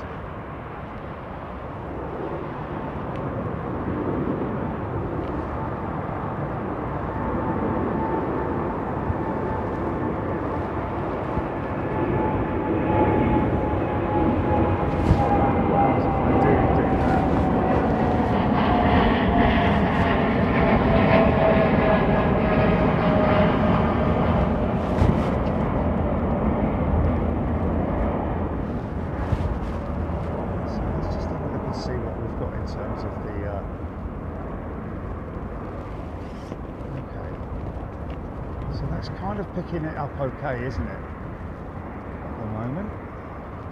And that's on standard. That's not even on any of the other settings. That's on a standard setting. So we know we've got that to fall back on without any of the scenery settings. Let's see what she's like zooming in here. Not bad at all. Not bad at all. Yeah. Wow. Concorde looking resplendent as always.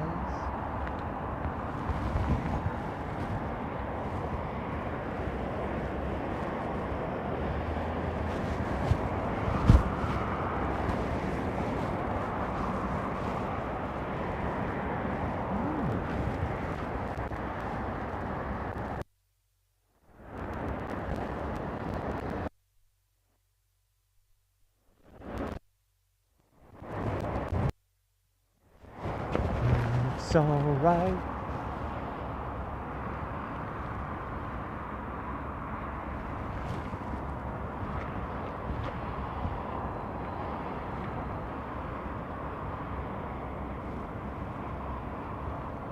Oh dear, that ain't good. I don't like that, is it? Ooh, no.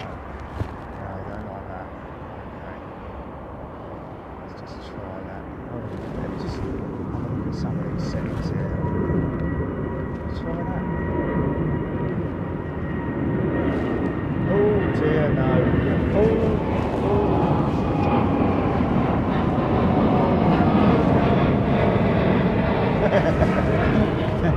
You see, I never go through all these.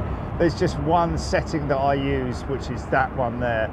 Are they seeing this or not? Okay. Let's try that one. It's got very dark.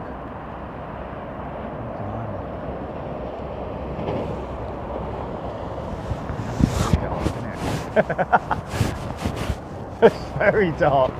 Hold on, let's have a look and see what the what old London tan looks like. Oh dear. Oh no.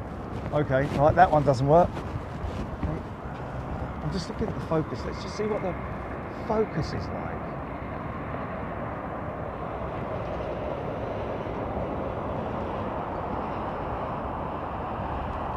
Oh, no good, because I can't bleed and see anything, mate. So no, that one doesn't work. This is the one, this is Old Faithful here that I've always used. But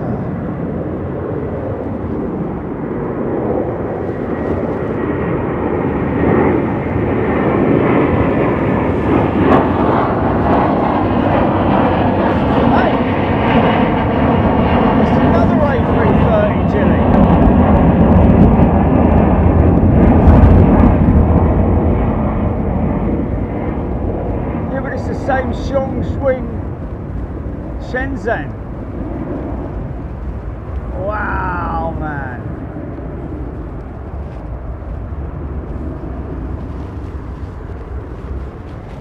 Nice.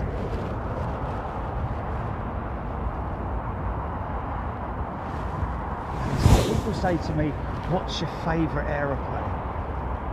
I don't have one because they've all got their own sort of like special thing about them, haven't they?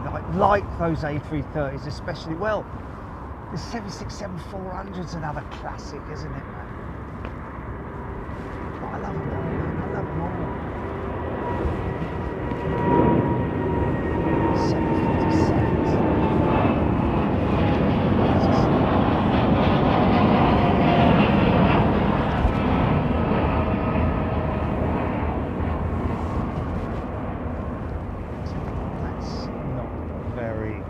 That light there is quite polluting, you know. It's quite a polluting light, that is, light pollution wise. So we're expecting the moon to rise somewhere around there, is it? Southeast of me? Is that correct?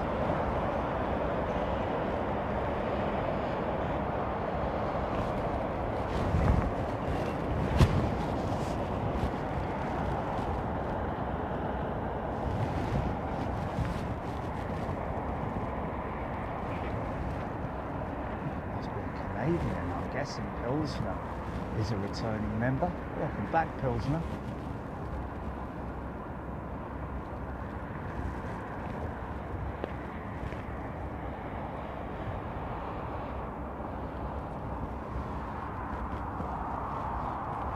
It's 145 degrees.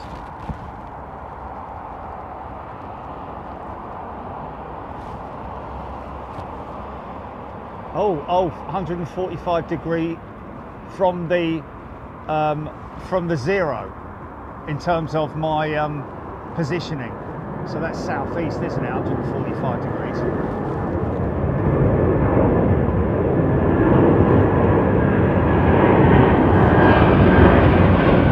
So between 90, yeah, and 180. Yeah. I think we'll see it. I think we'll see it. Yeah, yeah. It's not going to be like, wait a minute, what's that? What's that? What's that then? It's not going to be that, is it? Oh, dear, oh, Lordy,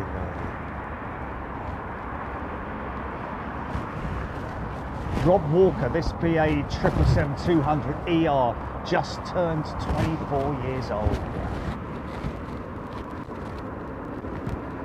She's got to be coming any moment now, isn't she? Come on, Mooney. Even my watch has gone to sleep. My watch has gone to sleep, it's official. Steve Harris, no moon tonight, just like last night. It's not going to be one of those moonless nights, is it? Where it stays on the horizon.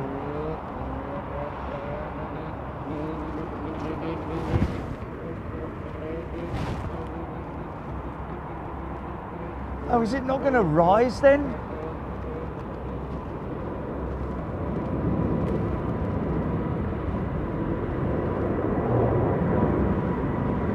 Oh my God, you are joking.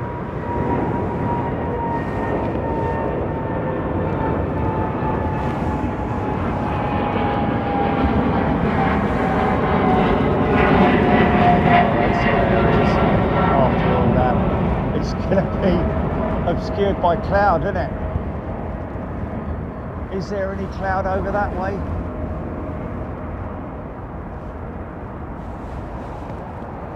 Oh God, really?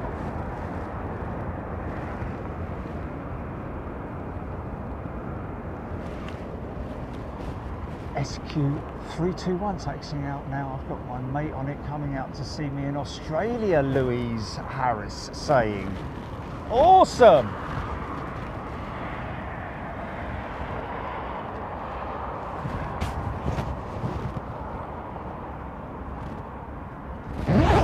Yeah.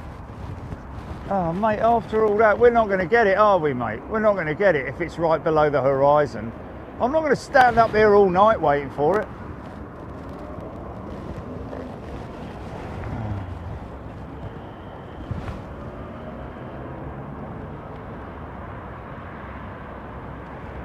No, Susan. Obviously, I'm looking behind me. If it was up, I know we're looking west.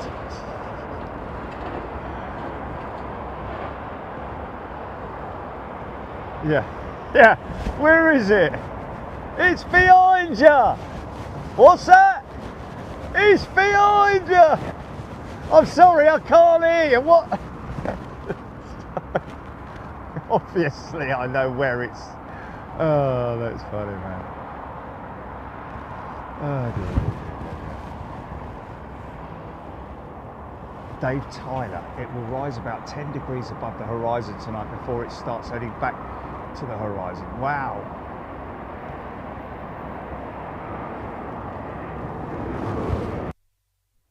Well, it ain't going to happen then, is it, Jilly? After all that. Absolutely terrible. You know, the bleeding news channels making a big thing of it yesterday, and Twitter doing this and that.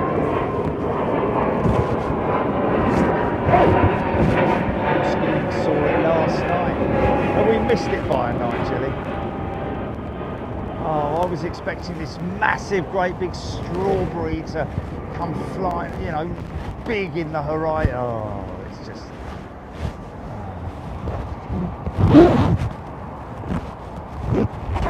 Livy Maiden can't see anything, and she's on the southeast coast near Dover. Well, that's it then. That's it. Well, we'll have to change the change the thing fog, Jilly. We will. Yeah.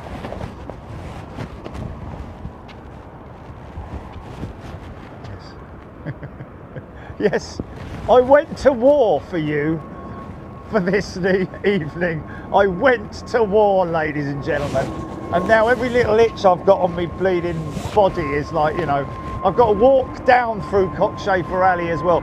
No, but laughs aside, folks, it was a bit of a nightmare, I've got to be honest with you. Boo-hoo to the moon, unfortunately, tonight, but we did get a full moon a little bit earlier on in the year, I think it was, but we will endeavour to do more stuff like that, preferably without those things.